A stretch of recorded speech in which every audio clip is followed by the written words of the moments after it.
A system message came in saying that the money limit had been exhausted. Seo Kwan was furious. He was only going to send 5,001. After all, one more time, and he could get a premium skin. The damn game had pissed him off. It wasn't fair. He was a VIP customer, and shit like this shouldn't have happened to him. He started going over in his mind who he could borrow dough from nearby. The sound of a text message caught his attention. Mo was thanking him for passing the exam and regretting that they couldn't accept the job application due to enrollment restrictions. Out of indignation, Seo Kwan dropped his cigarette. Bummer again. He was already in his 30s, and he still couldn't find a suitable job.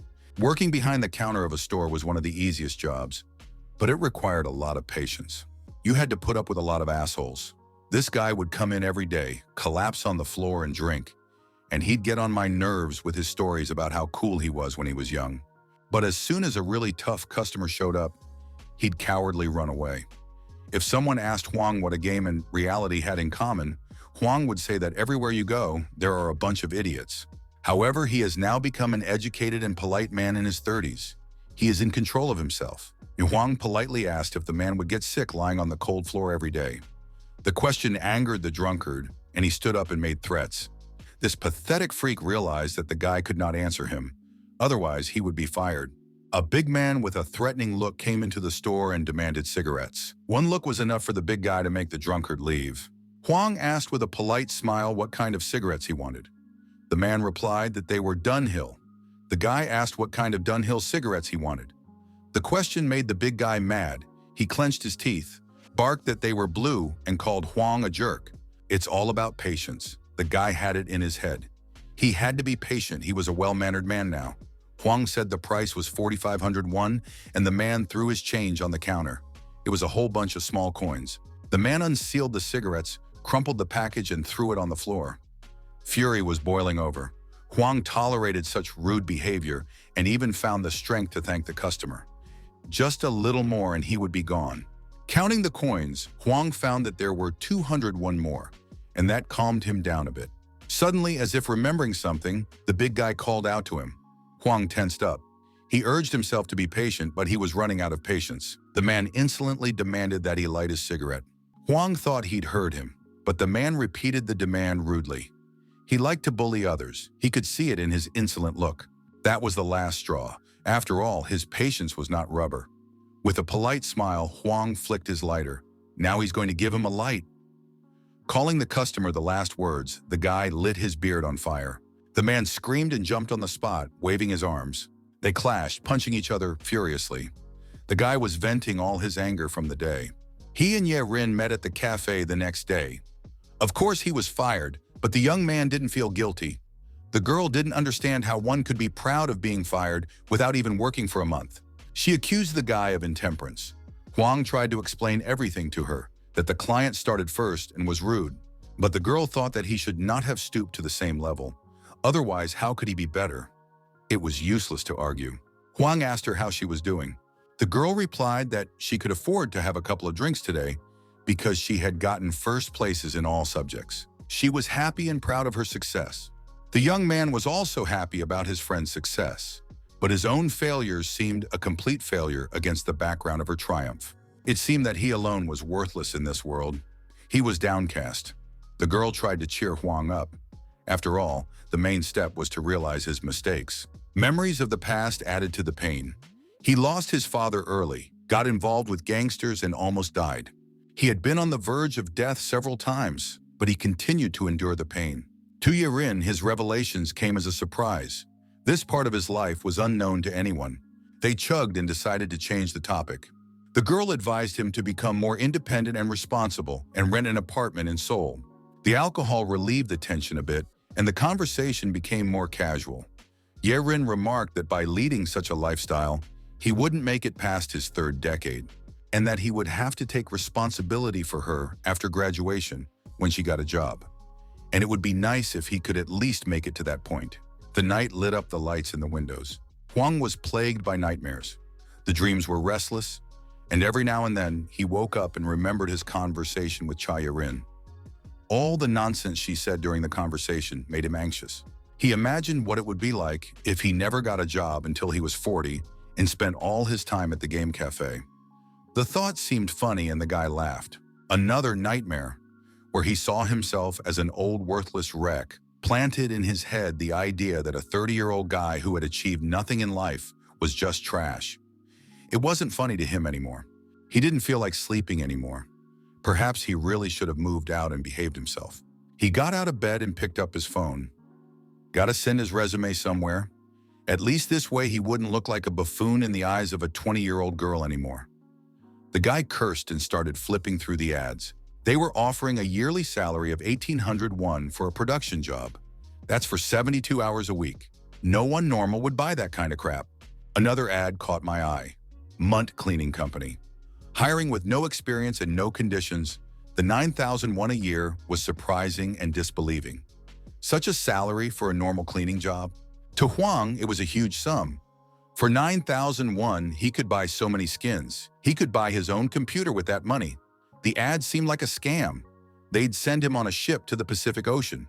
Probably all the unemployed people would jump at that ad. On the other hand, he has nothing to lose. Huang sent the application form to the address. They don't charge for the application. The company's building stood among the twin high-rises and didn't stand out. Several people were sitting in the corridor, waiting for the interview to start. The guy was a little nervous. He had no documents. Doubts began to overwhelm him. Was it even worth going there? That's when he was called in. The person from the committee said they were very impressed with his resume and asked him to explain some points. Huang tensed up. He just scribbled down what most people wrote on their resumes. Why was he so unlucky? At that moment, one of the guys said that he had served in a special forces battalion and then was sent to a super-secret unit of the U.S. Army. About being involved in military hostage rescue operations in Somalia and Yemen, and afterwards trained in SEAL in America, a special unit of the U.S. Navy SEALs. Huang couldn't understand what such a man-at-arms had forgotten in a cleaning company, and he wasn't the only one like that. The others didn't look like those who had decided to clean the floors and dishes either. One of the men had a scar across his face. It looked like he'd been hit in the face with an axe, but not while he was cleaning. The kid went on and on about his accomplishments and how he had always dreamed of working for this company and was willing to do his best to keep the peace. Huang was shocked. He didn't understand what this crazy guy was talking about and what kind of peacekeeping he was talking about. The girl from the commission said that they are just a cleaning company and not the ones responsible for keeping the peace. She moved on to Huang. He was coming in at number 39. The girl ran her eyes over his application form and her eyes widened with surprise. She whispered in the ear of the girl who was dozing in a nearby chair that this guy had probably been chosen by mistake. The vice chair never opened her eyes. She advised to continue with the interview.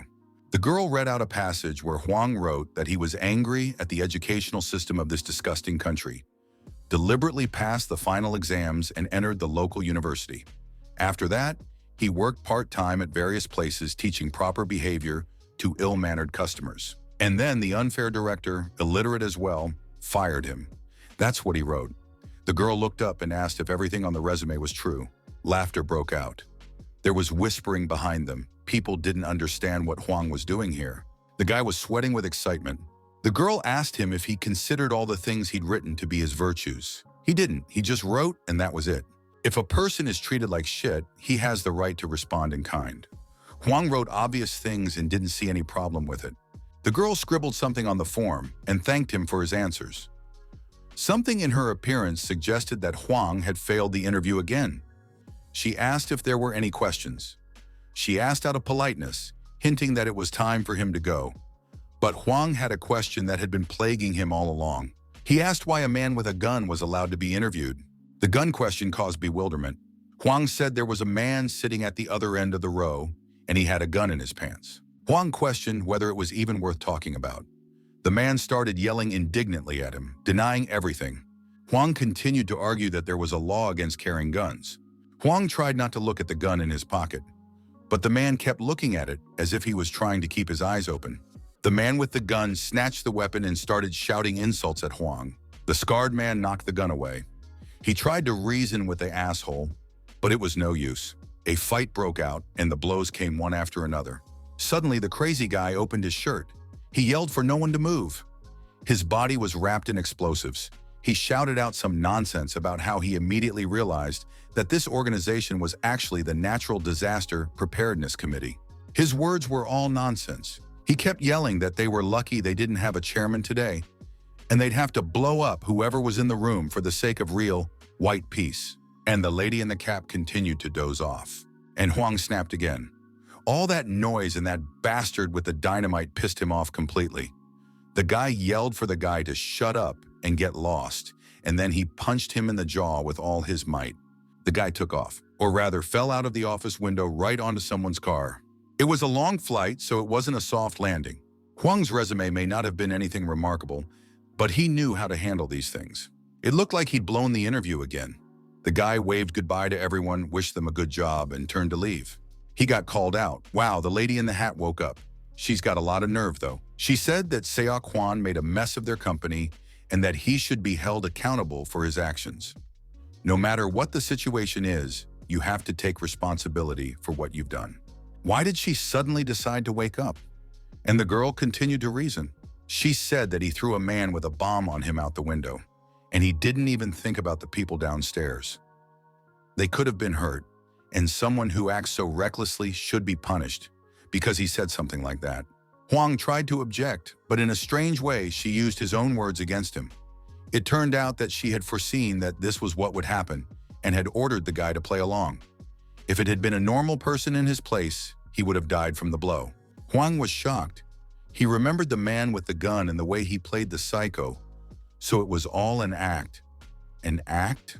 The girl had hoped it would only be about the gun he'd seen. Now there's an extra witness. All that's left is to get rid of whoever did this. She asked him if his appearance would change when he died, but she didn't need an answer. She knew. The bullet went straight through his forehead. He didn't have time to duck. As he fell with a hole in his head, she congratulated him on his interview. He was offered the job in 3 days at 11 o'clock in the afternoon. He should have been out as soon as he opened his eyes. His last thought was that his name is Seok-hwan. He's in his 30s, and he's still looking for a job. And if he dies, he could be reborn in 3 days. How did that girl know about his abilities? The blood was barely cleaned up. In the 3 days he's been dead, it's gotten into his skin. Once he died, he could actually be revived after 3 days. Even Ye Rin didn't know about this secret, but that girl knew about his ability beforehand. So they chose him after knowing about it from the beginning. Those fucking servants of Kim Min-hyuk. Did they really think he'd just let it go? Huang kicked open the door and stormed into the company office. The girl who had asked him questions at the interview and the man from the committee were having breakfast peacefully. She greeted him cheerfully, ignoring his rude behavior.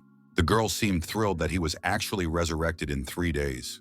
But he wasn't easily confused by the enthusiastic cheers. Even if these people weren't Kim Min-hyuk's dogs, it was necessary to find out how they knew about his abilities.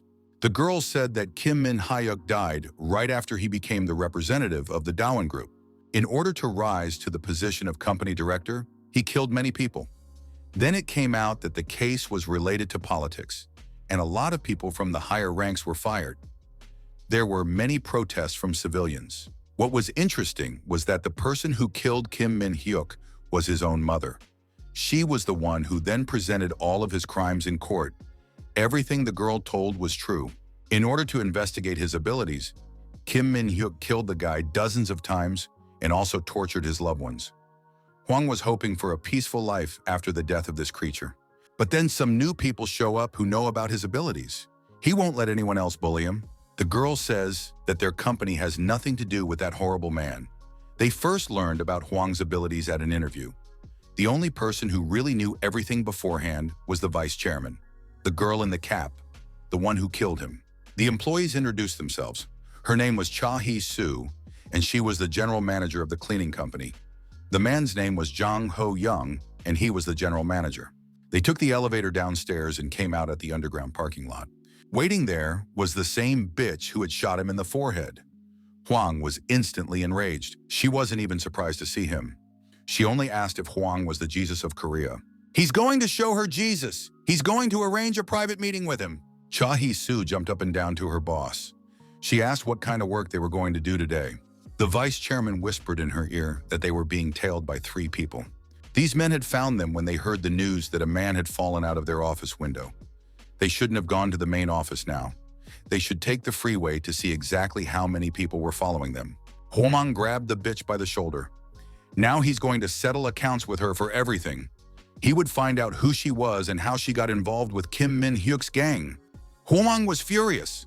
The girl said she didn't care how Kim Min-hyuk died, that she had nothing to do with him, and that if Hwang ever touched her again, she would regret it. She intercepted his hand and he marveled at her strength. It was clearly inhuman power.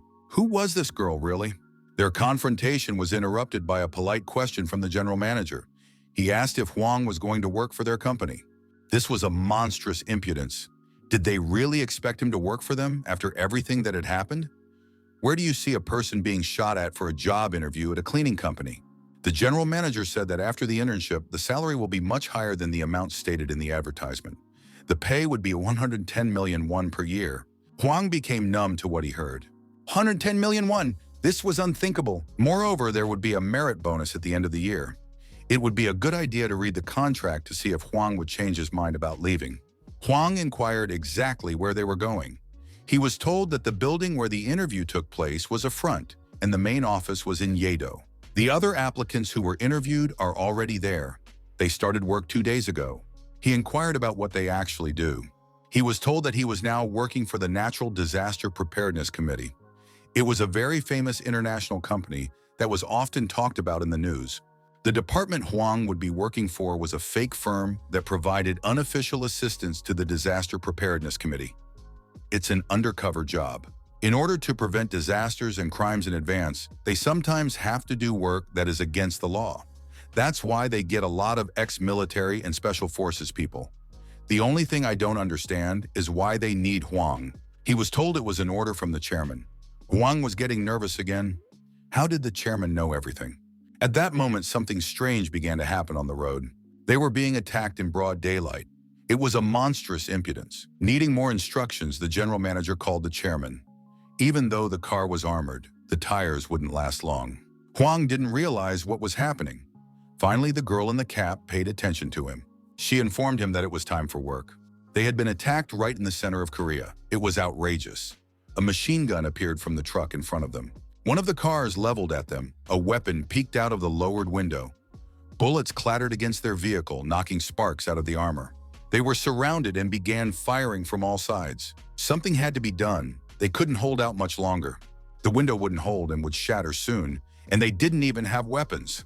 Hwang ran around the cabin like a caged animal. The vice chairman put something in his hand. It was a wig. Her hair was a golden color. It seemed that the entire girl began to emit some kind of radiance. At some point, a wave of energy splashed onto the car that was chasing them, and it tumbled off the highway. The girl was glowing and looked like an angel of death. She would bring death to all who dared to attack them. The general manager nonchalantly held a conversation with Mr. Chairman. He said that the people who attacked them were Beck's minions, their eternal enemies. The chairman said that since Leela was with them, everything would be fine, but they still had to be careful. Hwang realized it was time to act. He could use the extra reward. The golden-haired girl named Lilia got really excited. She tried to stop Hwang. He was going to kill them, plain and simple. The chairman said that the man named Seok Hwan should not be hurt for anything. At that moment, the man named Seok Hwan was rushing towards a machine gun, firing at their car from a truck. The chairman said that Beck's people needed the reborn. That's why they organized the attack. The chairman didn't know why they needed the reborn, but he was going to find out from their leader, personally. They were standing on the roof of a skyscraper. He the lightning, she the fire. This meeting promised to be interesting. In the eyes of the machine gunner who fired from the truck stood horror. He didn't understand how this crazy lunatic was coming at him in spite of the bullets. With one tug, the guy pulled the masked man out of the truck and took his place. Lilia continued to be angry. She'd have another talk with this lunatic. First day on the job, and already he's taking bullets. She ordered Hee-soo to realign the car to the right at her signal. Hwang grabbed the levers of the machine gun. He had no idea where these freaks had come from, but they would definitely be sorry. The windows on their wheelbarrows were bulletproof, and that made things difficult. Lilia ordered the car to shift to the right, and Hee-soo obeyed. The girl was pretty good at driving the car. When she returned, she would ask the chairman for more dough for her work. And the guy kept firing from the truck at the pursuers. At some point, the windows of their cars failed and bullets whistled in the cabin.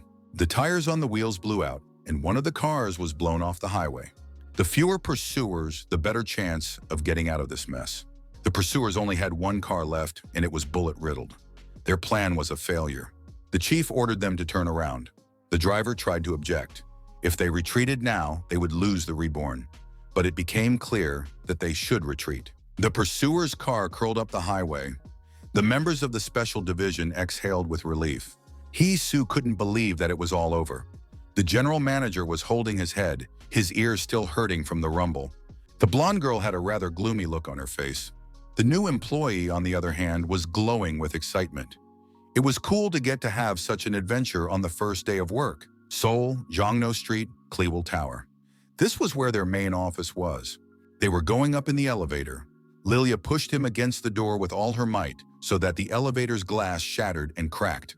She squeezed his throat with her elbow so that Hwang couldn't even inhale. The girl was venting all the anger she had accumulated. This tough, immortal worker was about to learn another valuable lesson from her. Even if the price of life for him is not more expensive than the lipstick she bought today, but he should realize that other people's lives are different. This guy didn't even realize how many people he had put in danger with his reckless actions. Did he ever even try to think with his head before he did anything? And all this was being told to him by the one who had recently put a hole in his head? Hwang was amused by the whole situation. They were fighting again. The guy said he had a great appreciation for the value of other people's lives. The girl, on the other hand, thought he was a scumbag for whom other people's lives were just cheap. What should they have done when they were being shot at from all sides by lunatics with machine guns? They tried to calm them down. The elevator opened and they stepped out onto the landing. The whole office was in plain sight. A whole bunch of people. Lilia proudly removed herself with an offended look. Hee-soo grabbed his hand and dragged him somewhere. She introduced him to the office and told him that the firm mainly received, stored, and protected physical evidence that couldn't be used officially. They also did witness protection. That was why they sometimes had to deal with all sorts of terrorist organizations. She showed him the workstation and the contract, which should have been read carefully. Hwang wanted to see the chairman, but it turned out that it was today that the chairman was away on a business trip.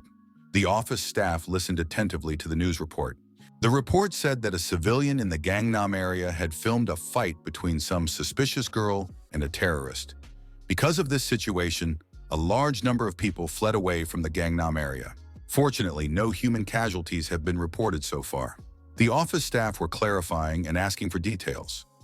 People were worried that someone needed to attack in an area with many office buildings. Hee-soo dialed the general manager. The footage from the report caught her attention and caused concern. She muttered something about the chairman. Hwang watched the news and marveled at the audacity of the terrorist. Suddenly, close-up footage flashed and the woman on the screen seemed familiar. The quality of the recording was very poor. Hwang could have been mistaken. Was it really Seo Hee-nuna? He must have imagined it. That girl looked exactly like the head of the orphanage where Hwang was raised. He couldn't believe his eyes. Who fought the terrorist? It had been so long ago. Manhwa orphanage. Every time he left the orphanage, came back late, or didn't make contact, Seo Hee-nuna tried to figure out what kind of another mess he was in. She was worried, but she trusted him. He wasn't expected to excel in his studies or sports. He was asked to be more careful. And that face. Yet, a first day on the job was rough. This company was in some kind of hole, a suspicious place. He wouldn't want to go to jail. Hwan was reminded that the contract was already signed, and it was too late to worry about such things. He was to spend the night at the security firm for 2 weeks. People he knew from his interview were already there. The general manager suggested that Hwan establish a good relationship and informed him that he must not tell anyone about his revival ability. She promised to look for some information about the orphanage, said goodbye, and left. The staff could not understand why the chairman had put himself in the news. The chairman said that the guy was being hunted and it was worth keeping an eye on him. Anyway, Mr. Chairman in 10 years finally had a chance to catch those types. Hwan couldn't sleep. No matter how much he thought about it, the girl from the news was the spitting image of Nuna So-hee. Although her style had changed quite a bit, he couldn't mistake Nuna for someone else after all. He had known her since he was a child. So she's alive. Kim Min-hyuk. He thought of Hwang as a hunting dog, a weapon that no matter how many times you kill it, it's still alive. That psycho killed everyone close to him, but he never broke him.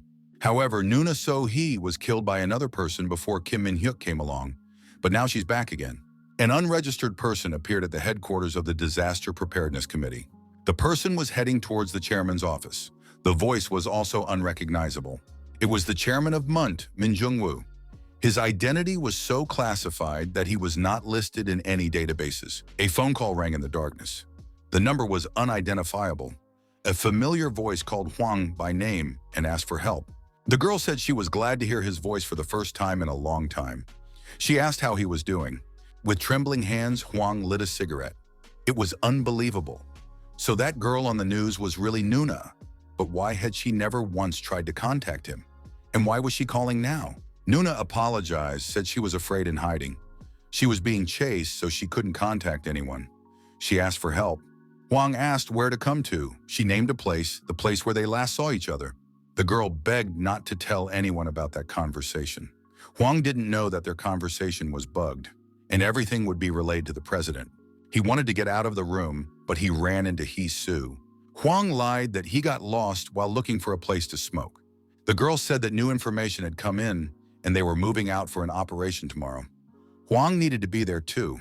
Now there was something he needed to see. It was an interrogation room. Some man was lying unconscious with his face on a table. It was the same man Hwang had attacked when he had captured the machine gun in today's firefight. But he looked strange somehow. It took them a long time to find out exactly what he was up to. The man looked like he had been tortured. Hwang was furious. The girl assured that they didn't use harsh interrogation techniques and that the chairman was against it. Unlike their enemies, Hee-soo's mother was burned alive in a church whose priest was drugged by Beck. He locked people in the church and tried to forcefully attract them to his religion. And when that didn't work, he started a fire. The general manager Jang Ho-young also lost his children at the hands of these things. There were many such people working in the company who were affected by the cult. The Snow White cult, or Beck Manja, Beck means white and Manja means the soul of a dead person, is a pseudo-religion that believes that the annihilation of humanity is a state of eternal life. This sect had put down its roots a long time ago. These people were real demons, who for the sake of the destruction of humanity were willing to do anything. They produced weapons, managed wars, created drugs, conducted experiments on humans. Korea was the birthplace of this religion. The chairman had been at war with these monsters for decades. The prisoner woke up and started shouting threats. He shouted that they would all die anyway. No one could escape death in such destruction. They would have no place in the Snow White world. Then the prisoner began to bang his head on the table. He was trying to kill himself this way. It was as if he had been programmed to commit suicide if something went wrong. The captive tried to restrain himself, but it was beyond him. They were too late. They should have called the doctors immediately. The girl speculated that the bishop of this strange religion might have been Nuna So-hee, who had raised Hwang. It all sounded like nonsense. Hwang should figure it out for himself. He'll check it out for himself and decide what to do. And if the person close to him turns out to be crap, he'll deal with them accordingly, according to his principles. The next day, they went into action. They had to stop a biochemical weapons deal. They'd been waiting for 2 hours. Hwang didn't believe that this Snow White cult would dare to attack in broad daylight. This bioweapon caused mutation as soon as it entered the body. Even one infected person could cause a pandemic. We got a signal that they're coming. Cars, motorcycles, and trucks. They were supposed to be Bishop's subordinates. Shots rang out from the car. A large truck braked sharply outside the building where the transaction was to take place. The guards at the entrance were shot. A huge man laden with weapons ran forward. It was Goyla, the deacon of the Snow White cult. The masked and gun-wielding men led by Goyla rushed into the building, some of them remaining to guard the outside. Hwang thought that those bastards had the nerve to be doing this in the middle of the day. Hwang still had 2 hours before he could meet Nuna. He'd still have time to kick those bastards' asses. He was offered a gun, but Hwang refused. He could handle it, especially since he might accidentally snag one of his own. The men in black jumpsuits had been ordered to guard all avenues of retreat until the deacon took the subject. Anyone who approached or tried to interfere was to be killed. But they didn't expect to be ambushed. Those damn Munt scum! Beck Manja had come for a chemical weapon that had been created in a virus lab in Middle Asia. Everything had to be done to keep it out of their hands. Their suits were completely covered in armor. It would take a long time to penetrate it. Huang wasn't intimidated by armor or guns. He blew their heads off with a single blow. The guy was acting like a real psycho. His colleagues were trying to cover him by shooting the closest opponents. It was epic. Huang rushed forward. There was still an hour to go before the meeting with Seohee Nuna.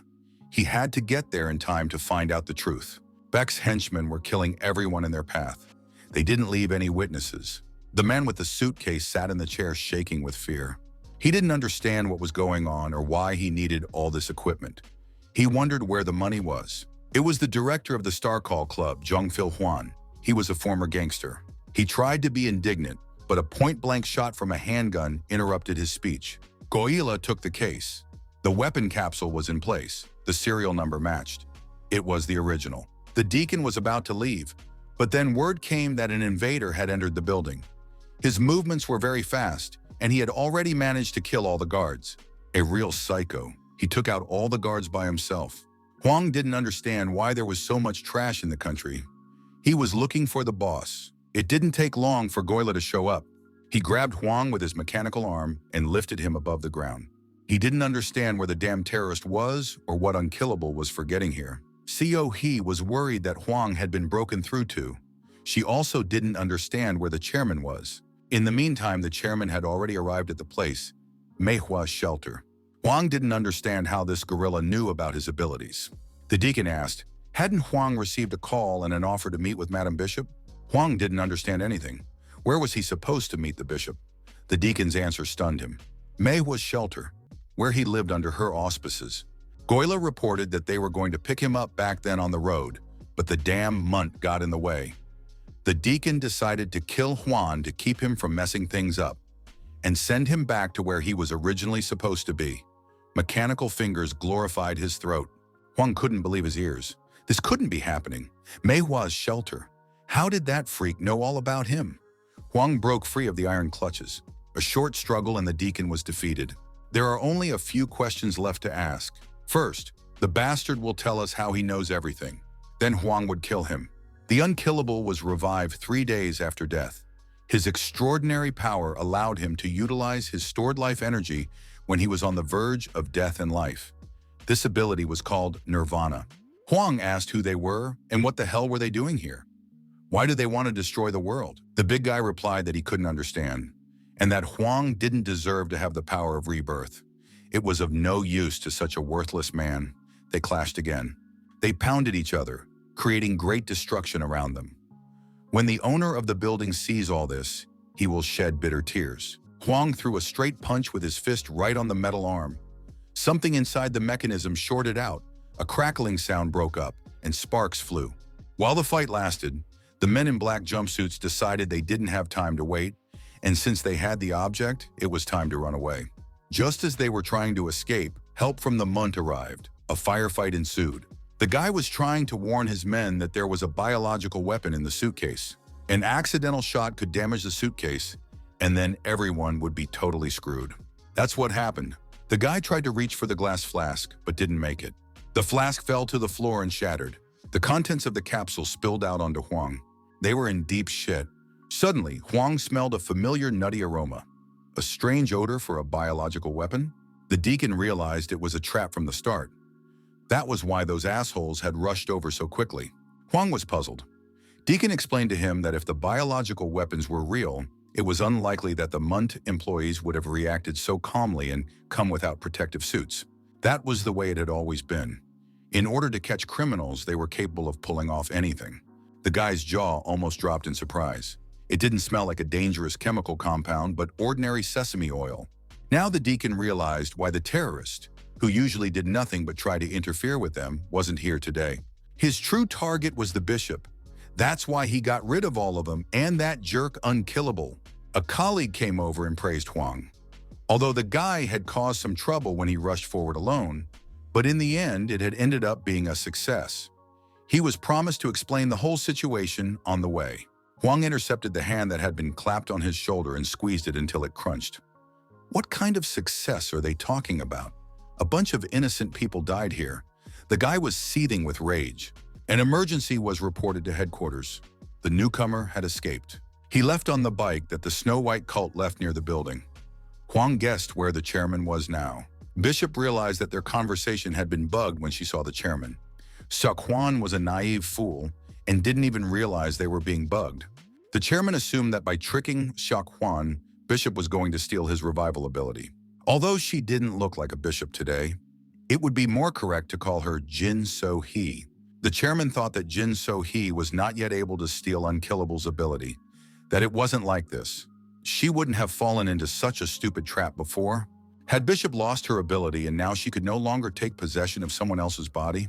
The chairman didn't know what she had seen and what the future held for them. But he would not listen. He had come to kill. Why would this monster bishop be afraid of anything? At that moment, the door burst open with a crash. Huang flew into the room, smashing everything in his path. The sight of him was terrifying.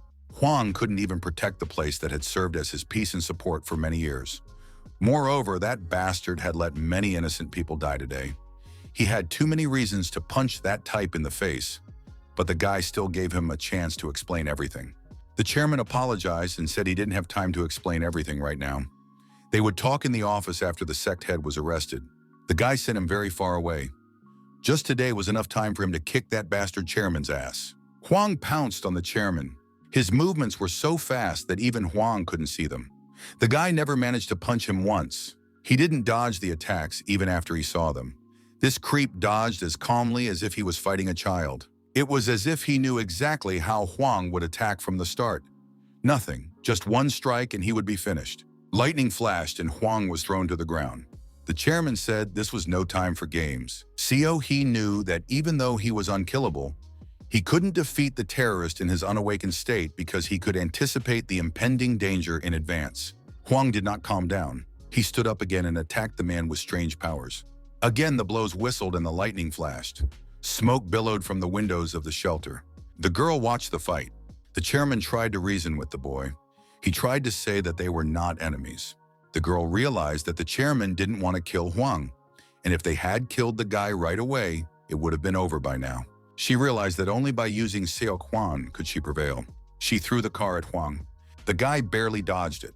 Huang tried to realize what was happening. How could the car be indoors? At that moment, the chairman threw a bundle of lightning at Huang. He should have listened when he was told. At that moment, Nuna shouted for Huang to hold the chairman at all costs and not let him move away, as that was the only way to kill him. She'll handle everything. Just need some time. Let Huang hold him off. This was so unlike that girl who was going crazy worrying about him earlier. What the hell was she talking about? Is she really the Seohee Nuna he knew? She attacked. It wasn't Jin Seohee anymore. It was the bishop of the Snow White cult. The chairman wanted to settle this quietly, but it looked like it wouldn't work. The battle caused such destruction that the building couldn't withstand it. The lightning bolts damaged the load-bearing walls and partitions, and the building collapsed. Everything glittered around, the debris of the house flying in all directions. Bishop didn't realize who the terrorist was. She had barely escaped him last time. She was badly injured. Her right arm had been torn off in the collapse of the building, and she was bleeding profusely. The girl didn't understand why her abilities didn't work on the enemy. The answer was simple. It had been a long time since they had learned about her and her abilities. They had had time to prepare, and even after all her atrocities, she had been given a chance to survive. She was to leave and never appear again. Something crushed Huang very hard, as if a truck had driven over him. The metal rebar practically pierced through him and pinned him to the ground. He couldn't believe that the destruction of the building, the car flying into the window, was Seohee Nuna's doing. It was a total mess. If Nuna uses others like they're trash, how is she any different from Kim Min-hyuk's bastard? Huang remembered his conversation with Hee-soo about how, if everything was confirmed and the girl turned out to be a villain after all, what would he do to her? It was the worst. The pain came in waves and Huang had lost a lot of blood. The shock of what had happened and the realization of the truth had put him in a strange state. If that thing was really Seohee Nuna, he was shaking. A flame flared up inside. Waves of energy swept through his entire body. A flash of light, and someone who was no longer quite human broke free from the pile of metal and debris and jumped to his feet. Eventually, it did happen. The chairman realized that the awakening process had begun. The one who had recently been Huang had pounced on him. Now the games were over. Huang had changed, and the fight was on a completely different level. The terrorist was hitting with clots of energy. Their discharges pounded into Huang, his clothes sizzling and smoking. But the awakened one's blows were monstrous in their power. He drove his opponent into the ground, and cracks spread out in all directions. Beneath his feet, an abyss opened up. The enemy had taken off, but Huang could fly now too. The chairman had worried before that this day of awakening would someday come. Measures should have been taken already when he killed Min Hyuk. Well, he's not going to let this guy awaken fully before the prophet. He's too dangerous. Let him get some sleep. A ball of lightning, monstrous in size and as bright as the sun, concentrated in his hand. That strike turned Huang into a handful of ashes. Horror froze in the girl's eyes. Another bolt of lightning flashed, and all was certain. The disaster preparation committee was empty. The workday was over and everyone had already gone home. The girl in the smoking room was nervous. The chairman suggested that she move her desk to the smoking room since she was always there. It was Won Mi-ho, the CEO of the Disaster Preparedness Committee, former president of the Daehan Group. He said he had gotten Bishop, but since we had to take her alive, it took a bit of sweat. The girl reported that Department Head Kim is just furious right now. He's burning with the desire to rip the chairman's head off. He reminded her that if Bishop dies now, she'll just change bodies. For the first time in 10 years, they finally have a chance. The amount of damage in the Gangnam area amounted to about 22 billion won. Among the buildings that were destroyed was one belonging to party member Heyman. They are now demanding the resignation of the committee's leadership. She requested a video file. 46 people were injured because of that incident. It was heartening that none of the civilians had died. Pictures flashed on the screen. Won Mi-ho felt uneasy. The person she knew as the terrorist first was always the one who saved people in danger. She had joined the Natural Disaster Preparedness Committee at his request. It was Terrorist who was the founder of this committee and also served as the chairman. He had once told her that it was hard to change the world alone, but even now he continued to act alone. She said that he is not the same as he used to be. Perhaps he should consider resigning. 3 days passed and Huang came back to life. He saw Ye Rin. The terrorist chairman was also by his side. The girl was very worried because Huang hadn't been home for several days and he hadn't picked up the phone. The guy tried to justify that because he was looking for a job. He was a bit busy. Ye Rin turned her attention to the chairman and assumed it was Huang's friend. Huang tried to object.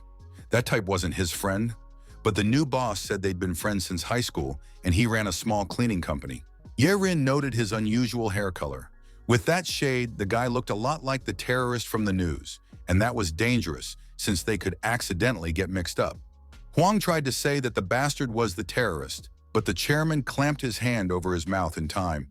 He replied that he had just bleached his hair many times.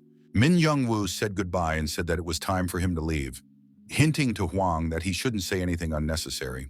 Ye Rin stopped him and offered to have dinner together. The girl was very nice to someone she thought was an old friend of Huang's. Huang said that everything Ye Rin cooked was fucking delicious and that they should eat every last crumb. The girl got angry. She said that Huang might as well help. Min Young-woo said that he likes cooking. He doesn't have anyone to cook at home, so cooking has become something of a hobby. Huang remarked that everyone here lost their parents early. Everyone is trying to live their lives as best they can, and there is nothing to be ashamed of. Min Young-woo said that he had a father. That made Huang angry for some reason. But the chairman went on to say that despite having a father, this was the first time in a long time that he wasn't eating alone. He was very happy about that. Huang said he never thought he'd be eating at the same table with the fucking terrorist of South Korea. And Min Jung-woo reminded him that he's also the chairman of the company Huang works for. The chairman said he was aware that the biological weapons were fake. Huang blamed him for the deaths of many innocent people. The terrorist said that all those people from the club were criminals. The boss of the Star Call Club was selling weapons on the black market and selling drugs to ordinary people. And the girls at the club made money by selling drugs to drunken customers or killing customers and then selling their organs. Huang asked about Seo Hee-nuna. He vaguely remembered how it ended back then. Was she really one of the leaders of the Snow White cult? Min Jung-woo suggested that he meet her tomorrow and find out for himself. The next day, Hee-soo happily greeted him at work. Huang rudely cut her greeting short. He told him to remember to pay his wages, and for the 3 days he was out of work due to their own fault. Jin So-hee had been placed in a special prison cell. He was going to personally find out who she really was and what her purpose was. It was hard for him to see the girl in such a state. It was necessary to find out what exactly the leader of the cult that intimidated the entire world was so afraid of. The time was late. Two men were checking the containers of cargo. Among them was one container with immigrants who were trying to enter Korea illegally. 32 people were sleeping in a heap on the floor. Two strange types were about to greet the arrivals. But suddenly, some strange figure appeared in the darkness. Under a black hood, red eyes glowed. The strange conversation continued. Huang asked the main question. All the 10 years he had lived with her in the Manhwa orphanage after he lost his parents, had she cared for him only to steal his ability? She laughed out loud. The sensors beeped. She had lived for 600 years, but she never thought the world would change so much. An infrared sensor checked her heartbeat, pulse, and even recorded brain activity. The slightest deviation and new readings were taken. She used to be considered a goddess. Now these insolent bastards were trying to study and control her. As for Huang, he didn't even realize the true meaning of his ability. He only acted based on a primitive sense of justice. For 7 years, she had honed his ability, and he had never reached maturity of spirit. The chairman asked if there was any new information on his case. The staff had just finished organizing the data. They had traced the voice data, fake passports of all the members of Bishop's group, including Deacon Goyla, as well as all of their travel itineraries for 3 years. In those 3 years, they traveled to almost every corner of the planet. I wonder who such a large organization was hiding from, hiding all over the world. Bishop, who had never died in 600 years, began her underground activities in Korea. She was one of the top leaders. When the 8 great families of Baekje in one of the 3 kingdoms of Korea collapsed, her status was a little shaken, but she did not become weaker. Before a person died, she would possess his body and thus prolong her life. Something was wrong. She had demonstrated a completely different level of strength before. 5 years ago in Kyrgyzstan, she had demonstrated her strength by incinerating a 1-kilometer-long mountain range with a single blow. In addition, she was also very cunning, and Min Jungwoo had already missed her several times. The chairman knew that she would return at some point to steal the Unkillable's ability. In 3 years, there was only one place Bishop had avoided: Saudi Arabia. Huang noticed that despite her best efforts, she had already failed with him. She thought she was guiding him, pushing him to do all sorts of foolish things by constantly brainwashing him. But she wasn't. The only person who really influenced the boy was his dead father. He had once told the boy that if he was not guilty of anything, he should believe in himself.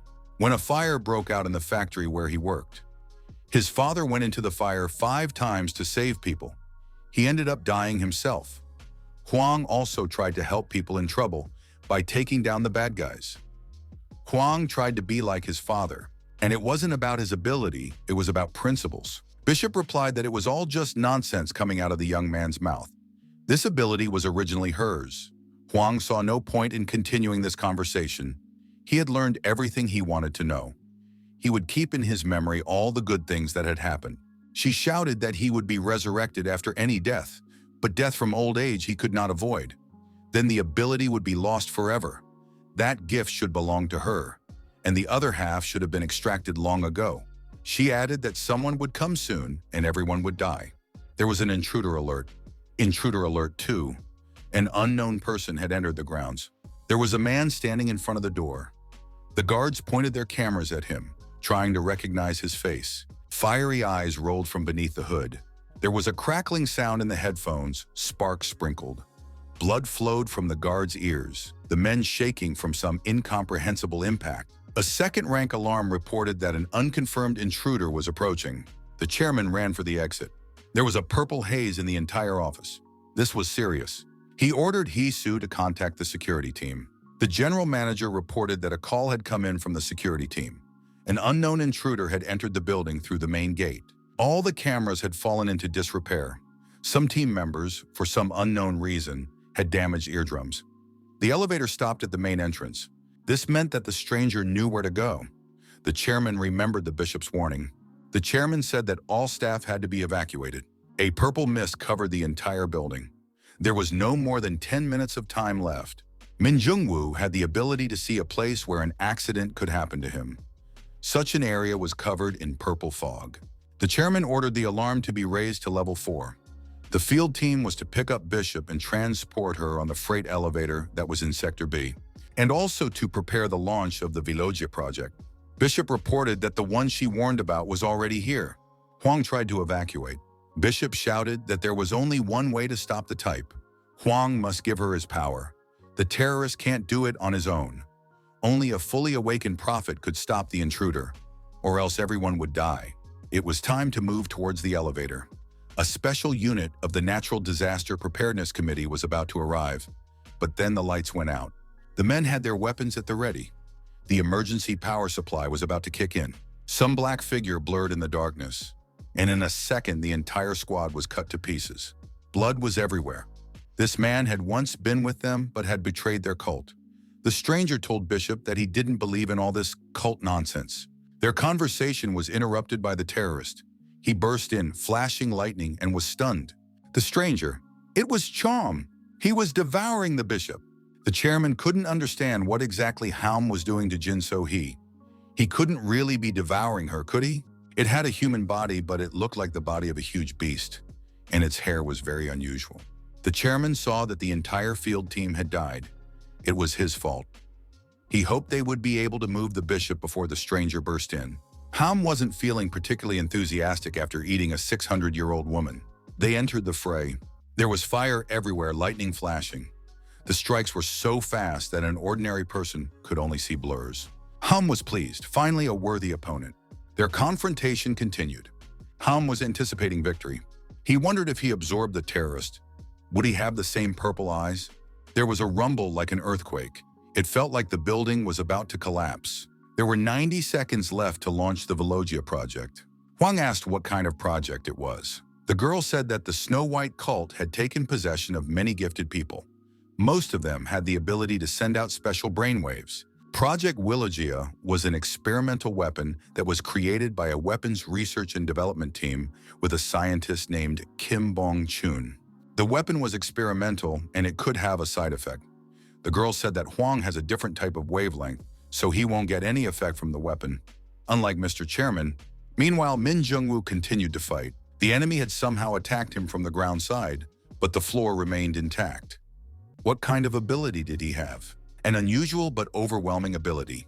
Did it have any limitations? Hum guessed that the fight wouldn't be easy. It was an old enemy of theirs. Hum was also a member of the cult, but for some reason, he had killed Bishop. That was strange.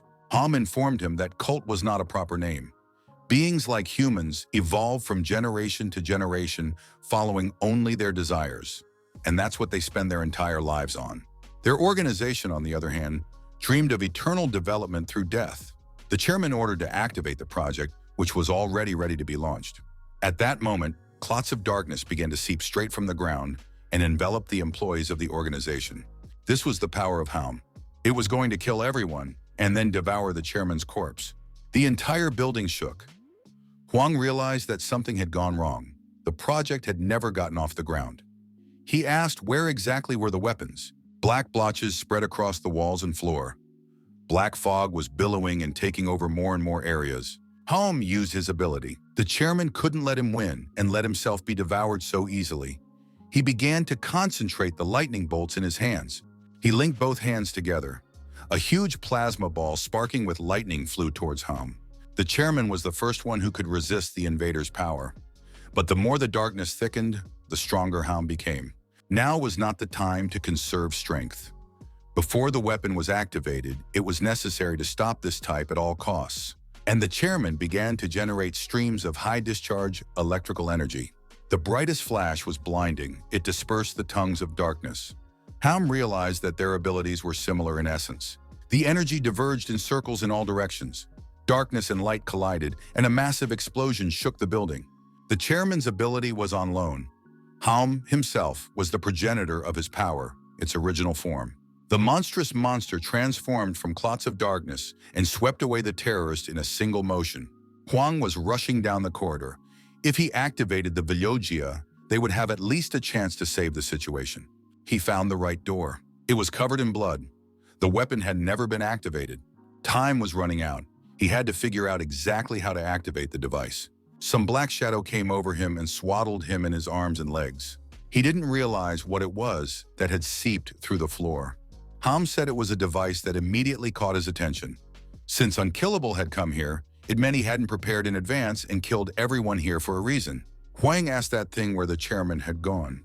He didn't like the answer.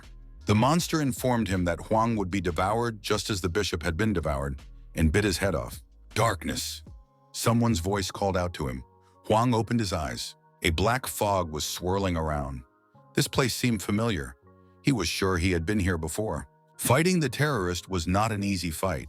Haum had never faced such a strong opponent before. The chairman couldn't believe that this thing had already managed to absorb the Unkillable. The monster announced that it would kill them all. Huang was wandering in the darkness. Suddenly, someone called him a pathetic loser and punched him in the face. "Father, how could that happen?" Father shouted for Huang to leave instead of standing still. Father's punch was just as strong as before. So this time he really died, and there was no way to come back? Father asked if Huang thought his death at the factory was stupid. He knew he was going to die, but he still went into the fire to save people. Huang said that was very cool. Dad agreed with him. All people die sooner or later, so it's better to do it with meaning. And if Huang couldn't die with dignity, he owed it to himself to survive by any means necessary. But how do you come back after you've been eaten? His father told Huang to look back. The boy looked back and found himself back in the foggy haze. Father had disappeared. Huang rushed out to look for him. Suddenly he saw another figure. It was the bishop. She was angry. The bishop was blaming Huang for her death. He should have given up the ability, then they wouldn't be in such a miserable situation.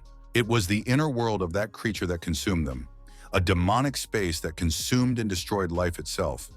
For a while, the girl could still maintain a semblance of life here, but it wouldn't last long. The boy asked what she meant when she said that by combining their powers, it was possible to destroy that thing. Bishop began to tell the story.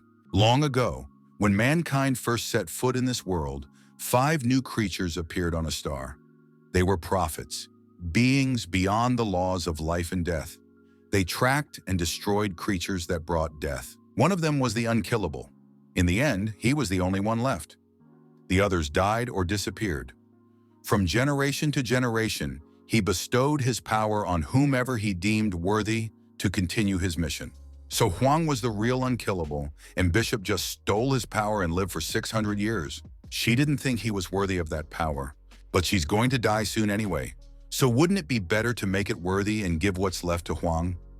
Then he could stop that creep. She expressed her doubts that he could do it. There were flames flaring up all around. Huang smirked. At least this way you won't be ashamed to die. Huang broke out of the darkness. His clothes were on fire, flames sliding across his skin. This was an unpleasant surprise for someone.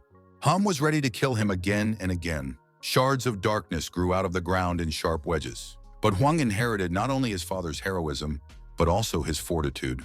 Strike! The shards are flying in all directions. Huang's strike has reached its target. What's more, he dodged Haum's attacks. That was impossible. Huang was digging his fingers into the tar balls of darkness and tearing them apart. Haum had eaten him. How could he survive and come back? That was a strange question. Huang had been reborn. He's going to kick that damn thing's ass. Huang's kick reached its target and Haum was thrown backwards with force. They exchanged blows. At one point, Huang failed to dodge and the blade of darkness sliced off his head. The head flew off to the side. Haum turned around to leave, celebrating his victory, but a voice behind him made him stop. It was Huang again. What was that? Teleportation? But Haum was sure his punch had reached its target. Huang crunched his knuckles. It looked like his ability had become more advanced. Whereas it used to take 3 days to revive, now things had changed. He was revived instantly. Haum pounced at him with fury. With a swipe of his blade, Huang was cut in half. Strangely, his corpse disappeared somewhere, and from somewhere behind him came a blow to his back. This fight could last forever. Huang had become truly unkillable. In another part of the building, the chairman was having his own battle with Haum. How this creature could split into 2 independent parts was unknown. It was probably part of its ability. At some point, the infernal creature began to disintegrate. Tongues of darkness spread out in all directions, forming ugly blotches. The fight with Huang had weakened the infernal creature considerably. The chairman realized that he had a chance to win. The problem wasn't even the guy's revival. With every strike from Huang, Haum's strength was fading. Huang's strength wasn't infinite either. The more he died, the longer the revival cycle became. That thing was quite resilient, and the strength taken from the bishop would soon run out completely. I had to finish this asshole off as soon as possible. The darkness enveloped Ham for a moment, and huge wings grew behind him. This was something new. The true power of the progenitor gave him the ability to transform matter. The darkness obeyed his will and created the necessary images. Juan didn't care about the progenitor's capabilities. He was a pretty stubborn guy and would not give up. At some point, he remembered that there was also a weapon that had never been launched. The guy jabbed his hand randomly at a panel behind his back. There was the sound of the system starting up. It was a good time to get the science involved. The creature began to sprawl under the force of the waves. Clots of darkness flowed to the floor. Home twisted in pain. His body took on its original form. The chairman realized that the weapon had been launched. He too had a reaction to Willogia. So Seok Hwan had succeeded.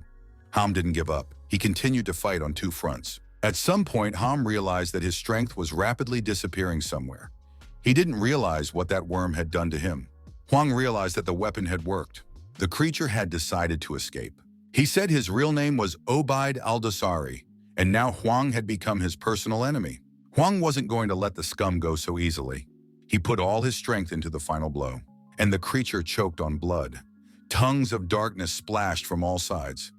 The one who called himself Obaid al-Dosari promised to return and devour everything Hwang had. 5 days passed. The news reported that the attack by unknown assailants at Cleve Tower had left 24 dead and 12 wounded. Then, with the help of the Disaster Preparedness Committee, they managed to stop the landslide that destroyed the building. The morning hall was crowded. Hwang was called out by Hee Soo.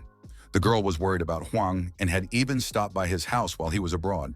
The girl said that the morning hall occupied the entire 3rd floor underground. Here were the tombs of former employees who died on assignment. Their bodies were kept here because the organization was very secret. In fact, it was as if it didn't exist at all. That's why the chairman created a separate ritual company. When one of the employees died, their relatives were paid a small amount of money under the guise of insurance.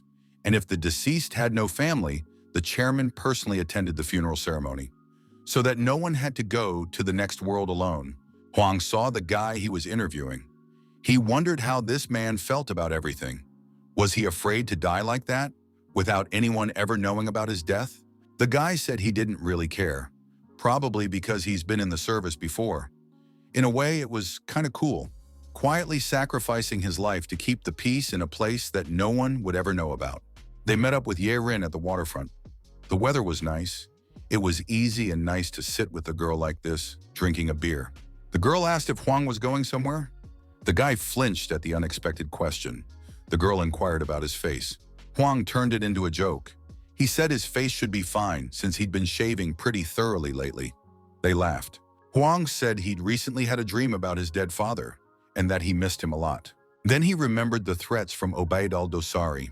Hwang said he'd have to go away for a while. It wouldn't take long. Let her think he had gone sailing on some fishing boat. Hwang opened another can of beer. He asked Ye Rin not to worry about him and to continue studying. The girl confessed that she liked him better this way than unemployed. She took Hwang under her arm. The boy was embarrassed. This confession was unexpected. Ye Rin asked him to come to her university entrance ceremony. Hwang promised that he would definitely come. Hwang visited the chairman at the hospital. He reported that after the building collapsed, the rescue team pulled him out of the ground. It had been 6 days since then. The chairman was saddened that he was unable to attend the funeral of the fallen staff. They recalled the fight that almost finished them off. Hwang said that because of Bishop's strength, he became stronger at some point, and some of that power is still somewhere inside him. Hwang asked the chairman to help him become a prophet. It had to be done before the next encounter with the creature, but the bishop was gone, and the chairman did not know how to become a prophet. However, he knew a girl who might know something about it. She had already lived for 10,000 years. It was time to work. Lilia urged him to rest some more. The girl was worried. They had almost lost him. He tried to convince her that he felt fine. Hwang waited outside. He realized that he shouldn't have prevented the two of them from spending some time together.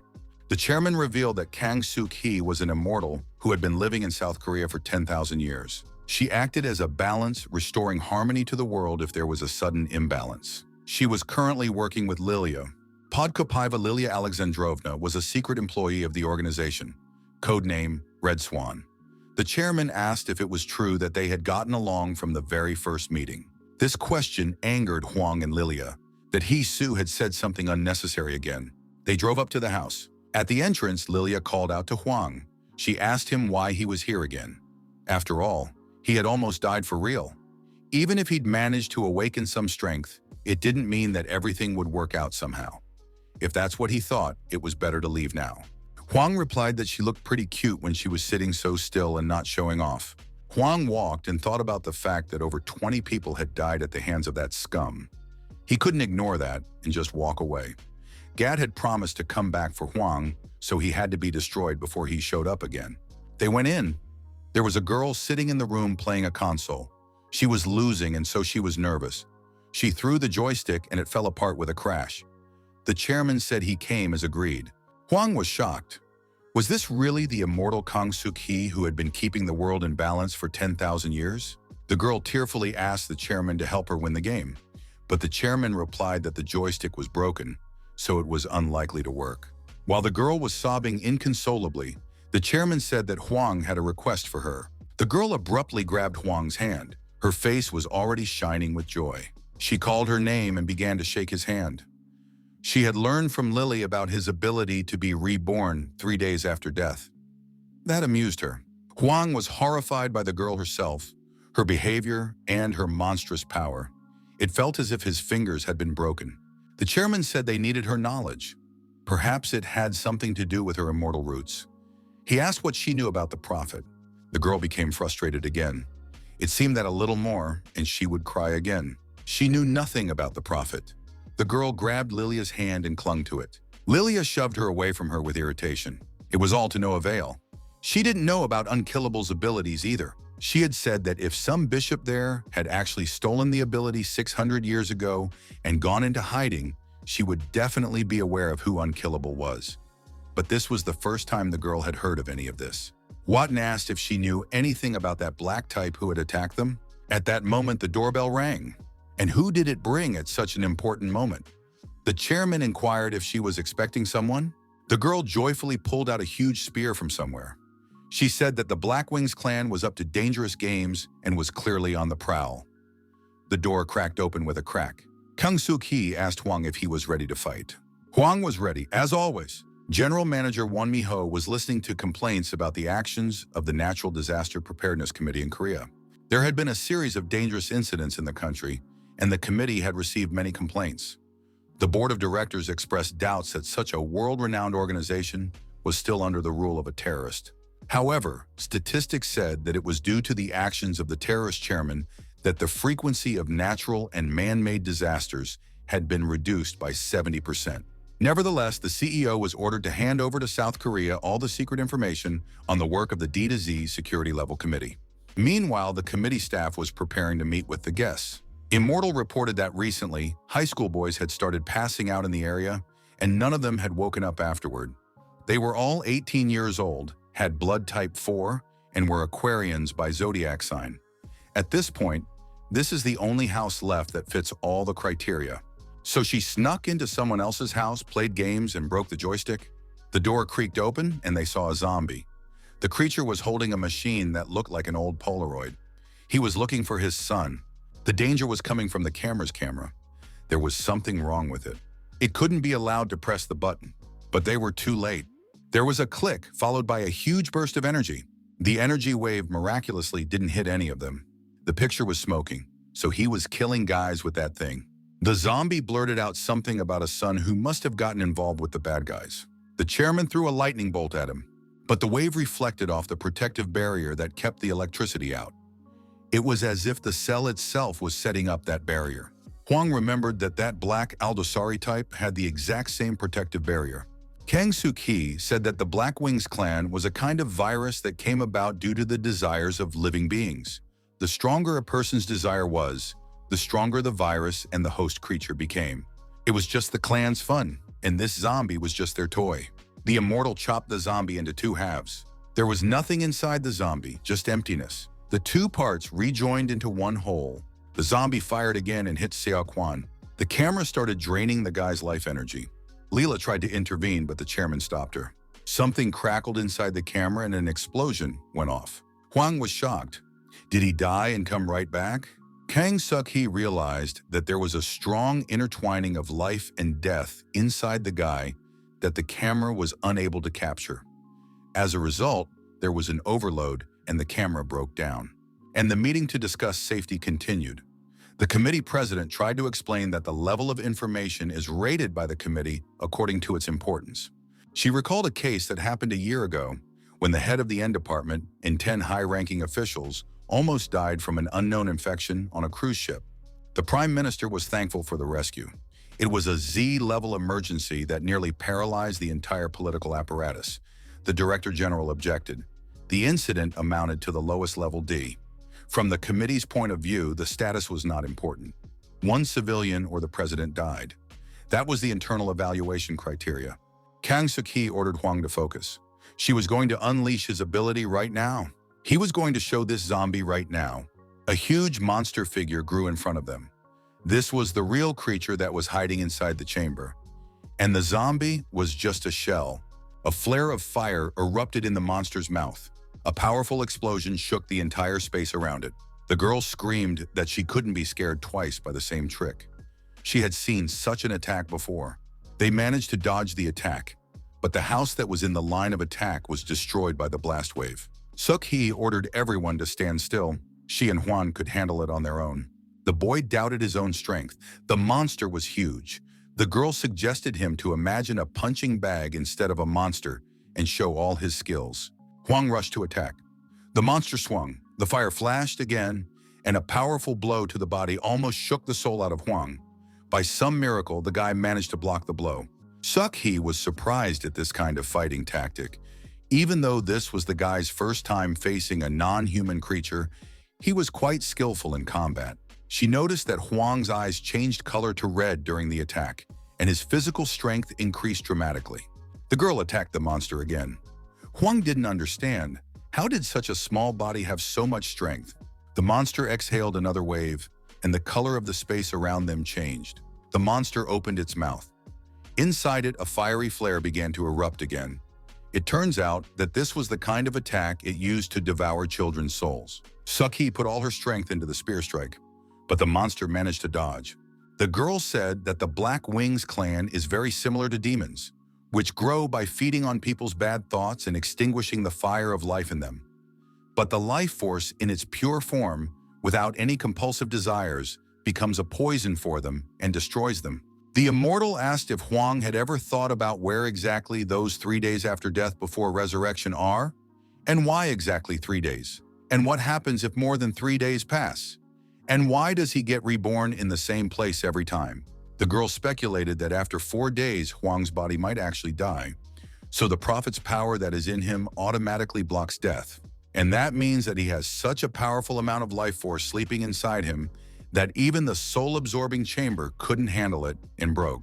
And if Hwang realizes his power, which is similar in nature to hers, he will be able to do the same.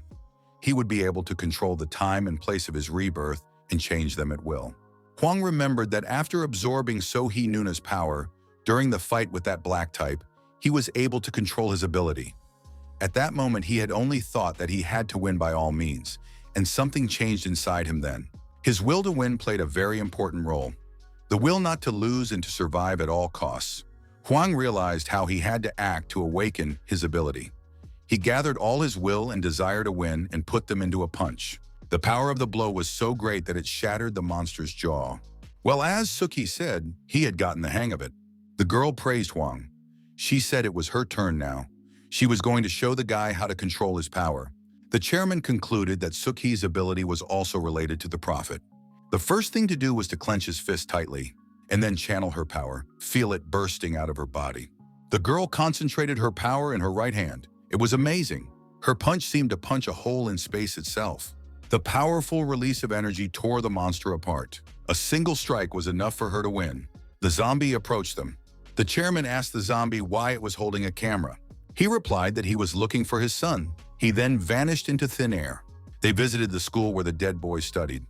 Looking at the photo, the mother of the dead child said that the day before the tragic event, her husband had a fight with her son and did not even support him at the archery competition.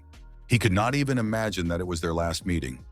After the funeral, he brought this camera from somewhere and said he had seen his dead son. She said her son died a few weeks ago when the terrorists showed up in Kanama. The boy was crushed by the debris of a collapsed building.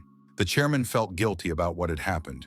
He realized that it was impossible to save everyone, that even at this moment, there were people dying somewhere too. He had once said that he could save everyone's life. In the past 10 years, he realized how reckless and presumptuous his words were. The girl said there was no point in blaming himself. Even the best doctors are not always able to save their patients. Nevertheless, after such conversations, he felt responsible for the lives prematurely cut short. They returned to the office. They were met at the entrance by the CEO. She informed the chairman that she had a serious conversation regarding a meeting that had recently taken place. The meeting had ended in a conflict that resulted in the CEO leaving the office early. She suggested that they file a formal protest if they had any complaints about the committee's work. She was told that a formal protest would result in her and department head Kim being fired. The person who spoke was unknown to her. It was someone new to the composition of the government. The man introduced himself. His name was Yu Chang-hek, and he was the new representative of the High Min Party. Where did this Yu Chang-hyuk from the High Min Party come from? How did this newcomer even dare to get into the government? Are there really so few highly qualified people in their country? The newcomer replied that she was no better, being just the head of a small corporation, holding such a high position in the Natural Disaster Preparation Committee. She was informed that Deputy Yu had been chosen to be the chairman of the Tracking and Information Management Committee in the Disaster Preparedness Committee. It was very strange, making a newcomer the chairman of a subsidiary organization in the UN. I wonder who authorized it. Deputy Yu said that all this time, the committee had been using its oppressive status to indulge in the terrible terrorist attacks that were taking place in Korea. And in a month's time at the board, she should have handed over all the information about the terrorist, or else the question of her dismissal would be raised. The Tracking and Information Management Board was the largest specialized apparatus of the UN that oversaw the Disaster Preparedness Committee. Huang knew that scum was alive and well. Looking at the footage, it was impossible to be mistaken. It was Aldosari standing behind Yu Chang-hyuk at the meeting, and the only way to catch him was with Willogia's help. They only had 1 month left to catch these freaks and reveal their true identities.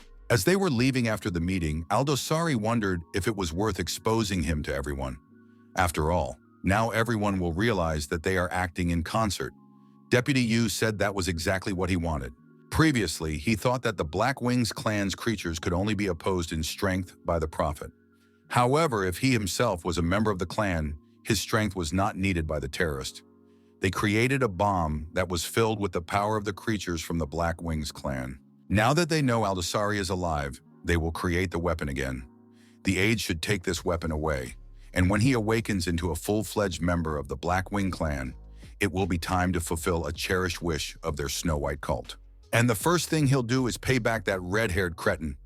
Aldosari gritted his teeth, holding back his rage. And when they meet again, he will eat him whole. Juan had been told that the Villogia project could not be recreated because it was very difficult to find specimens of the creatures from the Blackwing clan. The chairman promised to find a way within 2 weeks. Lilia looked at him sadly. He was going to put himself in danger again. The goals had been set. While Chairman Min Jungwoo was looking for a way to solve the problem, they should all get busy too. Huang decided that he wouldn't be left out either. This matter had to do with the Prophet, so it concerned him as well. Besides, he wanted to take down that guy with the skein of noodles on his head, Yu Chang-hyuk, as soon as possible. They had a plan now too. They had a month to wipe out the Snow White cult. The chairman arrived at the secret facility. He understood why he was told there were no casualties, but the truth was bitter. On the door was a sign that read, "Identificator of man who believes in his abilities but has failed the practical driving test 2 times. He entered the secret code and went in. On the next door was a sign that read, "Identify a man who has been drinking and eating pingwine crap." This encounter boded to be less than friendly. The man who met him radiated unconcealed anger. He was angry at the chairman for destroying his life's masterpiece. It was the director of the 42nd Laboratory of the Natural Disaster Preparedness Committee, Kim Bong-chun. The chairman was outraged at the behavior of an old friend. Why would you write such a thing on the door? After all, someone might see it. The lab director sat in front of the screens, picking his nose. He wondered if the terrorist was referring to penguin shit. If he ate it with such gusto, then should he be embarrassed now? The chairman was furious. That arrogant guy was letting himself go too far. He had really drunk himself unconscious for the first time, so he couldn't control himself. And he didn't do it by choice. Kim Bong-chun was unperturbed. After all, he wrote this on purpose so that the terrorist wouldn't come here again. Also, the terrorist had failed the practical driving test twice. Should I trust a sports car like that? Min Jong-woo angrily reminded him that it had been over 10 years since then. Plus, he was a driver in the army. And anyway, why would Kim Bong-chun be so petty? Kim Bong-chun yelled to get his Willow Jia back. It was the first time the lab staff had seen the director so angry. There were 20 of the most elite scientists working in this place. They had the best knowledge in the world in physics, chemistry, and biotechnology. Before they started working in the lab, they all signed a lifetime non-disclosure contract. For several years, they were all engaged in research under limited communication. The project that the scientists of the 42 labs were engaged in was one, to find a way to defeat the Black Wing clan. And that project took several years. They had nothing. They had no information and too few samples. Kim Bong-chun was venting his anger on the chairman.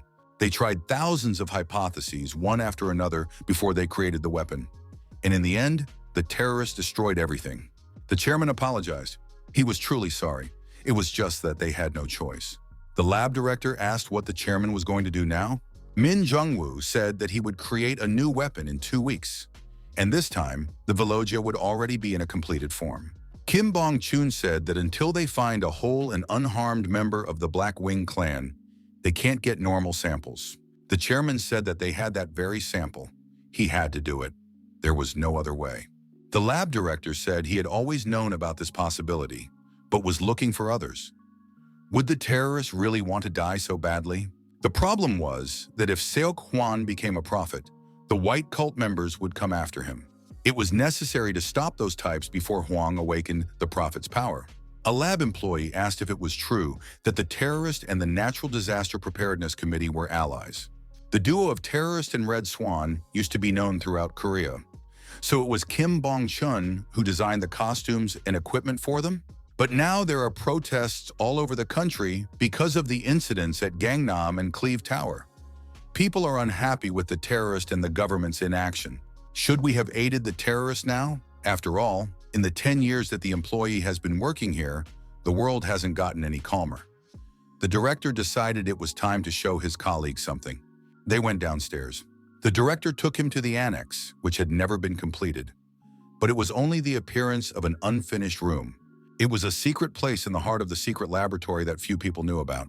It was because of this location that the lab was created. The terrorist reported that he was ready.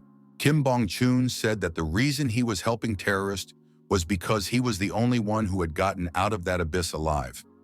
After that, the study was closed for several years and the place became abandoned. About 10 years ago, thanks to an incident, they were able to learn something. The terrorist had a supernatural ability whereby he could predetermine the place where any misfortune would happen with the help of his violet eyes. The person who gave this power to the Terenum was a member of the Black Wing clan. And now, the terrorist is going to meet him again. The situation in the office was getting heated. Hee-soo was trying to convince another reporter that Munt was a professional cleaning company, and they had no information on maintaining public safety and what had happened in Cleve Tower. The general manager tried to clean up his tracks.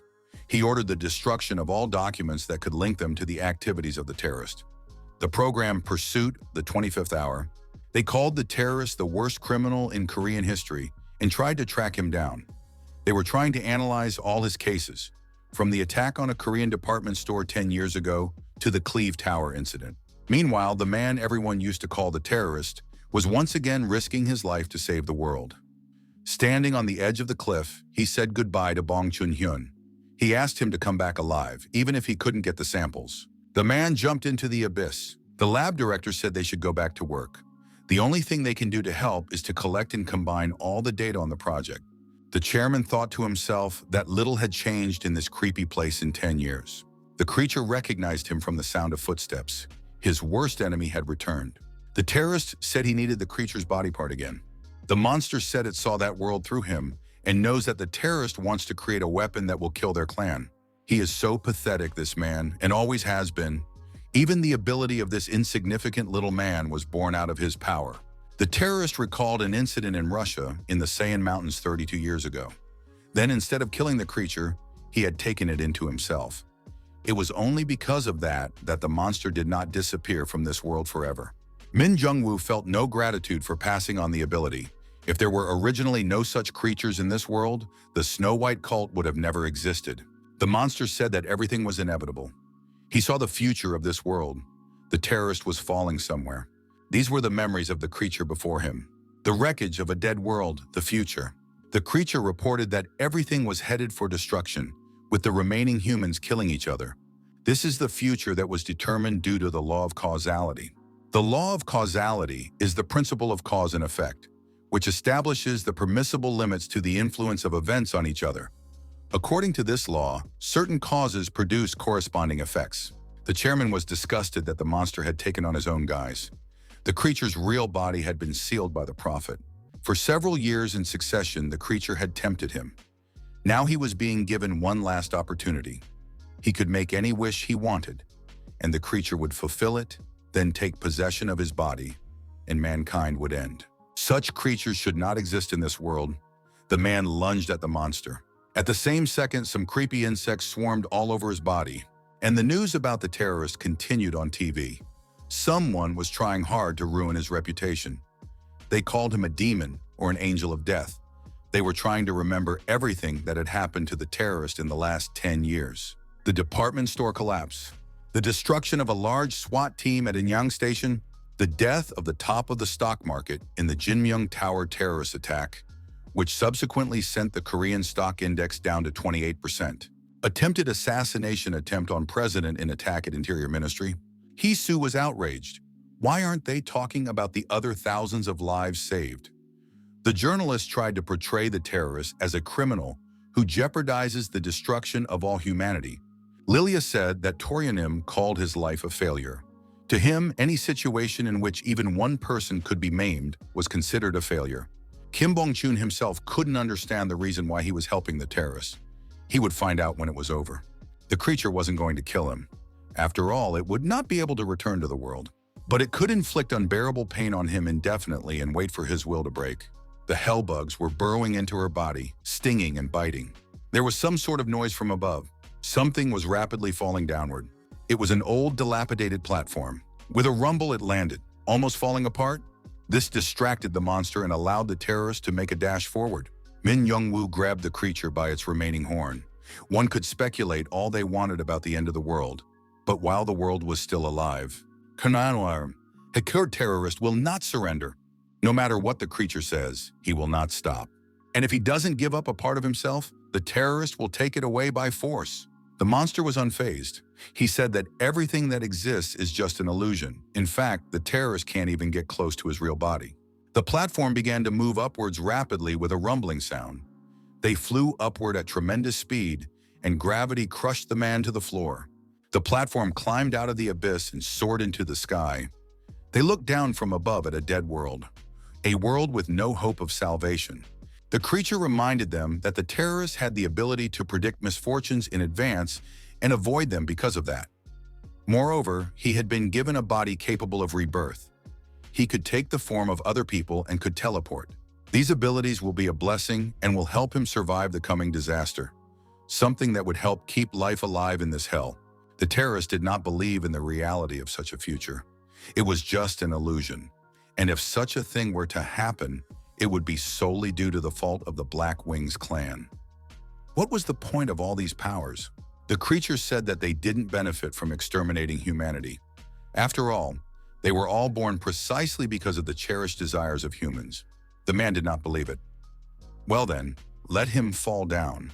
And the ground cracked under the terrorist's feet, pulling him down into the abyss.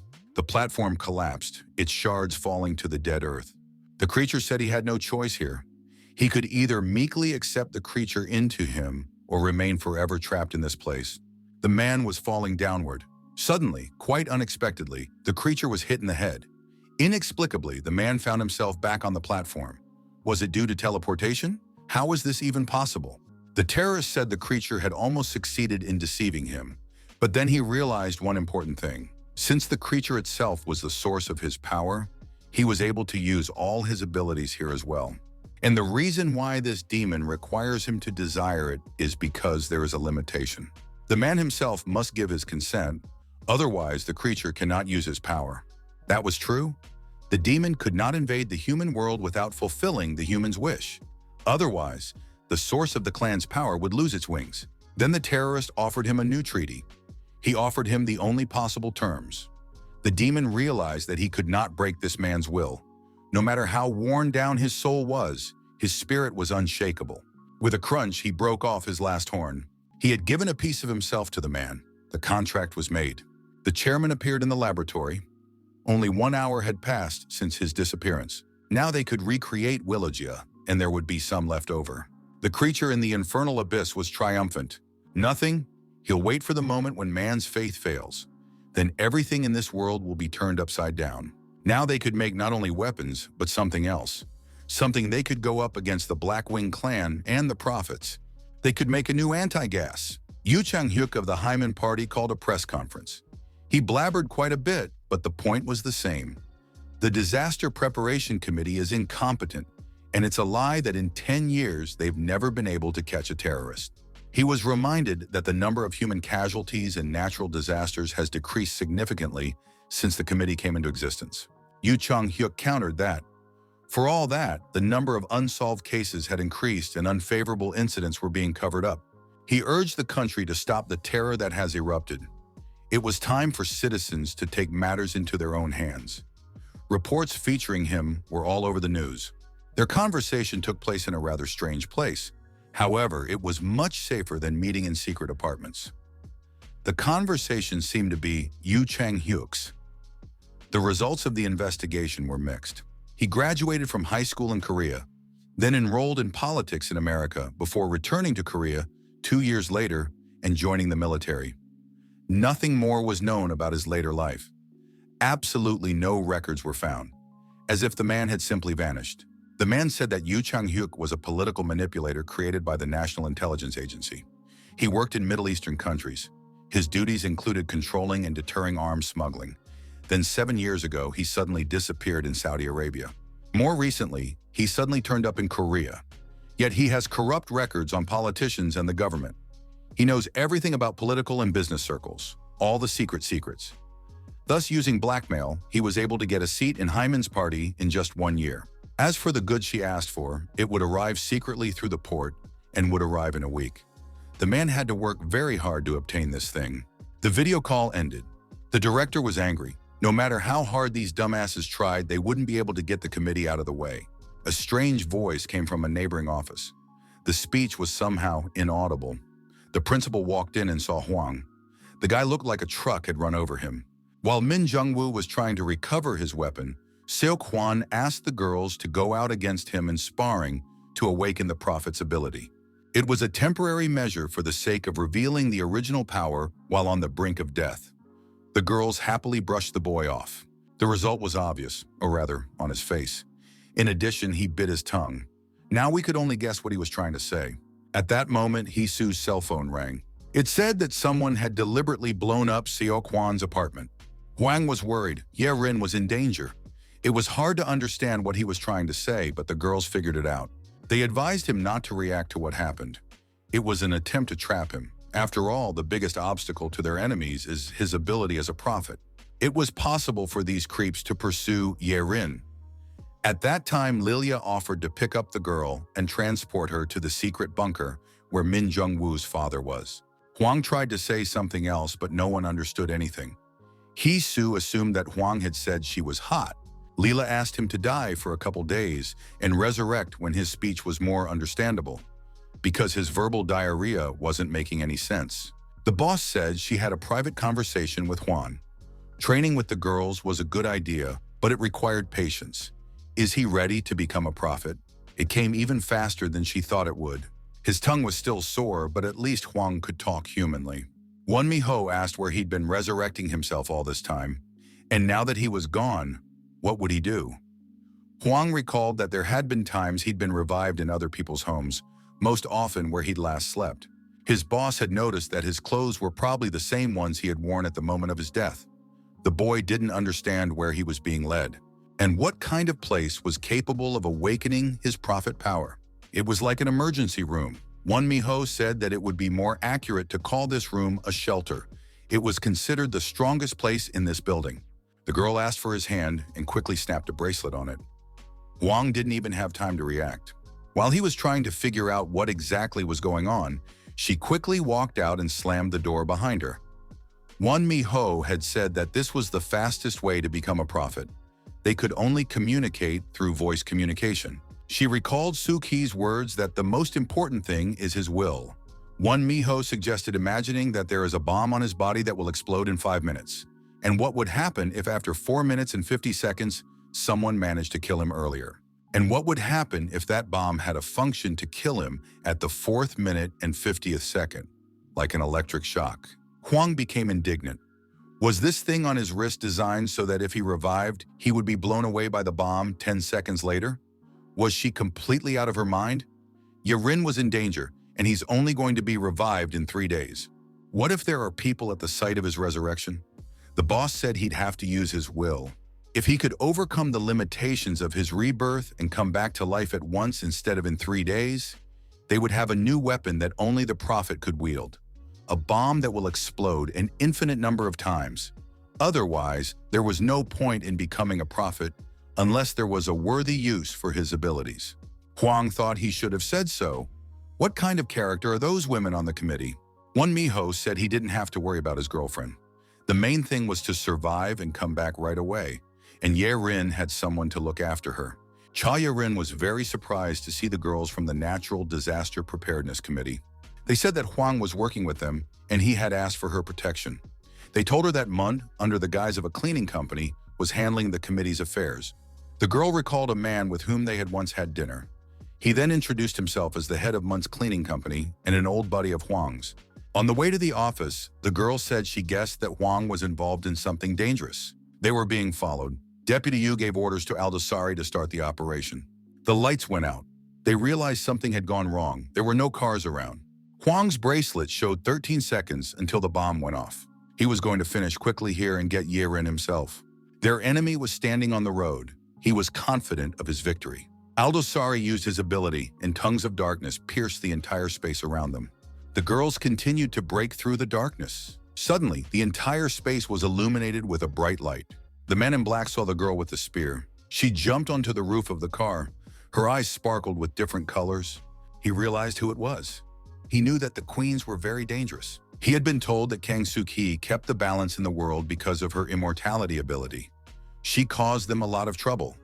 It was rumored that she had also obtained the prophet's power.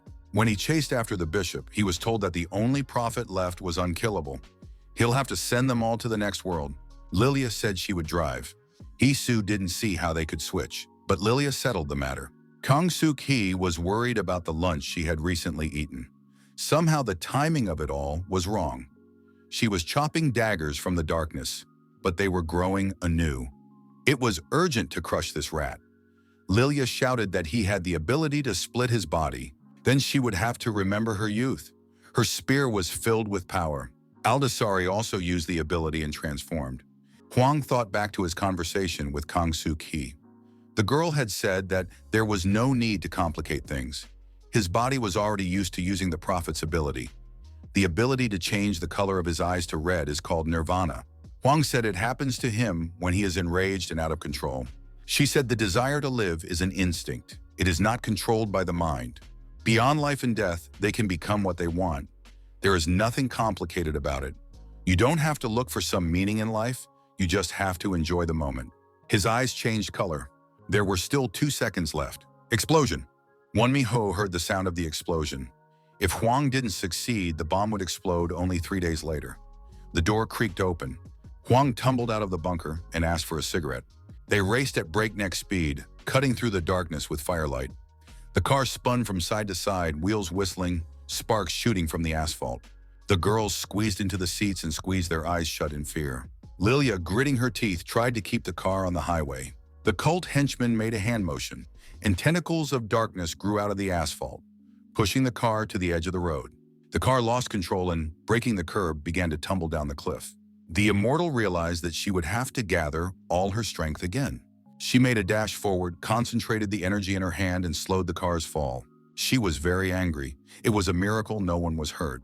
That thing would pay for everything. The girls couldn't believe they were still alive. The cult adept was in shock. Even with such a strong light, when his strength was at its peak, Kang Suk-hee didn't even think of giving up. Hwan had been told about the queens. They were the main force to destroy the Snow White cult. Kang Suk-hee was immortal and had great physical abilities. She could use the sorcery techniques of special sex. Lilia, her partner, had been terrorist partner in the past, and before that had a formidable reputation as a member of a major mafia organization in Russia. In this world, there were vampires, clones, and many beings with various superpowers. Therefore, those who could confront them were needed. Be that as it may, Hwang understood a bit about the principles of using his abilities. At this moment, an alarm sounded. Someone was chasing the car with the girls. Hwang realized that his enemy had shown up. They were trying to get rid of the pursuit. The car was trying to get ahead. The immortal wanted to get out again and fight the Aldosari, but while she was in the car, the thing couldn't get in. And then the girls saw Hwang rushing to their aid. The fire of nirvana burned in his eyes. They rushed towards each other. It was a long-awaited meeting. These two had been looking for an opportunity to finish each other off for a long time. Hwang's strikes were monstrous in their power and speed. If Aldosari had been an ordinary man, he would have died long ago. Hwang was using his abilities. His tactics were working. That bastard was hunting Ye Rin and was trying to get to Hwang this way. Right now, he had lost his confidence, not understanding how to fight a person who immediately revived. Wonmi-ho had sent help. She knew the enemy's weak spot was light. Road lights, car headlights illuminated the entire highway. They blocked the highway and illuminated every millimeter of the road, preventing the monster from using its abilities. Aldosari ran away. He needed to find a dark place immediately. Hwang couldn't let him escape. The boy rushed after him. They ended up in the forest. Someplace the flashing lights couldn't get through. Aldosari had to finish off this boy who had almost become a prophet. The creature began its transformation. Hwang realized there was darkness all around. The chairman recognized that Aldosari and Hwang had met again.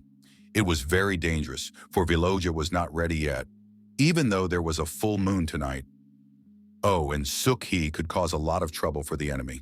The lab director handed him a suitcase. There was a copy of the mask he had once used. The terrorist thanked Bong-chun. It was a valuable gift. Hwang realized that the situation had changed abruptly. Aldosari snapped his fingers, and darkness-sharp peaks erupted from the ground. They pierced through Hwang, causing monstrous pain. The cult henchman offered Hwang a surrender. The man didn't even have a chance to reach him. If the man wasn't allowed to die, he would just dangle like a bug on a pin. Aldosari threatened Hwang that he would rip out his eyes, nose, and tongue, make him squirm in hellish agony forever. The trap worked. Hwang radioed his superior that it was time to press the button. Wonmi-ho thought she couldn't wait. The bomb bracelet was strapped to her leg. It was time to put their weapon to the test. The bosses pressed the button, and there was an explosion. He had learned to control his ability. The revival was instantaneous. The fire dispersed the wedges of darkness that held Hwang in place. Aldosari couldn't believe the deranged man had a bomb on his body. The fire elemental swirled around Hwang. The fire was moving on Aldosari, his body barely recovering in time for the next blow. Hwang said that like any fighting game, they had a game-over moment when the main creature had to die. Aldosari burned time after time. Somehow the fire wasn't hurting Hwang himself. Aldosari gathered all his strength, and everything around him went dark and foggy. There seemed to be no end to this confrontation. The villain was dissecting the guy with blades of darkness, and he was dying, only to immediately return. At some point, Hwang threw Aldosari back on the track under the light of the searchlights with a powerful blow. But the creature was still strong. Another ray of darkness split Hwang's body. This time, for some reason, the guy couldn't get back up. Some sound caught the cult henchman's attention. It was the earpiece that had been lost by Hwang during the battle. The warden was worried and tried to shout to the guy.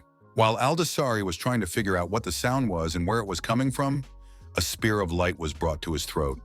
The immortal returned to finish the fight. His case began to disintegrate. It was the ultimate death. All that was left of the creature were dark clots and blotches. Wonmi-ho received a message that something was wrong with Cha Ye-rin. The girl couldn't breathe properly. They had to go to the hospital right away. Won Mi-ho realized that Yu Chang-hyuk was also involved. Deputy Yu was triumphant. He had gotten what he wanted. He realized that the Reborn's ability had a limit. He was able to come back 10 times. That was priceless information. Saudi Arabia 7 years ago. An unknown assailant infiltrated a secret base and killed all the guards. He acted quickly and brutally, leaving no chance for resistance. He gained access to a secret bunker. It was a hellish abyss where Blackwing was locked up. The man was a former secret agent of the National Intelligence Service, Yu Chang-hyuk. Yirin didn't regain consciousness. At first, the doctors thought it was the effects of a neurotoxin. However, the examination also found tetrodotoxin from fugu fish, paralyzing the nervous system, zolpidem, a strong sleeping pill, and even trazodone, an antidepressant in the patient's body. Won Mi-ho called the whole team into a meeting. She reported that the Black Wings clan member Obaid al-Dosari had been eliminated last night. At the same time, Huang had also disappeared. It wasn't clear if he would be resurrected in 3 days or not. She said that after scanning databases, a match was found with a photo taken in 1994 at the Madain Salia archaeological site showing a tourist with the same appearance and name. A month later, he was found frozen to death in the desert. On him was found a Korean MP3 manufactured in 2002. It was weird. How could a photo from 1994 have a player made in 2002? Suk-hee realized what was wrong. She recalled another incident where an old camera had ended up in the monster's hands a few days ago. Now everyone had guessed it. Everyone except the chairman. It turns out there was another Blackwing man in South Korea at the moment, only without wings. He was receiving punishment while in exile. The terrorist didn't understand why such important information had to be kept from him. This project was led by Suk-hee, and the queens were in charge of it. The girls tried to justify themselves. They didn't speak up because they didn't want to put another burden on him. Won Mi-ho said that the poison the girl had been poisoned with was similar to beta-adrenoblockers, which caused breathing problems, heart rate, and circulation problems. This poison was studied in the past in Saudi Arabia in a laboratory run by Min Jung-woo's father, Min Seok-young. We should have taken the girl and rushed to the Seongnam district bomb shelter. Min Seok-young would be much quicker to handle the antidote. And Won Mi-ho was going to take care of finding the person who created the poison. They rode to the bomb shelter in an ambulance and wondered where Huang could have gone. It was unlikely that Yu Chang-hyuk was involved. The terrorist said Huang killed his only friend, and he should hate him. But the truth is, this world still needs heroes like Huang. The immortal stormed into the store, shattering the glass door. If that wingless bastard had anything to do with what happened in Seoul yesterday, he'll be sorry. He was told to go to the corner and sit quietly. The creature pretended not to know what he was talking about. But Suk-hee's broken door is going to pay for it. It was the owner of the electronics store, Yak, of the Blackwing clan. The shelves were filled with retro equipment. The last time they met, she had also pointed a spear at him. It would have been strange if they had greeted each other more affectionately. Barely containing her anger, she questioned if he had created Al-Dosari. Jack said he didn't know what it was about. Suk-hee was filled with curses and threats. She didn't believe this guy one bit. The creature was beginning to lose patience. Such tactlessness was beginning to piss him off. She shoved under his nose a photo of a tourist with a picture of an MP3 he had sold in 1994. Yak did not deny selling the player. Could it be that after he was expelled from the clan, he started collecting human souls through an electronic device? Because of the camera that Yak had recently sold, an innocent man's soul was captured. Jack admitted that he had indeed sold an MP3 player in 1994, but the device had been lost afterward. He could trace all the items he sold wherever they ended up, even in another dimension. It was impossible for members of their clan to truly be born in this world. A mental body that feeds on human desires simply cannot enter this world. Most likely, the Blackwing who died yesterday was born in another world through a host that contained human desires. In the past, Jack and his younger sister had nearly died after being betrayed by humans. He never had the chance to use his power. As payment, he was banished from the clan, and his sister still suffers imprisoned in the hellish abyss. This device was a key that could open the door to the Hell Abyss dimension, but it was still being finalized. Jack couldn't get into that space. So it turns out there are other spaces. The immortal knew nothing about it. The creature said that 10,000 years ago, a member of their clan fell to Earth to escape the Prophet. The place was in Saudi Arabia. However, he ended up being sealed forever in a space that only the prophet could enter. That black-winged man was the root cause of everything that happened. The ambulance reached the shelter. The chairman hadn't seen his father for a long time. Min Seok-kyung was a representative of the Natural Disaster Preparedness Committee's advisory group, a member of the Russian Bratva Mafia, and the leader of the Min Seok-kyung community. The girl was rushed to the third office and data was taken for a blood test. They were at the Nuclear Research Laboratory, which was a classified organization in Korea. Min Seok-kyung said that there was no need to worry about the girl. An antidote would be made as soon as possible. The man was happy for his former partners. It had been a long time since he had seen them together. He noticed that Lilia had not aged a bit. The girl joked in response that her bones ached from the change in weather. Maybe he could put in a good word with Miho to get her retired already. Min Seok-kyung was not averse to retirement himself. The girl continued to crack up. She said that at her age, she often wanted to go to the bathroom and left. She realized that the two of them had a lot to talk about in private.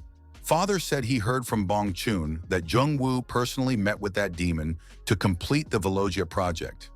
He, like his son, had dedicated his entire life to studying and containing those creatures. He realized that there was no way the demon would just let his son go. The only question was, what deal did Jung-woo make? The next day, Yirin felt much better. Her pulse and temperature had returned to normal. The girl was going to regain consciousness soon. Jung-woo thanked his father. It was because of him that the girl had survived. The father said that the poison that Yirin was poisoned with was developed in a secret laboratory in Saudi Arabia. Then many years ago, he had destroyed all the materials and escaped. Until now, he thought that such a poison no longer existed in this world. However, a few years ago, an intruder broke into the closed lab. He killed the 8 people guarding the closed lab and then disappeared afterward. Jung-woo assumed that it was probably Yoo Chang-hyuk. He probably went down into the pit and met the demon too. Someone recognized Min Jung-woo as the terrorist and ordered him to report to his superiors. His reaction was instantaneous. A second and the gauntlet was activated. The unknown people had lost consciousness. He had heard that this hideout used to be a place called Dasom, where people from political and business circles did all sorts of nasty things. According to the information from Miho, Yoo Chang-hyuk had been here all this time. Someone was eavesdropping on them. He was standing behind some door. The terrorist only needed 2 punches to knock out the unknown man with a gun. He kicked the door with 1 punch. Jung-woo discovered a passage to the basement. The basement led him to some room. He opened a door that looked too expensive for such a place. The office looked like a presidential suite in an expensive hotel. All the entrances and exits were visible from here. Had Yoo Chang-hyuk found out that the terrorist would find his hideout and escaped? An image of a white-haired man appeared on the laptop. He was laughing at the terrorist. At that moment, he was far away from this place. Someone was about to be thrown out of the airplane. Won Mi-ho wasn't going to feel sorry for anyone. She was going to be fired anyway. At least she'd get to have some fun for the last time. She had long ago realized that the members of the so-called elite association, which was created so that the government could unofficially contact the Disaster Preparedness Committee, had actually allied themselves with the Snow White cult and were trying to stop them. She offered them 2 options: tell the whole truth or take the final flight from 3,000 feet. They started hearing threats. She indicated that she didn't mind chatting, however. How long could they last standing there without seatbelts? They quickly broke down. She demanded information that Yoo Chang-hyuk had, as well as the name of his informant. At this time, Yoo Chang-hyuk continued to broadcast from the screen. He said that he had been scrutinizing the terrorist all this time. Those called the deceased had long worshipped the Black Wings clan. The clan originally played the role of an oracle. However, for several hundred years, no one had accurate foresight, so the clan split apart. Among the adepts, there were those who began to reinterpret the prophets. The terrorist was the closest to their faith, someone who saw the future and was willing to do anything to save people. Just like the Snow White cult, who want to paint the world white. Their committee is the same pseudo-religion that promotes world peace and believes that the world will one day be peaceful. He said that in Seoul, 300 bombs have been planted in Gwanghwa Square. Yoo Chang-hyuk said he shouldn't get in the way, because in the end, they have the same destination. Some car crashed into his car and blocked the road. Finally, the terrorist was tired of all this creepy idealism theory. While Yoo Chang-hyuk was trying to recover from the collision, Terrorists shared that the entire area around their house is bugged, and even if terrorist fails and misses you, he has reliable helpers. Zhang Dukman, the commander of the 1st Special Forces Unit of the Natural Disaster Preparedness Committee, was happily ready to wipe out the enemy. Yu Chang-hyuk didn't have long to wait. The terrorist will definitely come. The commander of the 1st Special Forces Unit, Zhang Dukman, located the target and reported its location. He warned his men that Yu Chang-hyuk was very dangerous and might have some superpowers. If they couldn't take him alive, they should use lethal fire. Yu Chang-hyuk knew that this man was a real beast who had been in the service for 30 years. He was politely asked to get out of the car. His guards were also made up of elite fighters. Only a couple shots were fired, and besides Deputy Yu, there were only dead bodies in the car. That was the last warning. One more trick and the guys would start shooting. The commander really wasn't bad for an ordinary man, but Yu Chang-hyuk stopped being human a long time ago. He used the ability and the force wave knocked the men to the ground. Taking advantage of the hiccup, Yu Chang-hyuk moved behind the wheel and hit the gas. The car was being fired on from all sides, but the car was armored, so it made it through. The commander hit the rear tire, and the car skidded on the asphalt. He wouldn't get far now. The commander reported that the Alpha team was pursuing Yu Chang-hyuk along the Gangbyongbuk highway, and the terrorists should hurry up. The enemy didn't give up. He jumped onto the roof of a neighboring car. It was like a challenge. Zhang Dukman was already in his 50s, but was still in great shape. He ordered the driver to rebuild the car closer and jumped onto the roof as well. Despite his rich experience, he had never had to fight on the roof of a car before. Zhang Dukman had great strength and excellent reactions. His punches were on target, but he was just a man. Yu Chang-hyuk used his ability, and the force wave swept the commander off the roof of the car. Flying at that speed could end in death or severe injuries. Suddenly, a strong hand grabbed Zhang Dukman's arm in flight. The terrorist arrived just in time. He threw the commander onto the back of the motorcycle. The one-eyed commander was saved at the very last second. Yu Chang-hyuk was ready. The terrorist wouldn't leave alive. Youngwoo remembered his last conversation with Immortal. She told him that in the past, Yu Chang-hyuk had met with Blackwing in Saudi Arabia. He had created a new clan member there, and there's a good chance that he got his superpower from the same demon that gave Min Jung-woo the power. Yu Chang-hyuk has something from his left shoulder to his lower back. The terrorist was ready to fight. After all, freaks like this are his specialty. Min Jung-woo looped the force into an energy circuit and sent a lightning discharge through it. The strike was extremely powerful. The enemy, flying through the ring, crumpled the protective barrier and flew out of the path. But it didn't hurt him much. Unlike Aldosari, his attacks were not visible in purple color. Yu Chang-hyuk's ability was closest to telekinesis in essence. He could attract and repel various objects, but the distance of influence was not too great. The terrorist had encountered more powerful telekinetic abilities. The enemy probably had something else in store. And the terrorist was not wrong. I wonder what the bastard paid the demon for his power. Demon never did anything for nothing. Yu Chang-hyuk remembered the time when he was still a young adept and thought that the phrase painting the world white meant not eradicating but saving humanity. Then the bishop helped him realize the truth. She said that if the prophet remained on the day of the coming, everything would be useless. She said that there was no need to wait for the day of the coming. It was only worthwhile to conquer the world through the power of the prophet. And now he was ready to paint the world white with his own hands. The commander received a report that a SWAT team was heading to Yongsan County. He didn't understand why they were going there, because they were supposed to be following Yu Chang-hyuk's car. And if he was here right now, I thought, then who's driving the car with only dead bodies in it? So there was another accomplice who was controlling the car from the remote control. He told Jung-woo that Yu Chang-hyuk was just a trap, and the real target was his car. Someone is controlling it from a long distance and leading it to Yongsan County. Why Yongsan County? Jung-woo recalled that Suk-hee said that Yu Chang-hyuk had created a new clan member in Saudi Arabia in the past. The Immortal had reported that she was currently in Itaewon. The guest didn't make the terrorist happy. The white-haired man tried to escape. The girl was remotely controlling the car. She was Yu Chang-hyuk's secret accomplice.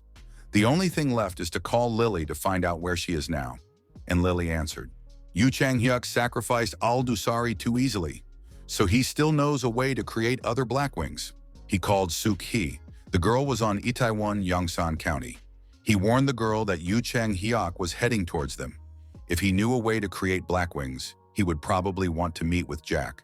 There's probably some kind of device that could create Aldasari, a device that has human souls inside it. Suki replied that if that's the case, there will be big problems. Jack had been collecting these souls for 100 years, and there were currently about 10,000 of them. Was that really Yu Chang-hyuk's true goal? If he created 10,000 Blackwings, the entire humanity might be on the brink of destruction. Min Jung-woo informed Lily and Jang Duk-man about Yu Chang-hyuk's probable plans. They should have traveled to Itaewon immediately. Jack realized from their conversation that the man was targeting the souls he had collected. Suki suggested to tear everything down there before the uninvited guest arrived, but Yak didn't see any reason to worry. Leela called Hee-soo and asked her to contact Won Mi-ho. They might need backup. She said the app is serious and they should put the emergency alert mode on. So they're all going to Itaewon. Suki traced the call. It turns out they sent Yerin to Seongnam. They met Yu Chang-hyuk right at the entrance. Yak said that he didn't feel Yu Chang-hyuk was part of the clan. That was strange. At that moment, the terrorist appeared. The plan entered its final phase. The reporters on TV reported that they had received an urgent request for an interview from Deputy Yu Chang-hyuk. He was going to tell the whole country how he was going to be killed by the terrorist and the Disaster Preparedness Committee. Won Mi-ho requested X-files on the Prime Minister, the Minister of Science and Technology, and most of the deputies from Hai Min's party. After that, she ordered those files to be checked against the ones Yu Chang-hyuk had. It's a 100% match. She should have foreseen this in advance. Won Mi-ho ordered the system to link her to the terrorist, and also to check the location of all MUN employees and report those whose actions looked suspicious. The system reported that the terrorist's location had been divulged to an unspecified number of people. An image appeared on the screen. Deputy Yu reported that these words were his last testament before his death. He reported to the whole country that the Disaster Preparation Committee had colluded with the terrorist. Yu Chang-hyuk continued to air the files. He said that the committee was hiding a secret weapon in an electronics store in Itaewon, and the people blocking his way were the terrorist along with the head of the Special Forces Squad from the Disaster Preparedness Committee, national hero Yang Duk-man. Youngwoo couldn't believe it. Was the true goal not to revive the Black Wings clan, but to sue the committee? To some extent, people realized that the terrorist could be caught, but for some reason they didn't. And it is because of Yu Chang-hyuk's sacrifice that the people will finally know about this truth. He revealed that the terrorist played the role of a janitor who worked for the committee and got rid of clutter and unwanted people.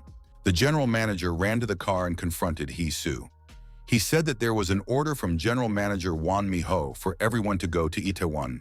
Their Mr. Chairman is up to his neck in shit again. Yu Chang-hyuk was about to reveal the terrorist's true name. One powerful blow interrupted his speech. The motorcycle whizzed into the trunk, lifting the camera underneath. Lilia made it in time. She wasn't going to listen to any more of this nonsense. The terrorist wondered if that was the whole plan. Even if his identity was revealed, he wasn't going to cower in a corner out of fear for his life. Yu Chang-hyuk laughed at them. He had once again achieved what he wanted.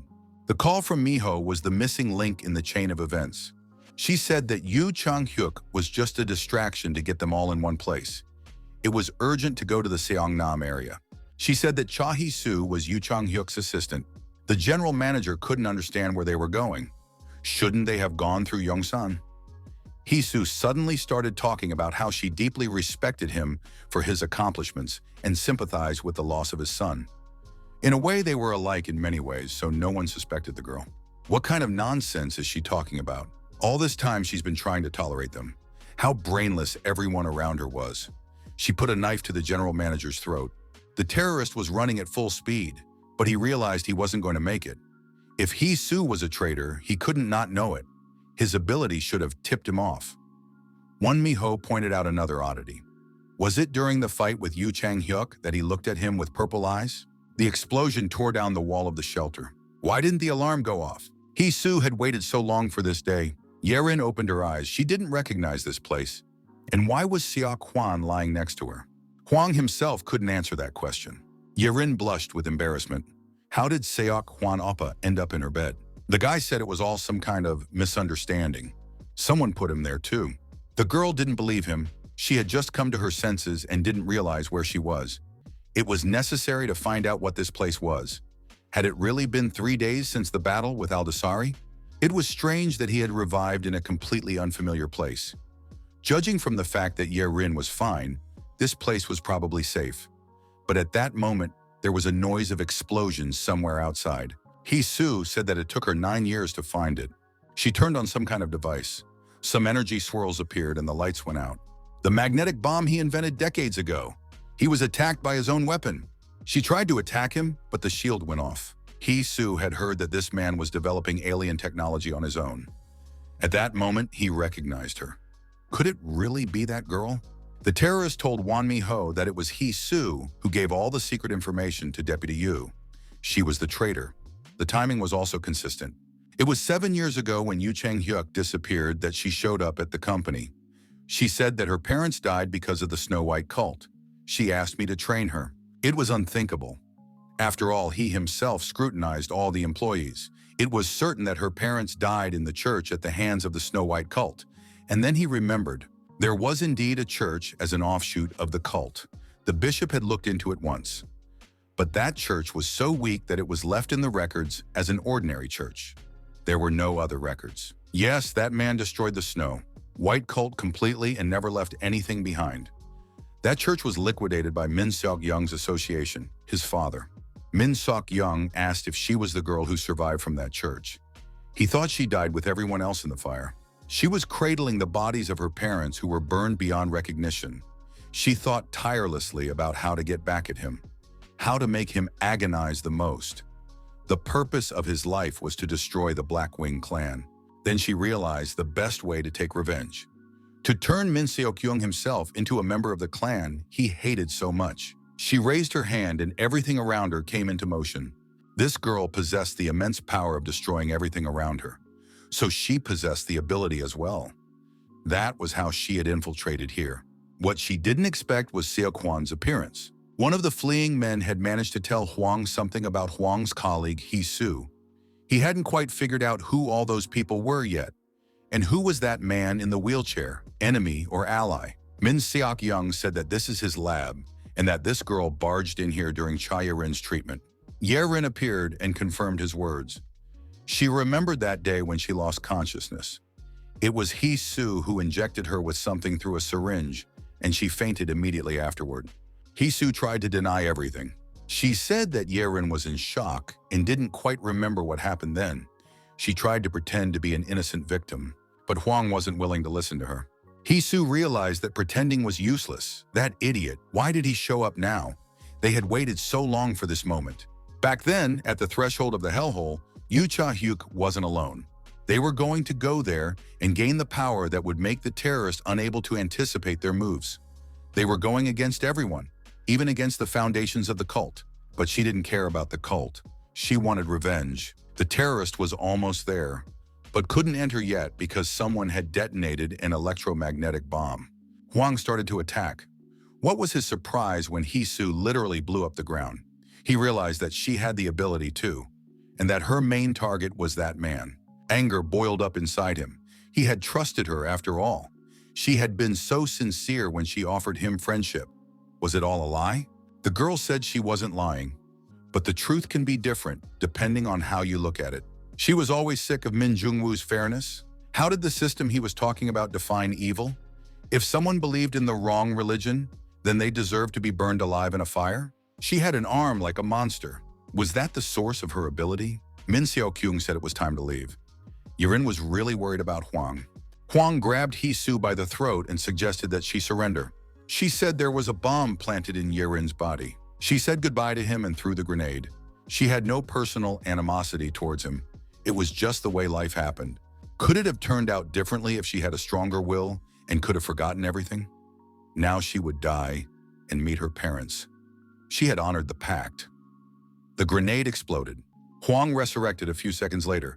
Something was dangling from his arm. A monster arm? First rule, he was reborn in a place he thought was safe. Second rule, an inanimate object that touched his body, such as his clothes, would move with him. Well done, Hee-soo. Now the demon was ready to fulfill her wish. The demon's hand lit up with a fiery light, and clots of darkness enveloped Min Seok-young. Now he understood the whole plan. That damn demon had calculated everything. The darkness penetrated him, making irreversible transformations. He heard the voice of the infernal creature inside his head. Several decades had passed since their last conversation, and the demon couldn't wait to see his worst enemy as one of them. Min Seok-young had told Hwang that he had been infected. Hwang tried to think of something, but it was too late. The infernal contagion was penetrating deeper by the second. There was almost no time left. Everyone could die. Min Seok-young asked Seok-hwan to memorize his words. The terrorist tried to get through the barrier. He realized that he was late. He ran in just as Hwang was killing his father. Min Young-woo couldn't believe his eyes. His own father looked like a creature from the Black Wings clan. Seok-hwan's blow had disrupted something in the transformation process, and his father's body began to disintegrate. Ye-rin realized that the lab director was the father of the same terrorist that was all over the news. Hwang remembered Young-woo telling him at dinner that he had a father. The demon was triumphant. It looked like Unkillable had finally realized his power since he could kill with a single blow. He had calculated everything, even the moment when the terrorist appeared and his father died right in front of him. All this time, the demon had watched the man's faith crumble, but he couldn't wait any longer. It was time for Young-woo to accept him. Hwang tried to explain the situation. He said that Hee-soo wanted to turn his father into a member of the Black Wings clan. The terrorist asked if Hwang knew that the man was his father, and were there any ways to do otherwise? The man then asked to memorize his words. He said that when Hwang found his son, have him tell him that Min Seok-young was grateful to him for being his child. Unfortunately, they had no other choice. The terrorist said that all this time he worked like a cursed man despite insults and criticism from others. The reason for his selflessness was because there was someone who believed in him, and he couldn't control himself now. The terrorist activated his lightning bolts, and with all his might, he punched Hwang in the jaw. And then Ye-rin realized that underneath terrorist's mask was Appa Jung-woo, the voice and the hair. He replied that he was just a terrorist now.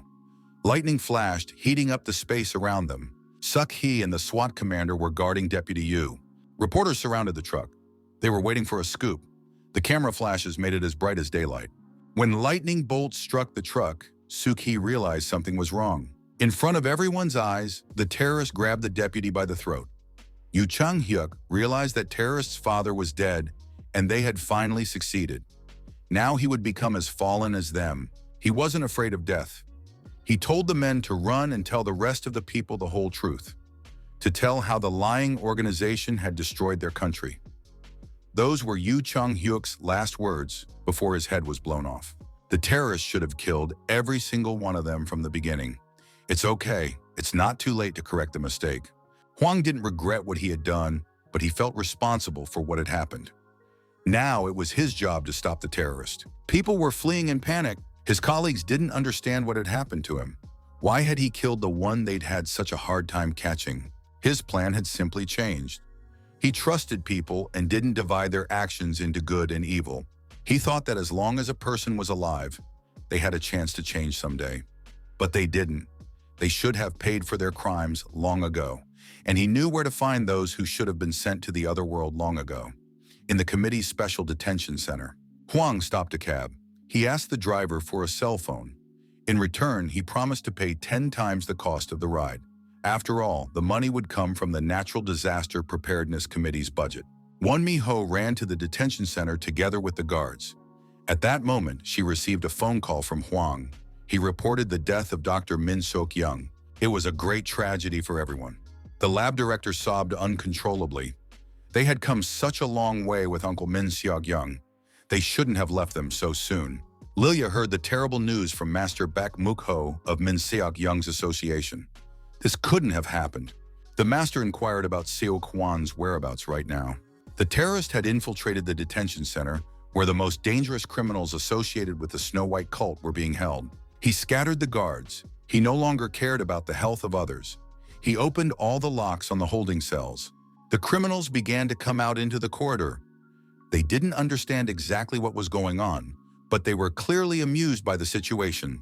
The terrorist walked down the corridor towards the crowd of convicts. The first one he caught was a minion of the Snow White cult, who had set 2 arson attacks and killed 3 people. His name was Yeon Jung-ho. He was the first to die. The terrorist knew them all by name. How many people died as a result of each of them? He had caught most of them himself and brought them here, hoping they would repent and change. But there was no more forgiveness for them. He listed their atrocities and killed them one by one. The criminals panicked and started to run away, but that didn't help them. The last one he killed was Deacon Gola, guilty of 17 cases of terror around the world and complicity in the murder of 180 people. This was the bloody trial. The man who administered justice no longer knew pity or mercy. Some pathetic reporter tried to slip Suk-hee a cell phone with a tape recorder and, stammering in fear, asked him to explain what was happening. The reporters didn't understand what had happened. Apparently, the committee wasn't in league with the terrorist after all.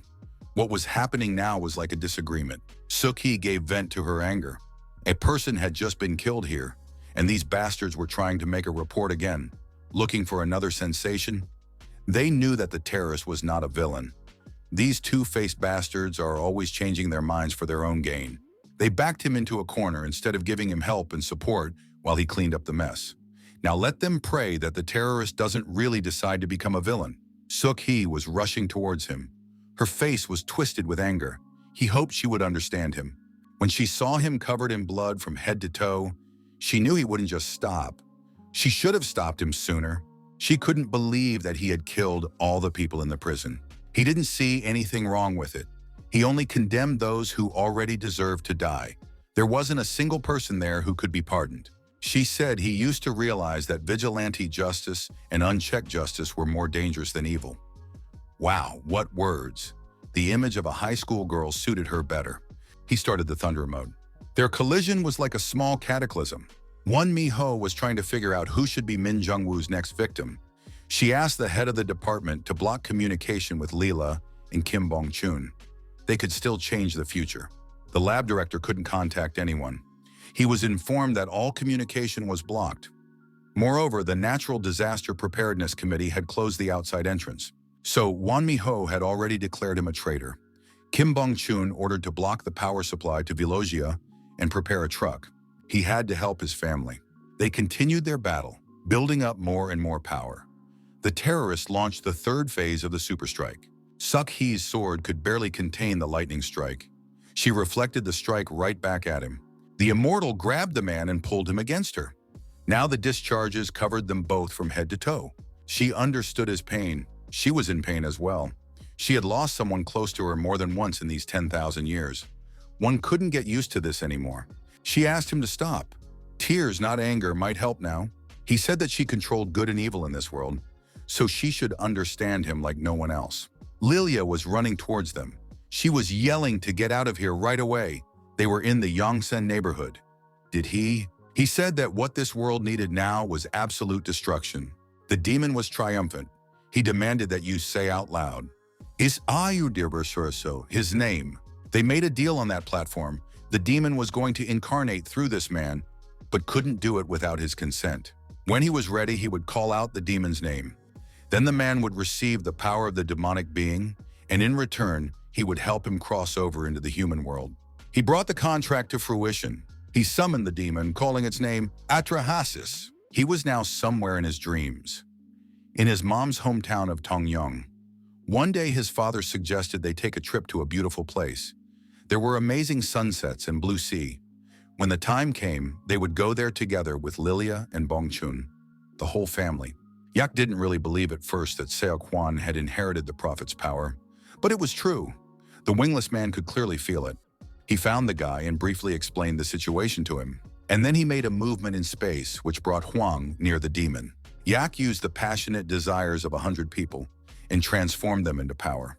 The space crackled, enveloping the demon in layers of energy. There were now 3 of them against the demon. More power had to be added. Jack harnessed the energy of the desires of 1,000 people. But even that was not enough to capture the demon. He tried to shackle Atrahasis, but the chains could not hold him for long.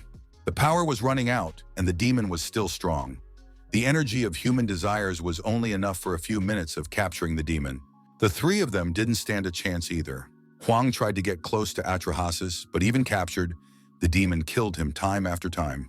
Huang remembered his training with Suk-hee. He had asked then, how did that girl get so strong? She joked that she was just a student, unlike everyone else who thought they were the creators of the world.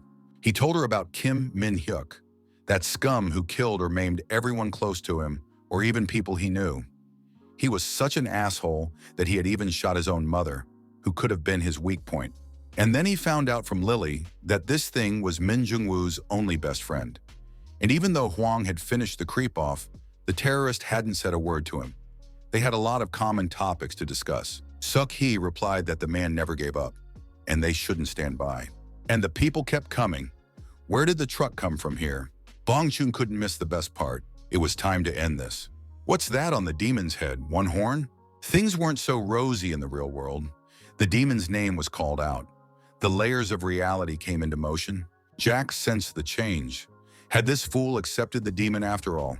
The immortal realized that the process had to be stopped at all costs. Something was happening to her power. It was beginning to disappear. Where did her powers go? Atrahasis sent her power to another dimension.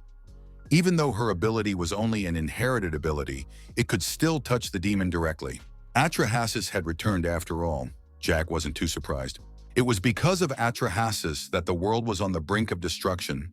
The seed he had once sown had yielded a good harvest. The world was overflowing with evil. This traitor to the queen was sealed by the prophet 10,000 years ago, but he still cannot rest. He never gave up trying to enslave this entire world for a second, even while imprisoned. Shame on the clan. The demon replied that the two of them were not worthy of forgiveness. The former Legion leader, who had his wings torn off, was similarly punished and abandoned by his queen.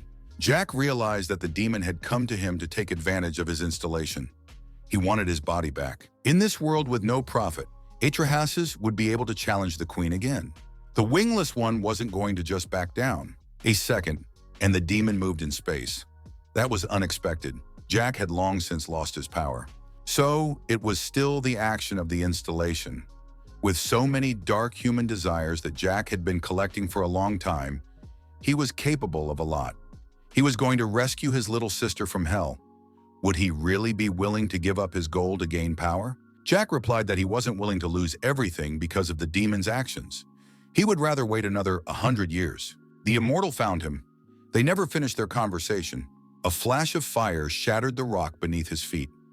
Lily had a couple questions too. The Blackwings clan incarnates in this world in return for the fulfillment of dark human wishes. As far as she could remember, the Lord had never made his wish. This pathetic wench never gave up trying to meet the man who used to possess this body. He said she was too late. The ownership of the body had passed to the new owner. Here's who really didn't care about all the contracts. It was Seok-hwan. The guy's appearance, as always, was spectacular and unexpected. He told the demon to get the hell out of Youngwoo's body because Hwan still had something to say to the former chairman master.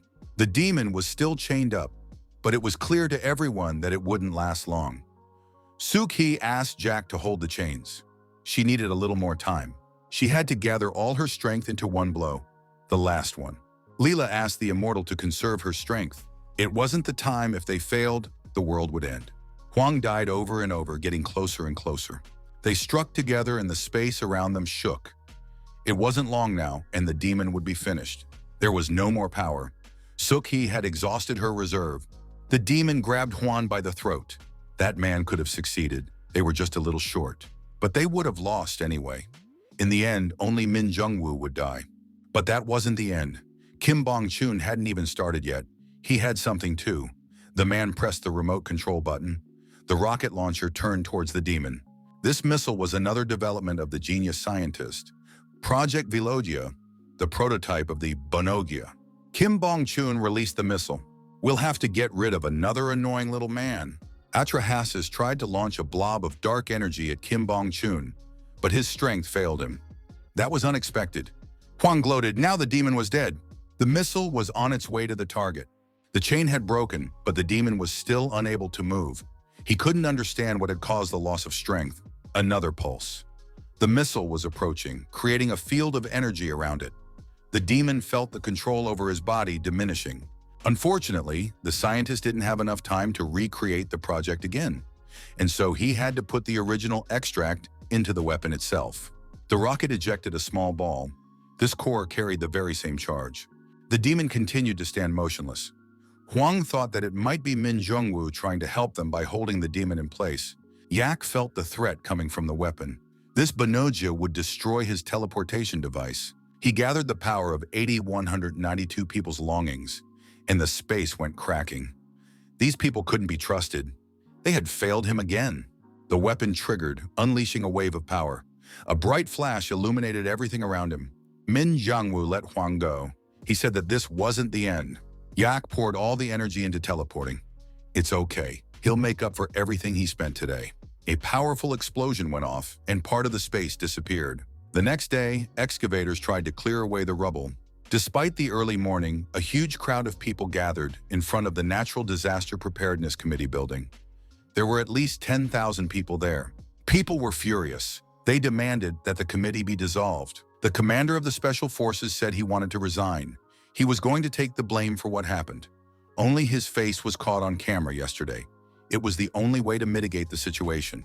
Miho said it was a complete failure. After Kim Bong-chun shot that thing, he, Leela, and Min Jungwoo disappeared somewhere. Yak's teleporting device had also vanished somewhere. These three could become very serious opponents if they united against the committee. They had to be found and stopped. Now all who could be trusted were Suk-hee and the newcomer, Huang. Huang faced Yerin. The girl almost knocked him over with joy. She was really excited. Lily's meeting with Min Jungwoo, on the other hand, didn't seem joyful. She had come to clear things up once and for all. She came to set the record straight. She wasn't going to lecture him. They had once made a vow. She killed and he saved lives. She'd fought her whole life to make sense of it all. But he killed and broke that vow.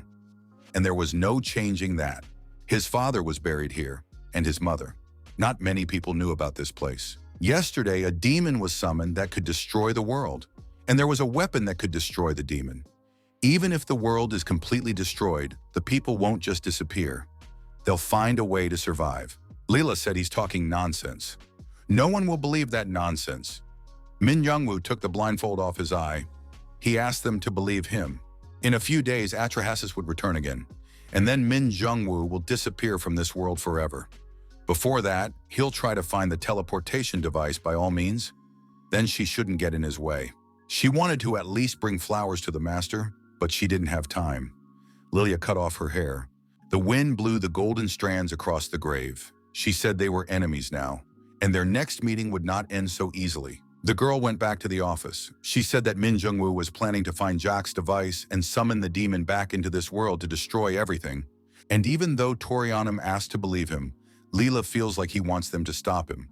For that, a team is needed. A team that can intercept the teleportation device. The girl went into the office to see her boss. Won Mi-ho was in a terrible state. Her ashtray was full of cigarette butts. Won Mi-ho was desperate. She turned on the report. The army and police had started a mass arrest of criminals in the Yongsan area. Kang Suk-hee was furious. These people weren't worth saving. She controlled justice. She passed judgment. They should have all been exterminated. The terrorist was right when he decided that these scum should be ripped out by the roots. Leela couldn't believe it. This couldn't be happening. She knew the girl's temperament. But that wasn't all. The Russian mafia group, Bratva, that Dr. Min Seok-young and Lilia herself had once belonged to, had decided to avenge his death. They sent one person to solve the problem. Lilia knew this organization. If they sent one person, they shouldn't have expected things to be easy. She had a bad feeling about this. She guessed who exactly had come to Korea. The 5 attacking warplanes had been destroyed by some unknown weapon outside of Earth's atmosphere. An unknown jet plane landed on the base's runway. He enjoyed the welcoming ceremony, better than any orchestra. The man who arrived on this plane was the leader of the Russian mafia organization, Bratva, Nicholas II. And he wanted the person who killed Min Seok-young. It's been 8 years since their last meeting, but the cooperation with Munt, which was run by terrorists, was quite lucrative. Nikolai felt sorry for the way things had turned out in the end. The terrorist inquired as to what exactly Nikolai was up to. Being the head of the mafia, he had come to Korea alone. It was strange. Nikolai informed that this was the main condition. Only one person could come, and he had never been here. In this country, you could always make a lot of money, even from a small mess. Nikolai asked where Lilia was. I'd like to see her too. The terrorist said that she left and is now his enemy. So Nikolai can kill her and her assistant Seo Kwan? The main thing is to keep the terrorist out of it. Lilia tells Juan about Nicholas II. That man had transplanted the consciousness of his father, the previous mafia leader. They should have been very careful with this man. He's close in age to the terrorist.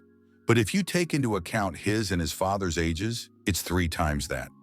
There's a reason he became the head of the mafia. He was basically a monster. The streets were crowded. People were protesting against terrorism. They demanded that the Disaster Preparedness Committee be dissolved. They made Yu Chang-hyuk look like a hero who sacrificed himself for the common people. The man who led the demonstration was a member of the Snow White cult, the same one who confessed his crimes to Won Mi-ho. They arrived at some strange back alley. Lilia doubted that this was the place to find someone who could be part of their team. Suddenly, someone attacked her. Lilia tried to fend off the blows, but their force was too great. She didn't have time to block them. The person's reaction was also surprising. Huang intervened and tried to stop the attack. It turns out that this man was the same old friend who had bailed him out many times. It was Jong Young-ha, one of the best fighters in Korea. Jong Young-ha yelled that this girl was a criminal, whose face was all over the news. Where the hell did that Huang bastard disappear to? He even stopped calling. It was necessary to urgently somehow calm down an old friend and bring him up to speed. But Lilia was furious. What kind of team is this?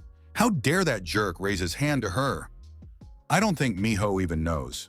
And Jong Young-ha was going over the fight in his head and couldn't understand how this girl had withstood his hardest punch with almost no damage. On the way out, Huang tried to briefly explain the situation.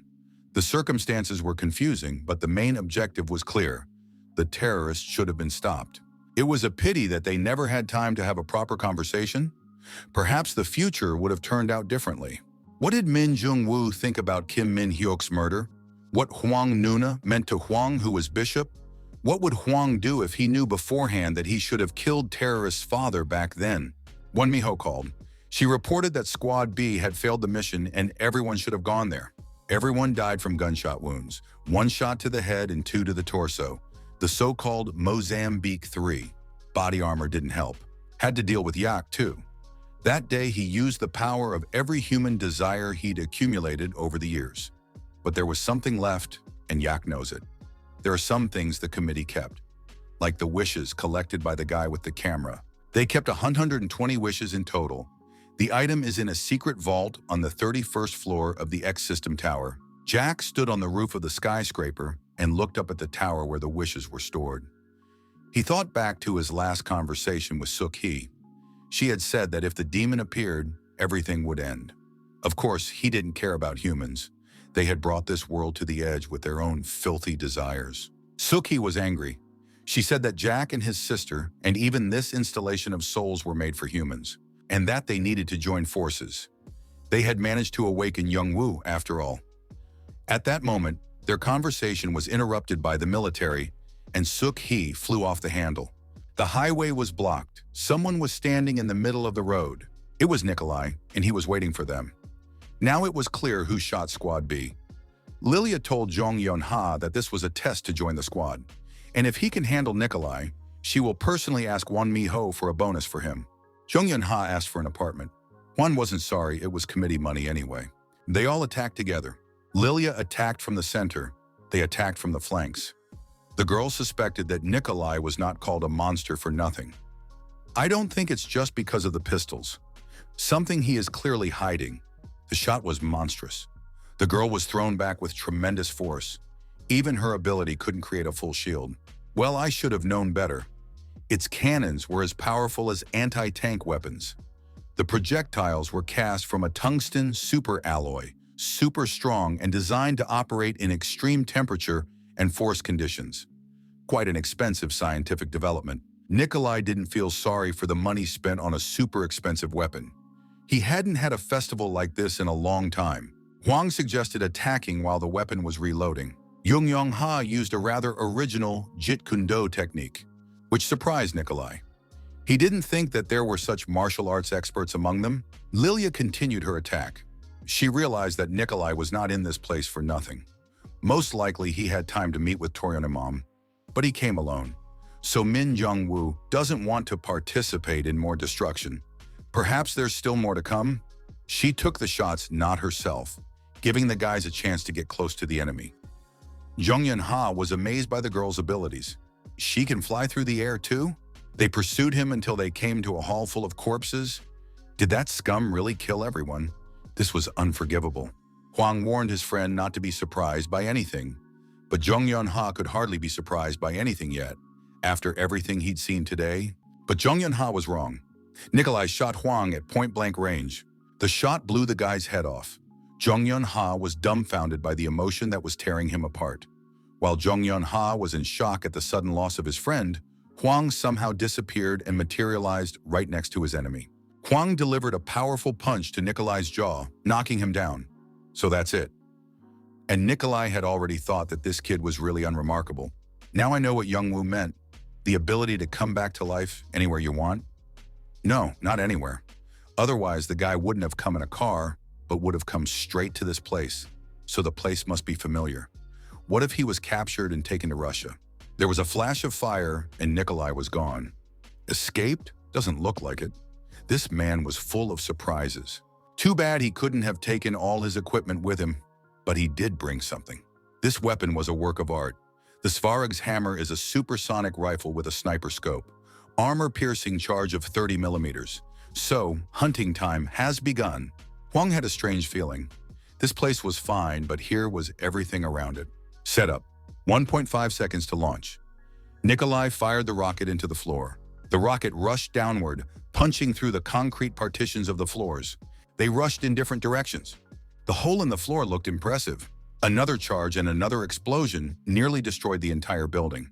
At this rate, they're all going to die in here. Judging by the vibrations, the mob boss is lurking on the 5th floor. Lilia will get that rat bastard. Hwang heard shouting. It sounded like there was someone alive upstairs. Leela said she was disappointed in her former boss. Without his guns, he's pathetic and worthless. Nikolai continued to have fun. He'll have enough good guns to handle this bunch. Lilia had already caught a glimpse of his speed. The axe blade cut the projectile. Jung-Yun-ha gave Nikolai his signature punch. Martial arts is not a bad way to deal with such freaks. Upstairs, 2 people were arguing. The last surviving fighter of the squad was persuading the vault manager to move on. They should have opened the vault. No one knew how to open it. The manager changed every month. The soldier couldn't give up now and hide, then his comrades would die for nothing. It was Choi Ye-gong, a former MUNT employee and currently a fighter of the Special Forces Unit of the Natural Disaster Preparedness Committee. The same guy Hwang had interviewed with at MUNT. His younger cousin was a fan of the terrorists. He felt that the nickname didn't reflect the real meaning of what terrorists actually does. The brother claimed that when he was little, terrorists saved him. When Choi Ye-gong went into the army, he didn't agree with his younger brother's opinion. He served in the army to protect civilians and fight terrorism. During his service, he participated in a mission to rescue the Deputy Minister of Economy and Finance, who was taken hostage. Then they killed 17 terrorists, but lost 3 comrades. And after some time, the guy learned that the man they rescued turned out to be a member of the Snow White cult. He teamed up with criminal organizations for human trafficking. Their comrade committed suicide to attract public attention and reveal the truth to people. He wrote on his posthumous poster that they had rescued a demon, but the media blamed it on PTSD and hallucinations. No one believed it. Choi Ye-gong was happy to meet Hwang, another person who didn't give up. The fighters' mission was to infiltrate the vault and destroy its contents. They had to hurry while those 2 below were holding back the enemy. Despite letting the attackers get so close to him, Nikolai was quite successful against the 2 dangerous opponents. Not only that, he still had time to counterattack. It was necessary to stop him from striking. Lilia used her ability, and Nikolai was thrown aside. How much he missed this technique. The leader of the group offered the girl to return to the mafia. Lilia sent him away. Just then, they heard the sound of approaching helicopters. The 1st Special Forces team, led by Jang Duk-man, had arrived to help the Allies.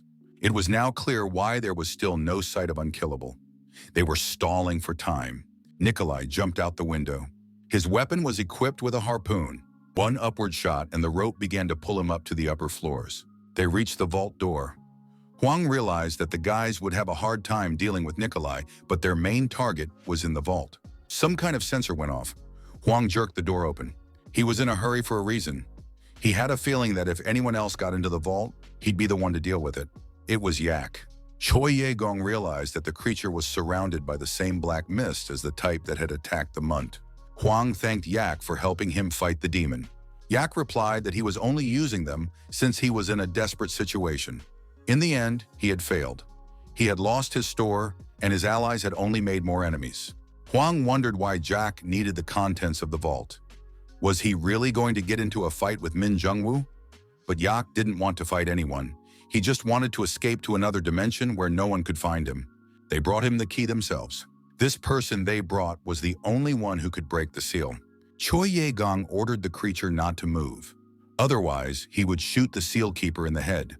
Yak said he doubted that Choi Ye-gong was capable of firing a shot. After they had killed innocent people while freeing the hostage, he would hardly want to make the same mistake again. Then the death of their comrade who killed himself for the truth would be meaningless. This creature could read human souls. It knew all their fears and desires. The blackness was spreading. Huang told Jack that now was not the time to fight among themselves. They should talk. Jack didn't want any more talk. He spat out waves of black energy at the guy. This mist was like knife blades. Jack said that he had been observing people for a long time. There is only one feeling that moves them, and that is anger. It is anger that makes people move forward and evolve. Yu Chang-hek, who revived Atrahasis, people demanding the arrest of the terrorist. People justify their hatred with justice. Yak refused to negotiate with the people. He will not make the same mistake as his sister who trusted humans and was thrown into hell. Let Unkillable leave. Huang had been contacted. Reinforcements were close at hand. He suggested that Yak surrender. If not Yak, they would open the vault themselves. He sent a signal to Miho. One Miho said she didn't advise Yak to even try to open the door. She changed the person in charge of the vault a minute ago, and by force even he won't be able to break the seal. This door was set up from the beginning with him in mind. He should leave. Jake had another plan. He would rip out the entire floor with the vault and throw it into the building where Wan Miho was now. It'll be a little tough. There's no other options. While they were figuring things out, Huang broke the seal. It was so obvious after all. If it's hard for the Black Wing clan to print, then it's a no-brainer for Huang. Yak didn't understand why Huang needed to destroy the seal. They had failed to stop him, and now they were trying to win him over to their side that way. Huang replied that such complications were not for him. One Miho was furious. That psycho doesn't realize what he's done. With a snap of his fingers, Yak cut the connection. One Miho smashed the screen. Backup had arrived. The SWAT team was trying to figure out what was going on inside. Infrared showed that there was an object with an abnormally low temperature inside. Presumably it was a yak. Jack was the enemy. He could not be allowed to penetrate the vault. The commander ordered to fire.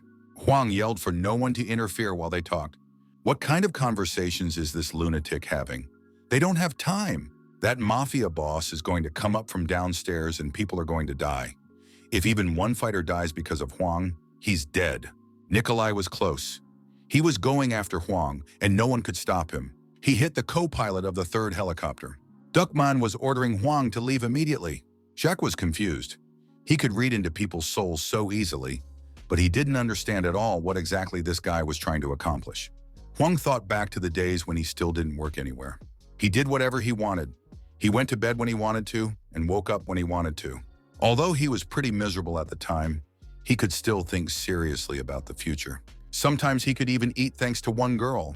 Most likely, Jack also had a similar life that he wanted to return to, the one where he was with his sister.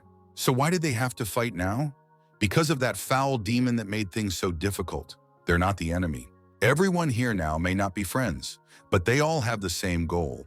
And until that goal is achieved, until they return to their desired lives, they should unite. They must become one team. After they stop the terrorist and kill that demon, this team will fall apart. Huang asked Yak to believe him. Yak remembered his sister. She often wrote him letters. She created that device to prove to him that there are not only bad people. Jack said that overall the speech wasn't bad, but next time he should work a little on his image. As of late, Huang has been kind of awkward to look at. There were some black clots flying around Huang. Yak noticed that Min Jungwoo not only had the power of Atrahasis, but also Kang Suk-hee. Even if they teamed up, it wouldn't be easy for them. Are they really ready? That suit was pretty good. Of course it was. That's what they've decided. To be a team until their goals are accomplished. Huang told the others to leave. Nikolai's goal was him. There was no point in the others staying. Lilia Yu expressed doubts that Huang could do it alone. Even though she didn't like him too much, it wouldn't be too good to lose him at the beginning of the mission. Huang agreed that it would be a shame to lose the leader now. As for him being their leader, Lilia highly doubted it. The others should have been taken away from here as well. Jack had warned Huang that he had died only 10 times last time, then resurrected after only 3 days. We should have kept that in mind. Huang was left alone. Nikolai didn't wait long. He had expected more opponents. This guy wasn't so easy. The fight promised to be interesting. Huang was ready to surprise this scum. He couldn't understand why the leader of such a famous group would drag himself here for revenge against one man. Nikolai shot and felt truly happy. This time he had an unusual opponent. It was unlikely that Unkillable would be able to understand him. There was no point in having a conversation. Huang died and rose again, trying to get as close as he can. I don't think this is just about revenge. The terrorist must have explained the circumstances of his father's death. Most likely, this Nikolai is just a maniac who likes to kill. People on the street continued to demonstrate against the committee. They were deluded, not understanding the real situation. They were being manipulated, used for their own gain. But the problem wasn't just bad people. The committee's staff was also to blame. For so many years, they hid the truth from the civilians, not trusting ordinary people. Choi Ye-gon was going to fix that. He asked to be dropped off from the helicopter. It felt like Nikolai was never running out of bullets. He was firing almost without a reloading break. At one point, Huang came up behind him, and he took another bullet to the head. It was like some kind of ability. How could Nikolai have predicted the location of his resurrection? Nikolai said it was just a calculation. Considering his angle of view and the location of the walls that ruled out the possibility of resurrection at that place, the result was obvious. Choi Ye-gong continued to urge the commander to tell the people the whole truth.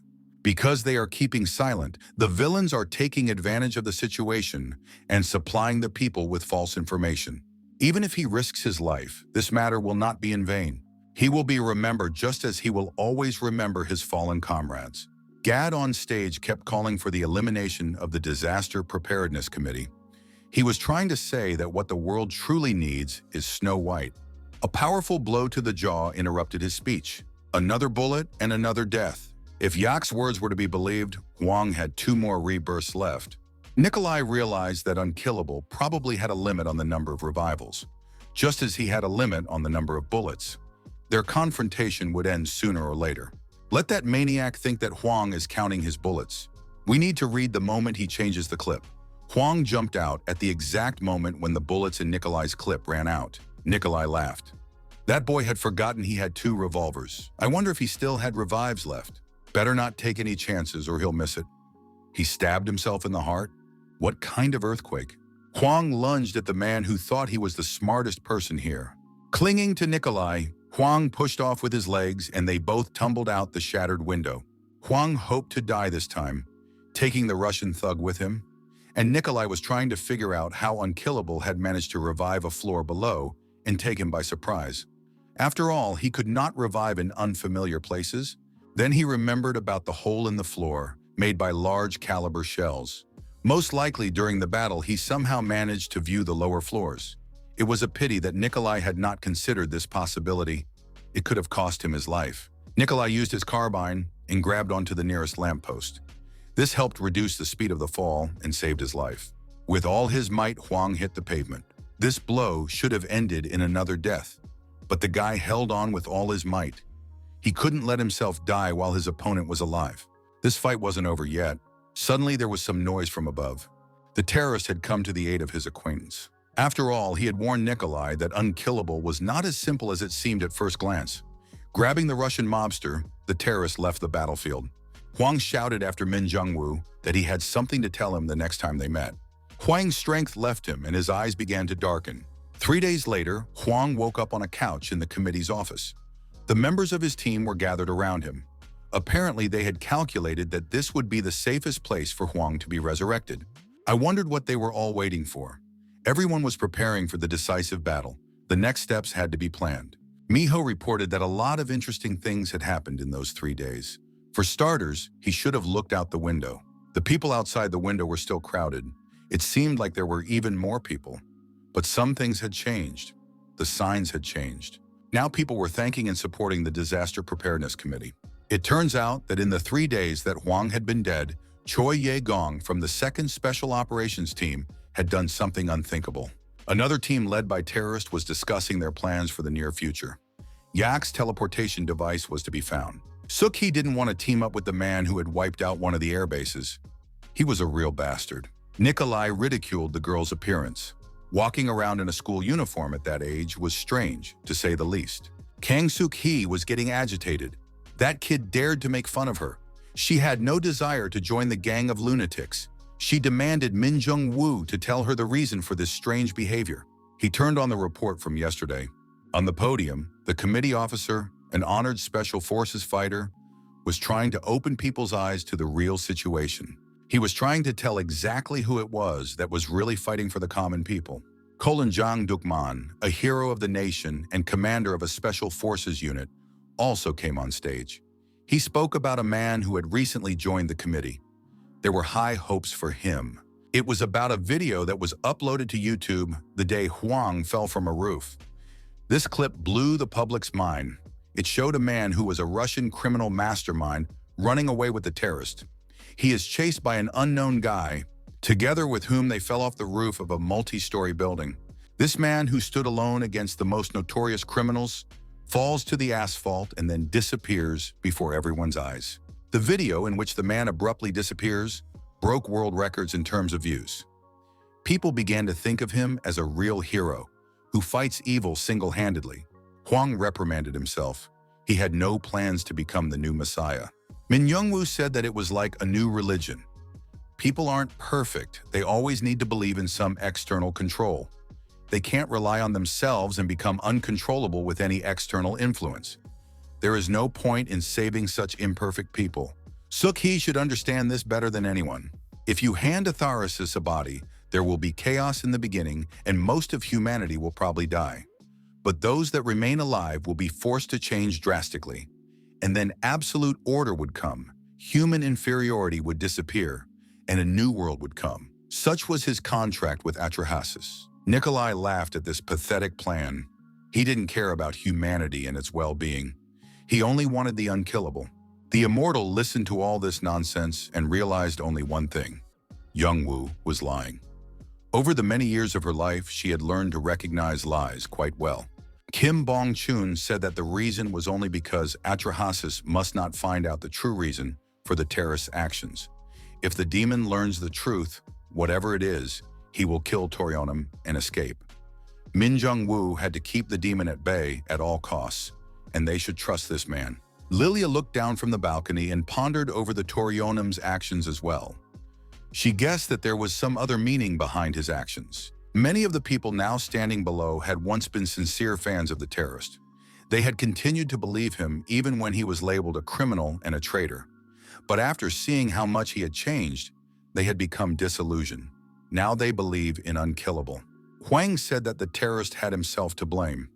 You shouldn't play with faith. In fact, it was wrong of him to take his fans to unkillable. It was the second branch of the subway Sinsuldan station. That's where Jack had moved his teleportation device. The station had been abandoned due to changes in construction plans. There was a good chance that that was where the decisive battle with the terrorist team would take place.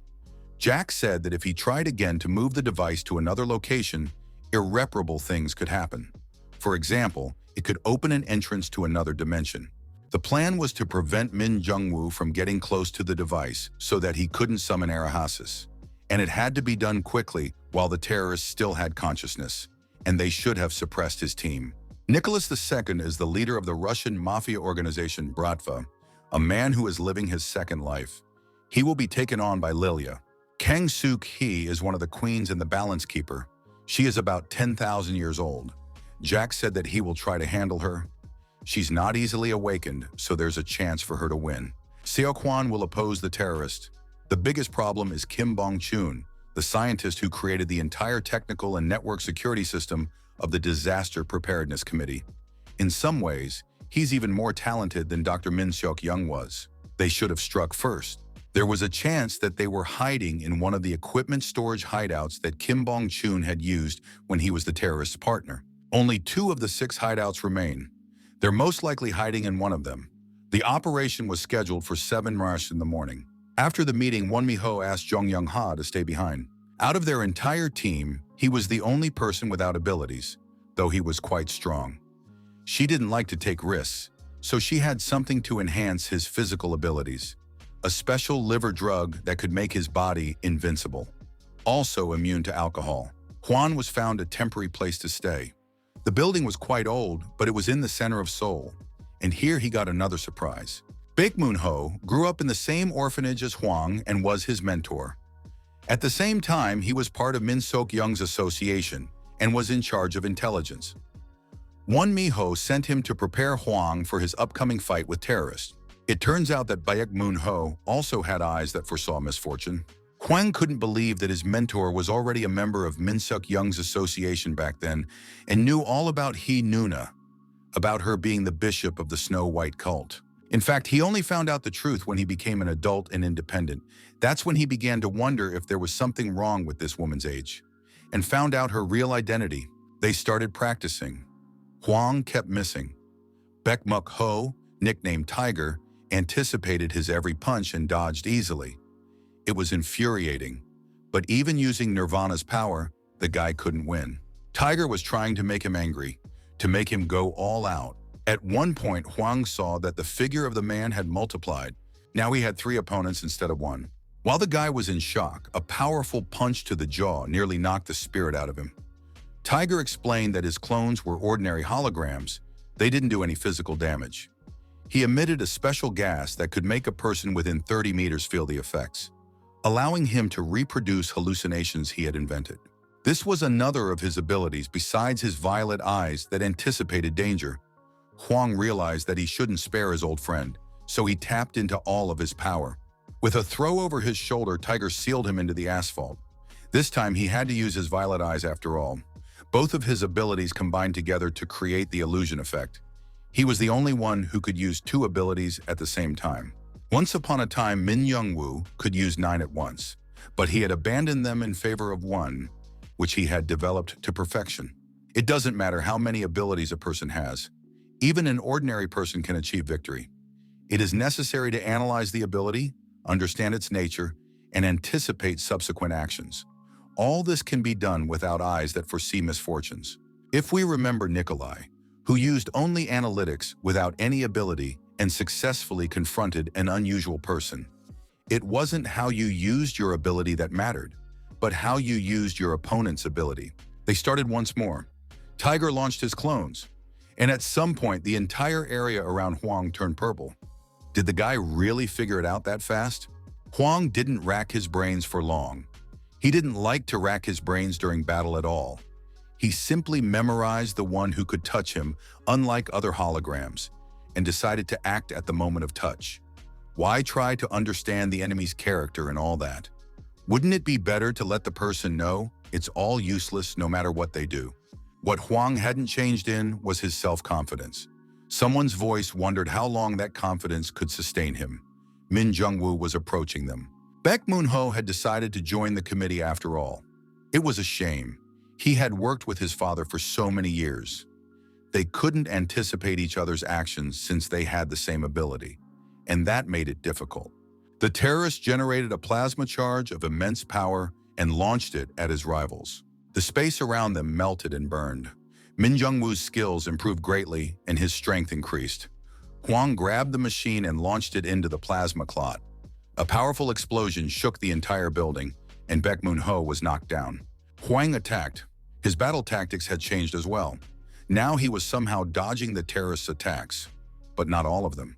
One of the blows reached its target and Min Jung-woo injected something into him. They were nanorobots that could suppress the unkillable's power. They were able to penetrate the brain and all internal organs, activating every 5 minutes and causing Hwang to die. Thus, they would quickly exhaust the limit of his resurrections. They weren't going to wait for the attack.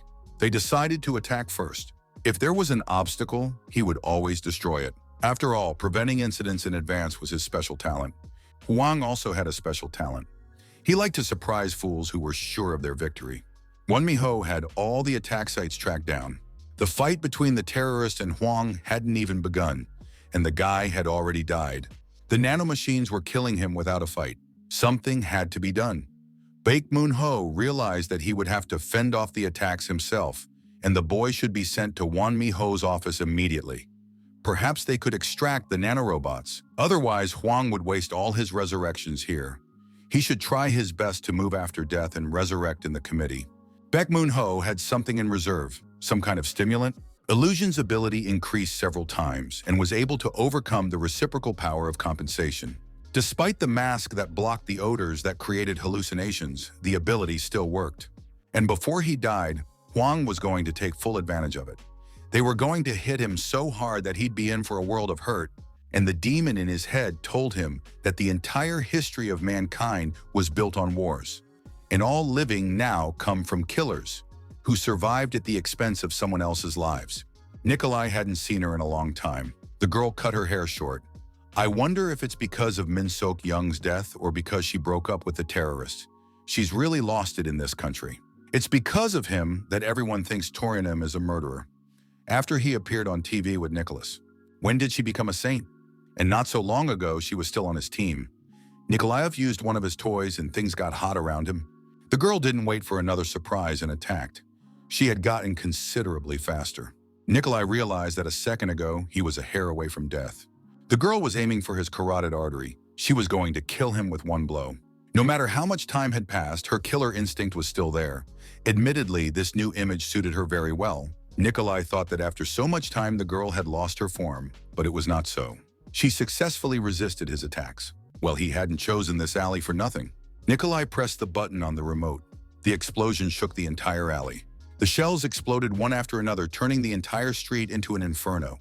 The girl began to lose strength, fleeing from the next wave of explosion.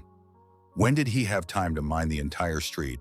He wondered if her guilt over those she had killed in the past had diminished. After all, she had managed to save so many lives since then. The fire cut off her path with a dense wall, restricting her movements. She created a powerful stream of wind that drove the flames to the ground. Nicholas advised her not to look for sins where there were none. She was just born that way. She had a special talent for this kind of work. She should go back to his team. Which of them was the first to realize that something was wrong around them was not clear, but the fact remained. It was somehow too quiet for a normal residential alley.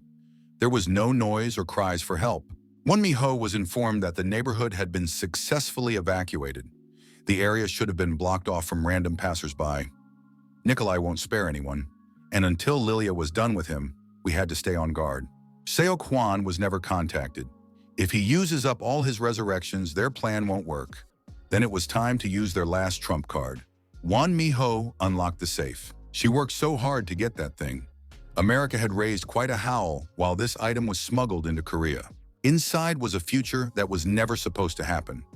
There was a note that said, "Look up to the sky while standing on the edge of the abyss." Mi-ho called Jang Duk-man immediately after the meeting. She warned of a possible attack. Even though the fight was scheduled for tomorrow, there was every reason to believe that the enemy would attack earlier. We must be prepared for this turn of events. It would determine the outcome of the overall battle. Kim Bong-chun had to be defeated at all costs, and he didn't wait long. The guy blocked the car's path. He deployed his drones, and they attacked the car. The armor was strong, but the guy hadn't been on the committee for so many years for nothing. Of course, Kim Bong-chun knew about the professionalism of the Squad 1 commander, but he had no chance of winning here. Kim Bong-chun suggested to Jang Duk-man that he surrender. With only one gun against 8 drones, there was no way to stand up. Jang Duk-man was very disappointed that the guy had become a criminal again. He wasn't going to give up. The haircut is nice. At least he looks like a human. The commander pulled the trigger. Kim Bong-chun didn't want to kill his former colleague. He ordered the drones to shoot at his arms and legs to disarm the man. Several shots merged into one, and all 8 drones were neutralized. No one even had time to realize how it happened. The first team of the SWAT team backed up their commander in time. Kim Bong-chun couldn't understand when they had time to set up the ambush. After all, he had picked this place at random. Did they have a team of fortune tellers? Jang Duk-man ordered him to surrender. Nikolai had the same thought on his mind. If the evacuation was done in advance, then everything was planned. His arrival and the stipulation that only one person could come. Someone on the committee seemed as if they were originally set on war. Yak didn't think it was right that Suki should interfere in this conflict. After all, he was not an evil that should have been eliminated to restore balance. Suki said that it was Yak who instigated the situation that caused Min Jung-woo to summon the demon. That's funny. Doesn't Suki realize that it's the prophets being in a certain space that unifies all the timelines? The only place the Black Wings clan creatures jumping from one dimension to another can't enter is the space guarded by the prophets. Jack drew his sword. Simply put, in a world where there are prophets, the future doesn't change. It turns out that as long as there are prophets in this dimension, the collapse of this world is predetermined, and the battle has begun. Everything in this world has to come to an end at some point, even outer space. Prophets are beings who watch over the world until its very last moment, so that the future doesn't change. Because if the future changes, a new world will appear at the same moment. It's a temporal paradox.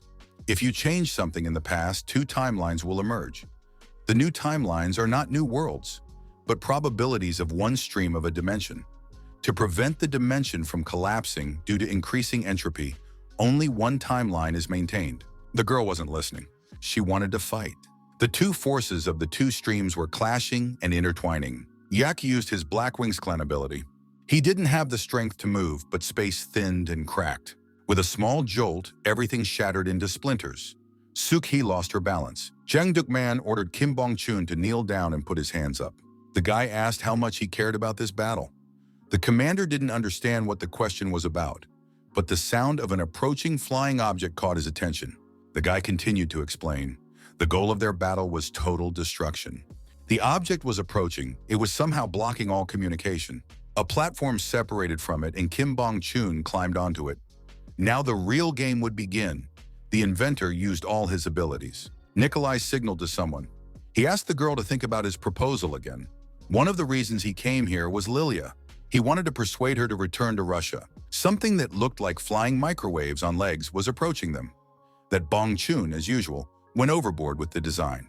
Lilia would rather rip Nikolai's head off. She threw the weapon. Well, Nikolai had another surprise for her. That gun was the size of an anti-tank gun. His sword, which had served Yak back when he had wings, pierced through the immortal.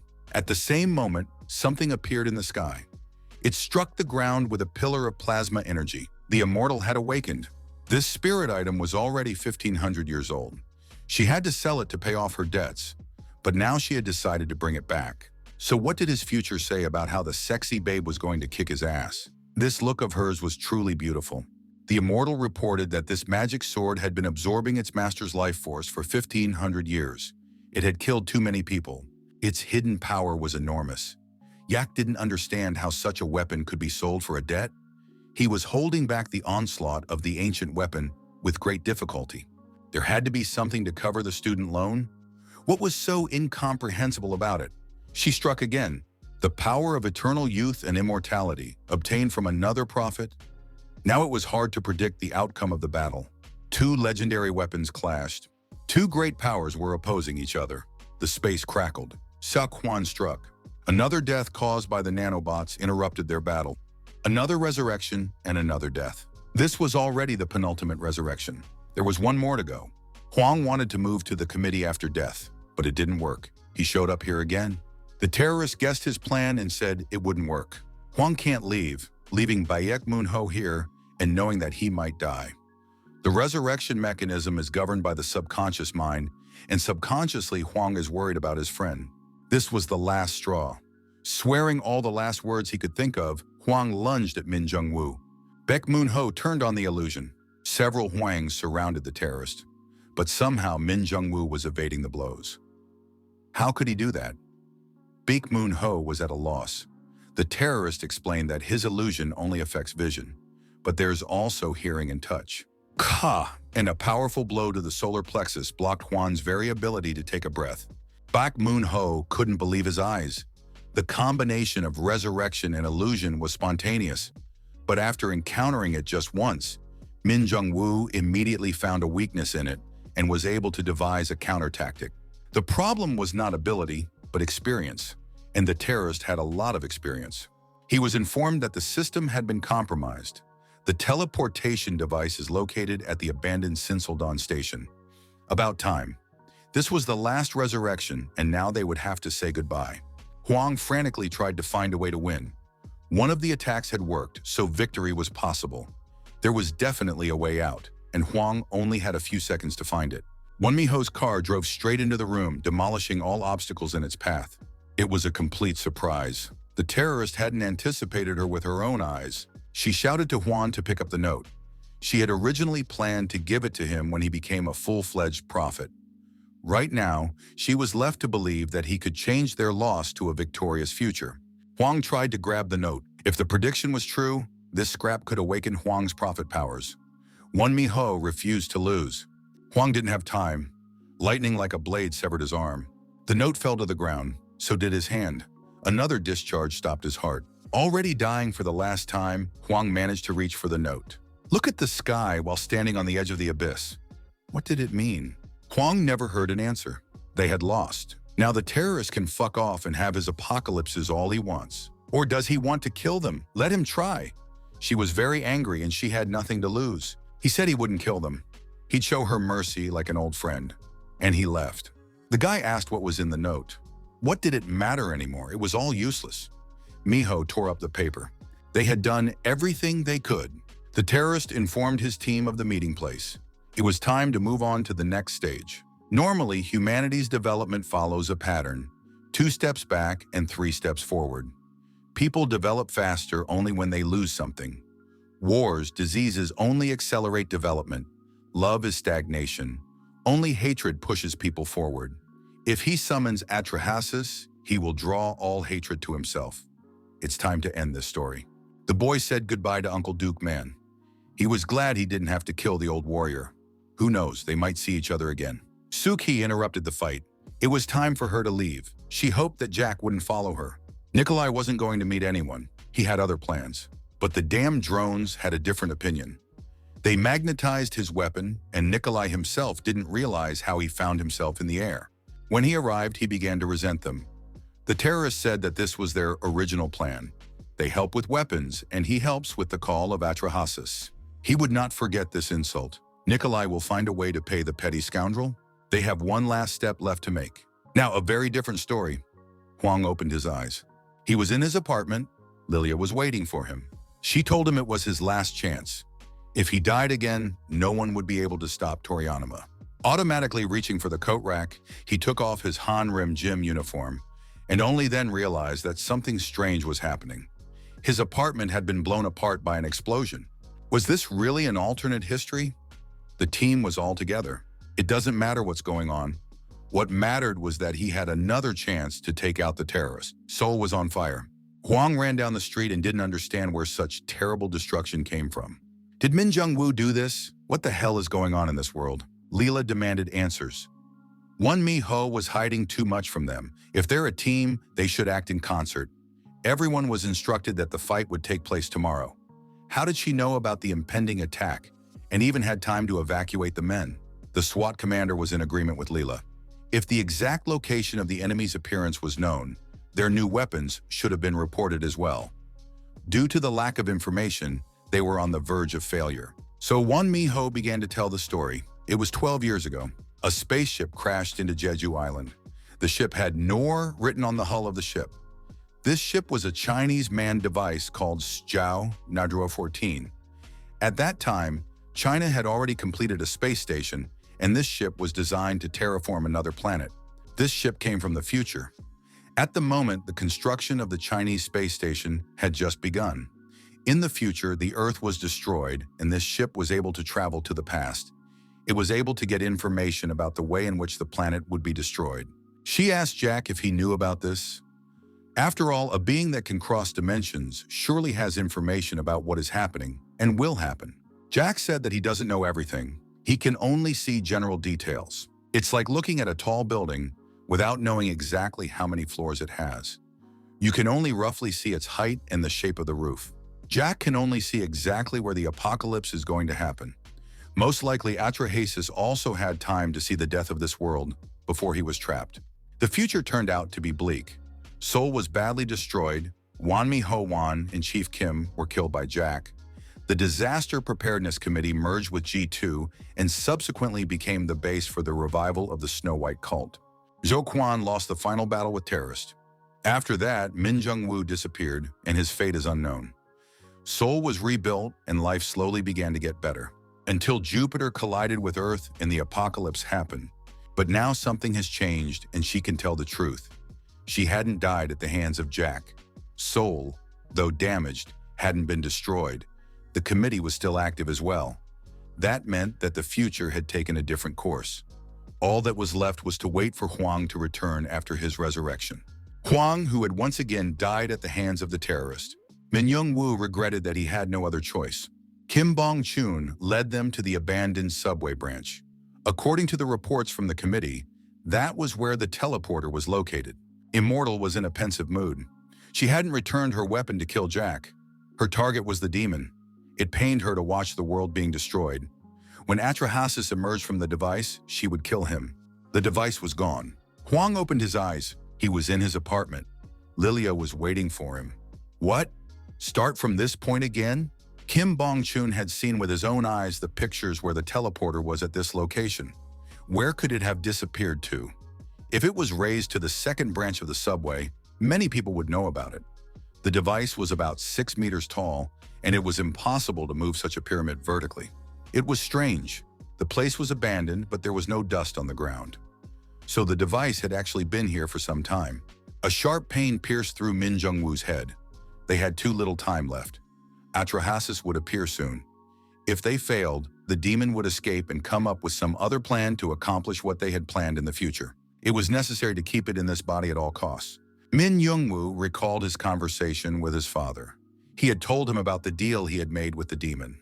Before that, he had often wondered why their world hadn't died yet. After all, there were so many possibilities. Why hadn't the Earth collided with the asteroid? Luck? Climate change? Nuclear war? Luck too? He learned the truth from Atrahasis.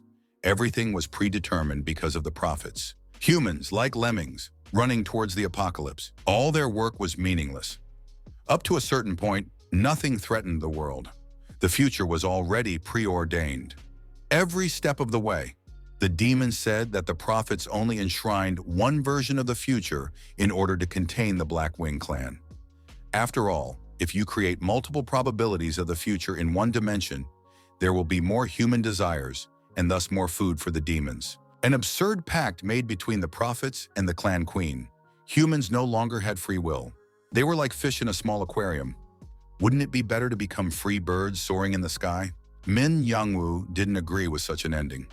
Both death and life should take place according to people's will, and if destruction was required to destroy this scenario, he would take such a step. Nikolai pointed out, they have problems with logic. There was a railroad available. What difference does it make what height it is if the device can be transported lying down? What do you mean transported lying down? What kind of fool would dare to transport such a fragile device horizontally? Won Mi-ho told him to shut up. Kim Bong-jun knows their every move. How else can Min Jung-woo be thwarted if not by trying to be proactive? Yak seemed to guess why he killed Won Mi-ho in the other version of the future. He asked who was moving the teleporter. He didn't like the answer. The teleporting device was taken out by a newcomer. The guy was perplexed. What was the problem? Did something break off? Won Mi-ho's pills gave him a lot more energy. It's no problem to get drunk. Kim Bong-chun tried to track down what the branch was connected to. It was somewhere other than Gunja Station. The bomber realized it was hard to track from here. He should have gone outside and, at the thought, his eyes lit up with a violet light. Over there, above that pit, Won Mi-ho. So, she was also planning the final battle at this very spot. Won Mi-ho's voice made them stop. She was addressing the terrorist and the rest of the traitors, asking them to surrender and offer no resistance. They wouldn't find the teleporting device anyway, so their plan had failed. Nikolai was in no mood to talk. His cannon was equipped with voice control. He set it to 150 meters. Now they're all going to get hurt. The powerful shot made the ground shake under their feet. Won Mi-ho felt herself falling. A tornado of fire ripped through the neighboring building. Tiger didn't understand why this Won Mi-ho was always in a hurry. Couldn't she wait for the rest of the team and then start negotiating? The support team was approaching. The terrorist threw a ball of lightning forward. The charge was gaining power as it approached the enemy. Nikolai set the cannon to 700 meters. Jack was just in time. His sword took the main wave of the fire elemental. The magic of the Black Wings clan blocked the ball of lightning, absorbing it without a trace. The terrorist was surprised that a creature from the Black Wing clan had joined their opponents. It was strange, for their goals were much the same. Jack was still doing fine without Apocalypse. Besides, it was Min Jungwoo's fault that he had lost so much, including his favorite store. Maybe the terrorist is going to make up for his losses. If not, it's time to start praying. Leela knew how to make a spectacular appearance. Min Jungwoo remembered their last conversation and her warning that when they met again, it would be a meeting of enemies. The immortal blocked the girl's path. The former friends exchanged unpleasant greetings. Lilia said it was a shame for the balance keeper to stop for a side that already had so much advantage. Nikolai rejoiced at another opportunity to finish their last fight with Lilia. He adjusted the shotgun to 60 meters. That stubborn girl was finished. He barely dodged the shots. Someone had wanted to meet him for a long time. Jang Duk Man remembered who it was who had crushed the 2nd Special Forces Squad. That bastard would pay with his head for the death of his guys. Even if Nikolai died today, he would manage to take them all with him? This old man looked like Rambo from the old movies. Nikolai was hoping to have fun, but this is old-fashioned boringness. This rotten guy only thinks about his own fun at the cost of other people's lives. It's time for him to die. Jang Duk Man reloaded his automatic rifle. Tiger asked the supervisor if it was true that victory was on their side this time. Won Mi-ho was more certain this time than ever before. The terrorist decided to deal with Yak first. Kim Bong-chun said he would cover for him. Min Young-woo concentrated the streams of power. Yak asked terrorist how he, a normal person, was going to fight a supernatural being. If Min Jung-woo's goal was to summon Atrahasis into his body, then just sending him into subspace would be enough to thwart him. Yak used the wish power of 40 people. A creature from the Black Wings clan was capable of imprisoning him in an abyss that even the hand of a prophet wouldn't reach. Kim Bong-chun was on guard. His flying device possessed a range capable of shattering the cocoon of energy that enveloped the terrorist. The two energies interacted, and the space that had already begun to be created shattered. The concentrated energy of the plasma burst shattered Jack's power. The terrorist knew that Jack had no magic of his own right now. He was only using the remnant of human desire that the committee had managed to intercept. Kim Bong-chun had managed to create a stream of energy whose frequency resonated with the frequency of the voices of the closest people of the captured victims. Those whose souls were drawn into the device. Humans were the core of these creatures' power, and no matter how strong their kind, it was the humans who would defeat them. Tiger interrupted the terrorist's rhetoric with a powerful blow. The punch had reached its target, and Min Jung-woo couldn't anticipate it, so he has weaknesses. Yak might not be thankful. Won Mi-ho was nervous, though she tried not to show it. There was less and less time left, and Seok-hwan was missing in this arrangement. Since he had touched the paper and crossed the dimension, it meant he could come back again.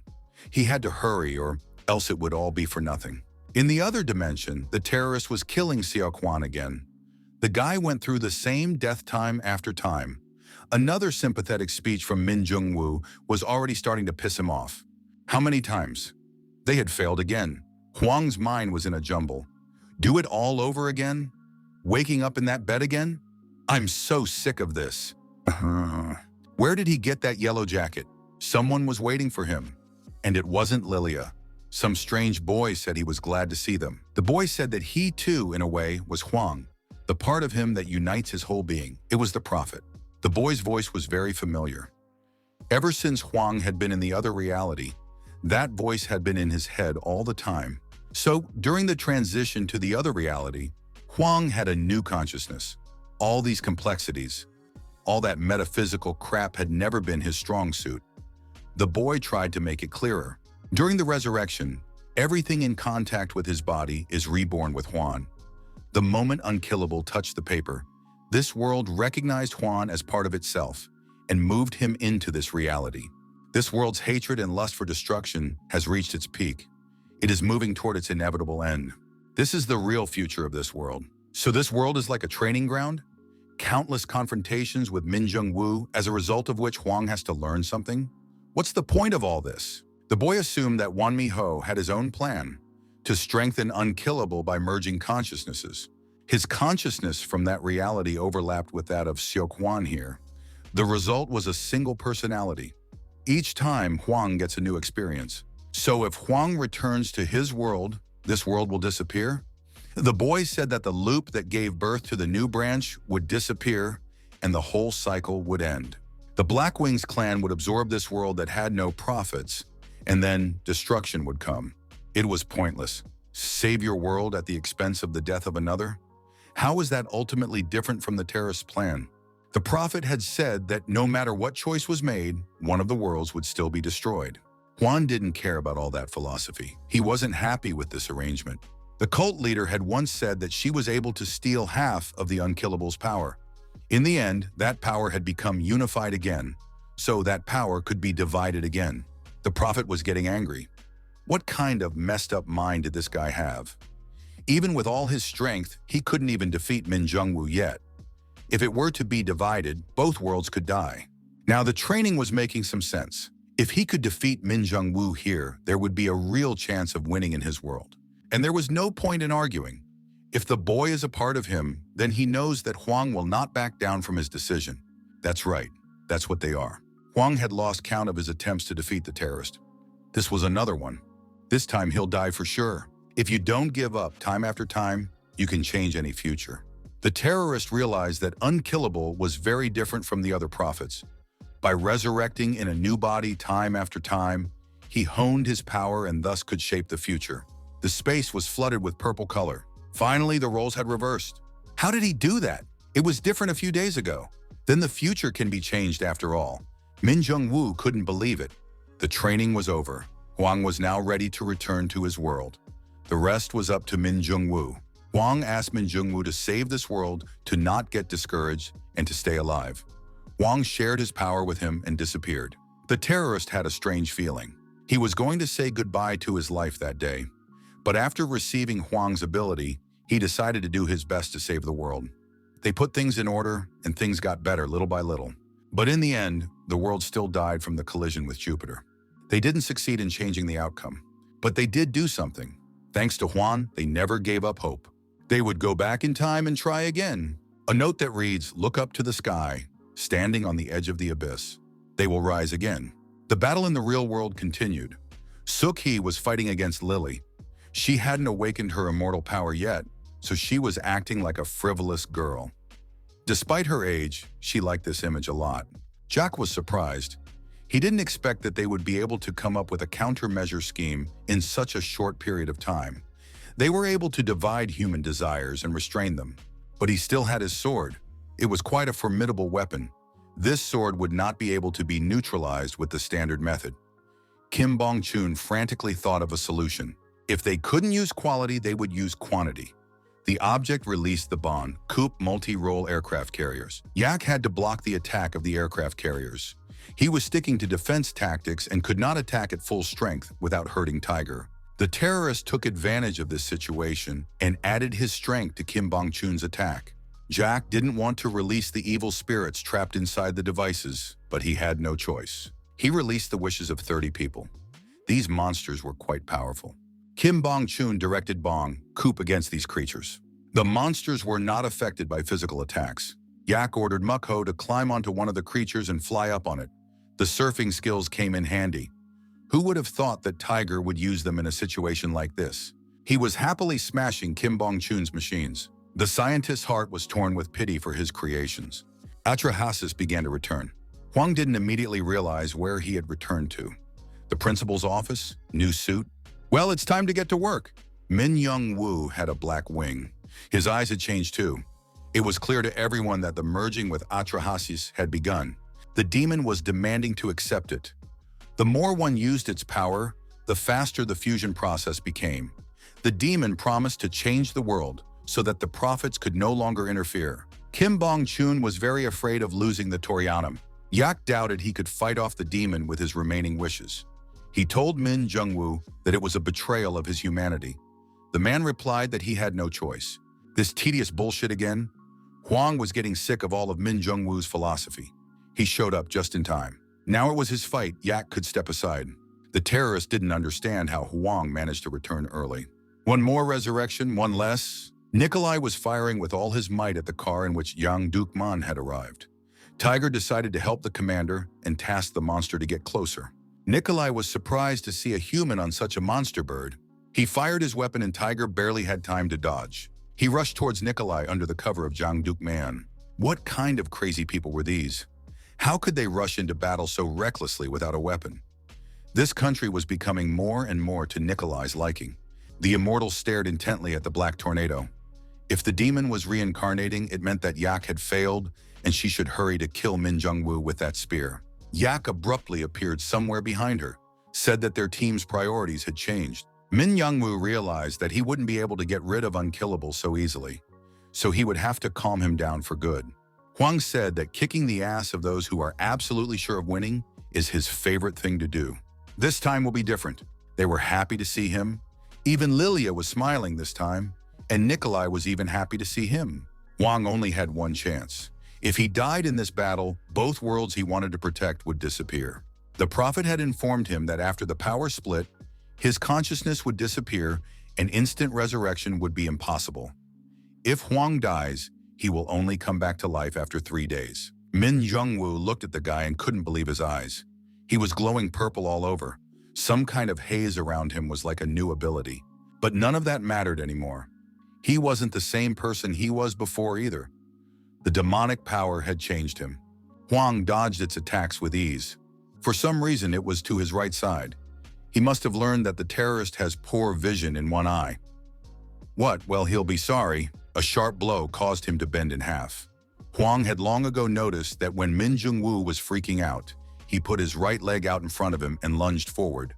So much time in battle had taught him to understand and anticipate his opponent's every move. Min Jungwoo realized that it wasn't just a punch. Somehow, the demon's strength had begun to dissipate. Seo Kwan seemed to have awakened his ability. Nicholas was ecstatic. Seo Kwan had another ability in addition to immortality. The games were over. He shouted to Victor to shoot. Victor Vasuri's satellite biological weapon began to adjust. The shot of the concentrated laser beam came as a complete surprise to everyone. Did that crazy mobster really launch a satellite? But that wasn't the biggest surprise for today. Won Mi-ho also had a trump card up her sleeve. She wasn't used to making plans to win by relying on just one person. Nikolai was already finally convinced of his victory. He did not understand why everyone was so worried. The appearance of an incomprehensible type could hardly change anything. Even Yak was confused. How did he end up here? Did he come from Jeju Island? The man had a strange blade from which an incomprehensible power emanated. It was cursed Monk Wang. The monk asked who he wanted to kill.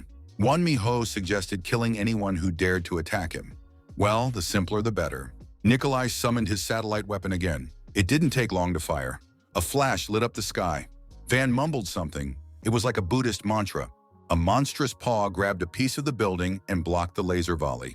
This was something no one expected. The sight was terrifying and mesmerizing at the same time. The monk began to concentrate his energy. He summoned a monster several times the size of Nikolai's device. Not even a trace of the formidable weapon remained.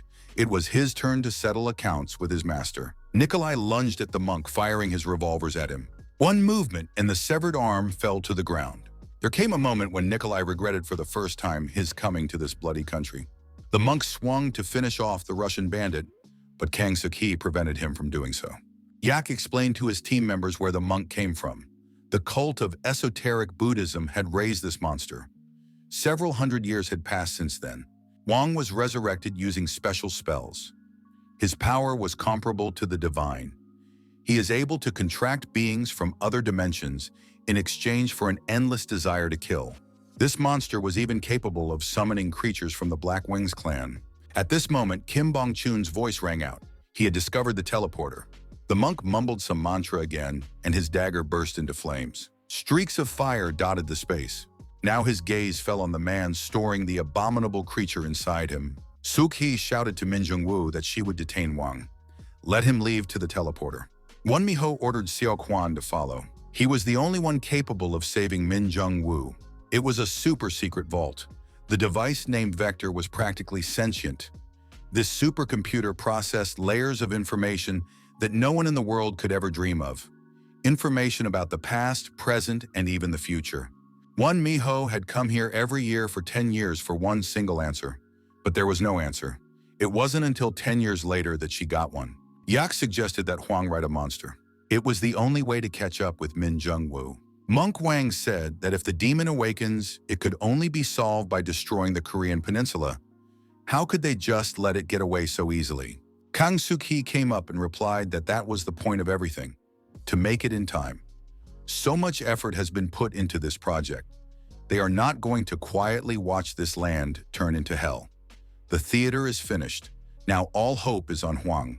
Yak couldn't believe it. Acting? If this was all just to fool Atrahasis, they had gone too far.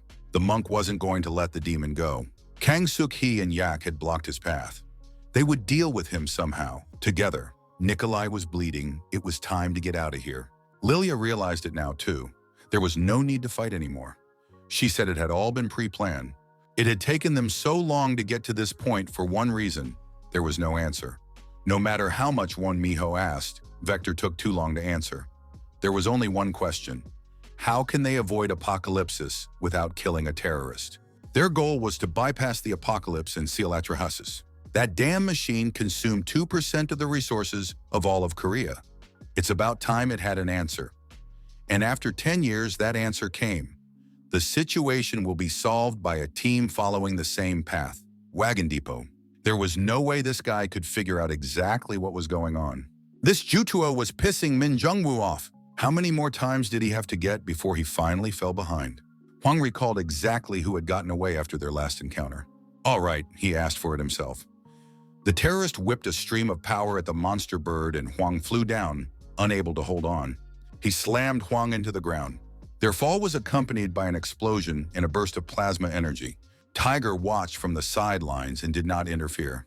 He had another mission: to take the device away and detonate it if necessary. As the man who knew Huang best, he could assess the situation and determine the moment if Huang would lose. And only then would he press the detonator button. Min Jung-woo was trying to figure out how this guy, lunging at him time after time, expects to stop him. It's not like he's just a bad type who should be punched in the face. Or is he thinking of finishing him off somehow, like he did to his friend and father? And then he'll say he had no other choice. Anger caused Min Jung-woo to waste more and more of his demonic strength, throwing it out into space. The black clots were poisoning everything around him. Min Jung-woo was sinking more and more into a state of despair. For him, after all, there are no doubts. There was only the goal that Seo Kwan was mindlessly pushing towards, and his excuse that it was just the circumstances did not suit the terrorist. His anger gave his blows a monstrous force. Jung Yun-ha watched the fight and kept his finger on the fuse button. From the outside, it looked like Huang had no chance of winning. Huang was fluttering like a doll caught in a whirlpool of aggressive energies. Black harnesses wrapped around a car parked nearby and lifted it into the air. No matter how cool Huang was, one man could not prevent the apocalypse. Not even Suk-hee and Monk Wan can do that. He threw the car onto the spot where Huang was standing. Judging from the fact that the guy didn't get hit this time and was cautious, he no longer had the instant resurrection ability. The fight was over. He couldn't survive a blow like that. The explosion was visible from a distance. Now the only thing left to do is to get Jung Yun-ha out of the way. And don't let his bomb get in the way. Tiger would have been more than happy to chat, of course, but did Min Jung-woo have time to talk? It wasn't worth the distraction. The terrorist started to turn around, but then he received a blow to his skull that knocked all thoughts out of his head for a moment. When Min Jung-woo regained his ability to think, it was too late. Huang had knocked him down time after time, and each blow took away some of his demonic strength. That was impossible. He got hit. So Huang was resurrected? Then why had he held on for so long before? Had all of the terrorists' attacks been ineffective from the beginning? Thoughts jumbled in his head, and questions remained unanswered. The time for chatter had passed. Now Huang was determined to beat up that tedious asshole who was whining about the inevitability of the apocalypse. Huang had always admired Young-ha's persistence. That guy never gave up. Tiger didn't push the button. He knew that even in the most desperate situation, Huang would take every opportunity to continue the fight. Tiger remembered their life at the orphanage. Huang was constantly getting into fights in an attempt to protect himself from the older guys. At the beginning of the semester, when he was beaten for the 5th time, he asked Young-ha to teach him how to fight. No matter how strong his opponent was, The guy never ran away but fought face to face. And that tenacity had gone nowhere with age. Tiger was proud of his comrade. Now not even death could stop him. The demon inside the terrorist was losing patience. He felt that his strength was about to leave him, and he would lose control of this body. The teleporter was right in front of them. Why waste time? All they needed to do was move Atrahasis there, and that would be the end of it. Min Jungwoo couldn't just walk away. On one hand, Unkillable wouldn't let him break through to the device. And on the other hand, Young Ha was ready to blow up the teleporter at any moment. The demon's power was disappearing faster and faster. Something was happening to the terrorist. The more he looked at this guy surrounded by bright flames, the more he hated himself. And Huang, who if he were in his shoes, would definitely not have made such terrible mistakes. Min Jungwoo couldn't save his friend, who was leaning more and more towards evil year after year until his heart finally gave in to hatred. He couldn't keep his father safe. He hated Huang for trying to destroy the last thing he had left, the mask that covered all his nothingness. If only he could become like Huang. If only he had the courage to show his true self. If he could be more honest with himself. He was sorry he couldn't live up to his friend's expectations. Lilia, Bong Chun-hyung. Every punch Huang threw at him took away his strength. But that wasn't the main thing. Each blow took away his faith in himself. If Min Jungwoo is killed, nothing will change. The demon will just find another body and continue his plan. Death doesn't solve anything. This curse killed everyone who tried to fight it, including his father and mother. And Min Jungwoo knew that he would be next. This guy, like a mockery, appeared every time to show all his helplessness and uselessness. He couldn't protect his friend and father? What else does this person want? To make Min Jungwoo feel even more pathetic and insignificant? Even Won Mi-ho told him it was time to rest, and that his strength wasn't the same anymore. But she was wrong. He had been broken for a long time. All he was just a mask. All that time he saved people, he wore a mask. Even then, many people thought he was a villain. But despite people's hatred, he continued to help them. Among them were the few whose faith in him helped him move forward and continue his mission. It was faith that kept him going. It helped lead the fight against the white cult. He wanted to save people by creating a new safety net, the Natural Disaster Preparedness Committee. In the end, it was useless. Min Jungwoo stopped resisting. Why try again if everything he does is useless? The blackness also began to give up its position. The black clots were being absorbed and destroyed by the stronger energy. The child from Min Jungwoo's subconscious was begging for help. He had delved so deep into the past until he realized he was a toddler. And that child asked Huang to help him. And Huang promised to help. A blow, another one. It was impossible to destroy all the power of the Atrahasis that occupied Min Jungwoo's body. It was necessary to force the terrorist to surrender in order for the demon to willingly leave the vessel. That was the only way Min Jungwoo could survive. Min Jungwoo fell to the ground. He no longer had the strength left to continue fighting. At this moment, the man felt the demonic energy leaving his body. Demonic energy began to condense over the teleporting device. Huang had achieved his goal. 2 hours ago, when Huang appeared in this reality in Director Kim's office, he did not yet know what task he had to accomplish. The director was furious. What kind of impudent youngster is this? Not even saying hello to the elders. Yes, this newcomer was a bit out of the loop. Who exactly is the head of department of the Disaster Preparedness Committee? It was Kim Hoo-chul, and it was in his office that Unkillable showed up. Is he going to leave? No respect. The principal's voice made Huang stop. From his words, the guy guessed who exactly had come up with this idiotic plan to save their world at the expense of another's death. Well, Huang never followed plans that didn't inspire confidence in him. He'd always done things his own way. And if he loses this battle, they'll lose everything. Director Kim said they've been preparing for 10 years, and him losing would be the end of everything. But defeating Min Jungwoo isn't enough. If the demon suspects cheating or any breach of contract, it will kill the vessel and move into a new body. That's why it took them 10 years to come up with a plan that would keep the terrorists alive and give them a chance to prevent the apocalypse. They had to prove to the terrorists that he wasn't wrong to save people in a world where no one believed in him. In addition, the real body of Atrahasis had to be destroyed. Otherwise, it would all be for nothing. All that was needed was to get the demon out of Min Jungwoo's body, and then victory would become real. The teleporter created swirls of incredible currents around it, permeating everything around it. The energy of human desires mixed with the powers of the Black Wings clan shook the space and melted the layers of reality. This energy was channeled into the abyss, helping Atrahasis' body to free itself from its shackles. The ground shook, the air crackled with the tension, and Tiger and Huang struggled to stay on their feet. Atrahasis stepped out of the device. The creature was beautiful and terrifying at the same time. Tiger wanted to press the fuse button, but he wasn't allowed to. A light of power flashed in the demon's eyes, and the man found himself frozen and unable to move. The creature was huge, and Huang had no idea how to fight it. Well, the main thing is to get into the fight, and their intuition will tell something. He had gotten out of it somehow before. The sound of a Buddhist mantra interrupted his thoughts. Monk Wang was in a hurry to destroy the demon. The promised help had arrived just in time. One Miho told Atrahasis that things are very different now than they were 10,000 years ago. They also have their own team. Atrahasis is the abyss demon whose power the Snow White cult wanted so badly. Van was determined to kill the demon, no matter what the cost. If anyone stood in his way, he would finish him off as well. The monk began reciting the mantra again, concentrating streams of energy. The demon transformed the black clots of power into sharp spikes and needles, keeping the monk at a close distance. As the two energies colliding tried to destroy each other, the monk lunged with his weapon at the demon. Atrahasis uttered the word Kuragara, and a shining sword emerged from subspace.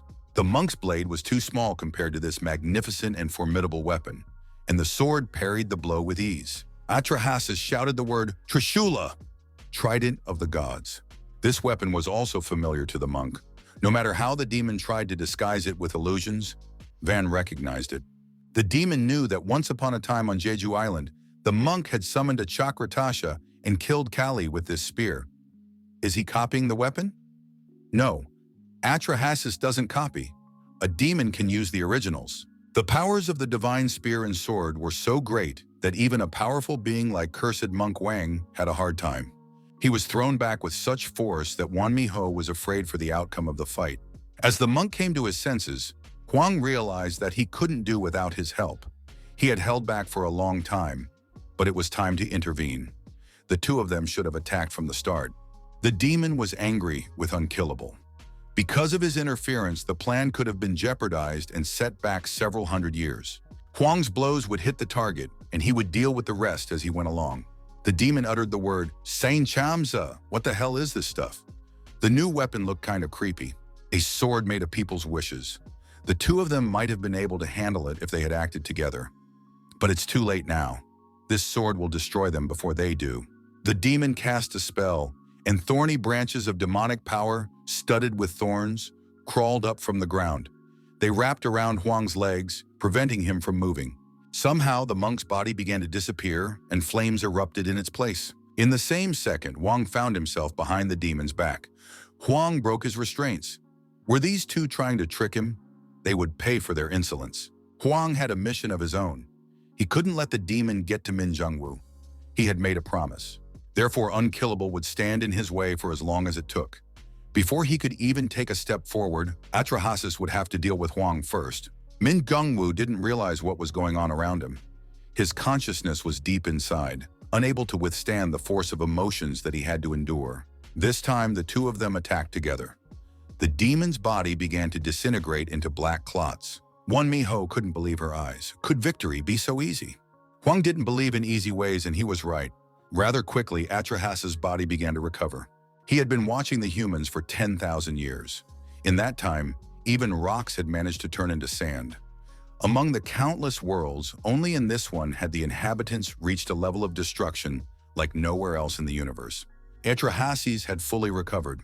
Wang struck again with his weapon. He gathered streams of energies beyond the control of human beings. The monk channeled the power into the demon, anchoring it with a mantra, but Atrahasis absorbed all the energy. The monk plunged his weapon into the demon's body time after time, but all was useless. Atrahasis healed the wounds with ease. The demon turned to the infernal creatures whose essence made up the power of the Black Wings clan.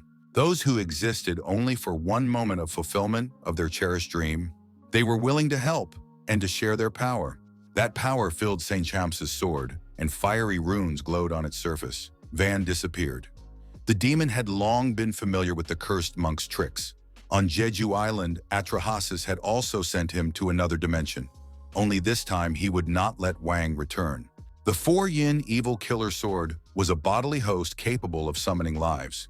With its power, the demon could return here at any time, even after being in another dimension. The demon wasn't sure if it could handle the monk after 10,000 years of imprisonment. He used one trick that allowed him to get rid of his enemy. This time, Van would have to try hard to get out of the other world. All these 10,000 years, the demon had watched people building houses out of clay and trying to get out of the mud by developing civilization. He had gotten a good look at their habits. Huang realized that he was alone in the monster's path. He remembered how he had promised the child from Min Jungwoo's subconscious to protect him. He knew he wouldn't back down. Just like his father, who had sacrificed himself, had covered little Huang's back with his own. Then he promised himself that if anyone ever needed help, he would also cover him with his back. "Let them try to move him, you smug asshole! Kim Bong-chun's flying bugs are here." The drones began firing at the demon from all directions. Sounds behind him made Huang turn around. Min Jungwoo, the terrorist, was about to call it quits. But when he saw the back of the man who was risking his life for him, he couldn't stay away. Atrahasis didn't care how many people stood against him. Leela, Kim Bong-chun, who else? It wouldn't make a difference. Min Jungwoo's abilities disappeared after the demonic power left his body. Now he's just an ordinary person. What would he be able to do against a demon? Lilia thanked Huang. There was such sincere gratitude in the girl's eyes that Huang was even slightly confused. Kim Bong-chun handed the suitcase to Toryonim. When terrorist returned from the abyss with the demon horn in his hands, he had promised him something to do. It didn't matter what Min Jungwoo could do. He would give it a try. After all, he had always worked like this. The terrorist put on a gas mask. He was tired. He felt like giving up. He had no strength, no health, and he couldn't see out of one eye. Now he had no abilities left. But how could he just sit and wait? Now he finally realized what Huang had meant when he said he had no other choice. Need to face the fact that he'd been wrong all this time to pass the buck, and learn not to give up. Not to shift the enemy that had ruined his entire family onto someone else's shoulders. Now that he had lost the ability to avoid misfortune, he could learn how to fight it. The demon turned his attention to the gas mask. The thing was made from the remains of his horn. Most of it had gone to restore Willowja. Did Min Jungwoo really think it was enough to deal with him? Or is his vessel resisting out of sheer stubbornness? The demon stuck his sword into the ground and space swam. They had moved somewhere. Juan was familiar with this place. The demon said that they were inside the world he had created. This was where the Ark was kept, where the power to destroy the Queen was stored. It had once fallen into this place because of Van's actions, but now the monk couldn't prevent it. What was happening in the sky was like an eclipse. Spheres filled with human emotions were uniting, transforming into demonic energy. He didn't intend to kill people, except for the unkillable. It was people who gave him the energy he needed that filled the Ark. But he knew that these humans wouldn't back down. Atrahasis picked up the black orb, playing with it like a ball. The demon squeezed the black orb and strength filled him again. This whole place was subject to his laws. Here his powers were almost infinite. Everything was permeated with streams of demonic energy. Just a little more and he would kill them all. The terrorist barely had time to pick up one Miho. He shouted to his friend that it was time to start. Kim Bong-chun launched his weapon. The streams of power collided and everything was mixed up. It became unclear where the sky was and where the earth was. The air seemed to melt with tension. Lilia lunged at the demon with her battle axe. Atrahasis blocked the blow with his demonic sword, and the axe blade shattered into splinters. What was next? Don't these bugs realize that their resistance is futile? Space is cracking. Yak used his ability to move. He and Kang Suk-hee appeared just in time. It was for the sake of this moment that the immortal returned her weapon. Now this thing is going to dance. Suk-hee threw her legendary spear filled with the prophet's power at the demon. The demon was amused. What could this girl do with her meager remnants of strength? The spear flew straight into his skull, knocking out the remnants of his last thought. It snapped the sword the demon was trying to deflect the blow with. Being beyond reality, Min Jungwoo promised himself that no matter how slim the chances were, no matter how close to death, he would not give up again. The almost extinguished candle burns brightest. Their team would not give up. The jokes were over. Atrahasis was furious. He encased the men in energy spheres. Now their world would belong to him. It was time for them all to die. The humans tried to break the walls of the domes, but they wouldn't budge. They had to figure out how to get out. Otherwise, they would become energy batteries for the demon. Van's appearance was a surprise to everyone, especially for Atrahasis. The monk easily destroyed the demonic spheres and freed the people. His blade flashed with inhuman speed, cutting through the streams of black power. He didn't waste time explaining how he had managed to return. He strode forward, unleashing his anger on the infernal creature. His blade swelled Atrahasis' head. He had to act quickly to prevent the demon from recovering. There wasn't much left. One Miho had faith in her team. The forces were swirling in a maelstrom. They didn't have time. Atrahasis had said that handing over the world was their only hope. If they sacrificed all their desires, he could get rid of the prophets and bring new hope to this world. Jack knew what the wishes should be spent on. He stuck his sword, filled with the power of the Black Wings clan entities, into Atrahasis' body. The only worthwhile goal was to destroy the Abyss Demon. The demon that had barely regenerated had not had time to fully recover its capabilities. It gathered the rest of its strength and thrust its sword out of its chest, knocking Yak back with a powerful burst of energy. Suk-hee didn't let the demon recover and come to his senses. Yak's strike was followed by the strike of her spear. The powers of the prophet who had once brought her to this world were antagonistic to the powers invested in Yak's weapon. It was difficult for the demon to adjust to different types of energies that were opposite in origin. He was barely able to repel the attack, but it didn't end there. Tiger and Lilia attacked from both sides. Deprived of her favorite weapon, the girl pounded at the monster with her hands and feet. This thing should have thought twice before stretching its paws to their world. Stupid humans. They are like small fish in a fishbowl, lacking free will and choice. Huang disagreed. He had a choice on how to kill the monster. The terrorist wasn't lagging behind either. Once again left without a head, Atrahasis realized that he no longer had the strength to regenerate. In the last seconds of his existence, he thought that maybe Giti was right. They had become too attached to this world and had grown to love it as their own. All that was left of the Abyss Demon were wisps of black fog. The artificial intelligence was right. They did it. This world was saved by a team of people bound together by one goal, one desire to win, acting as one. Demonstrations in the streets once again demanded the dissolution of the Disaster Preparedness Committee. The white cult still continued to exist and do its dirty work. It was strange to Nicholas that his detention hadn't made a high-profile case in favor of the committee's work. He was a known criminal, and his arrest would have gotten him all over the media. Also, they could have just gotten rid of him. Lilia told him not to be modest. Russia would retaliate harshly for the death of a mafia leader. Nevertheless, the girl was not particularly ceremonious when confronting him. Nikolai remembered their fight well. An indignant voice from the bag showed concern for his boss's condition. It also berated Lilia and demanded that she get him out immediately. How he was getting to her already. The girl grumpily unzipped the bag and pulled out the robot that was Nikolai's personal bodyguard. It was the same Victor Vassarelli, or rather the part of his intelligence that remained after the destruction of the weapon on the satellite. The remains of his body had been moved to the Russian space station. Apparently, this robot had not only intelligence, but also a fair share of emotion. How could they do such a thing to its master? The girl teased the unlucky bodyguard. He, on the other hand, was not on a joke angry. Previously, Nicholas could not communicate with him directly because their conversations were bugged. Although he was an official bodyguard, he still belonged to the state. Yes, it was past the time when Russia was a strong country, a czarist power. He liked that period, the era of steel and blood. Victor rushed to his favorite master. Lilia said that it's not so important what kind of power. You always need someone to hate, which means the underworld will always exist. Why shouldn't Victor come back and lead its top? Nikolai couldn't understand why the committee needed all this. He stroked the robot, and it rumbled like a cat. There were still remnants of the Snow White cult in criminal circles, which meant that they needed someone to contain it. Lilia knew the shadow world well, and how it needed a strong leader to keep the seeds of evil from sprouting again. As far as Nikolai knew, that role had always been filled by the terrorist. Is he retiring? Min Youngwoo met the man who had once called him terrorist for the first time as a child and spoke in his defense. Now the kid is all grown up. The terrorist's recent actions have made him question his faith.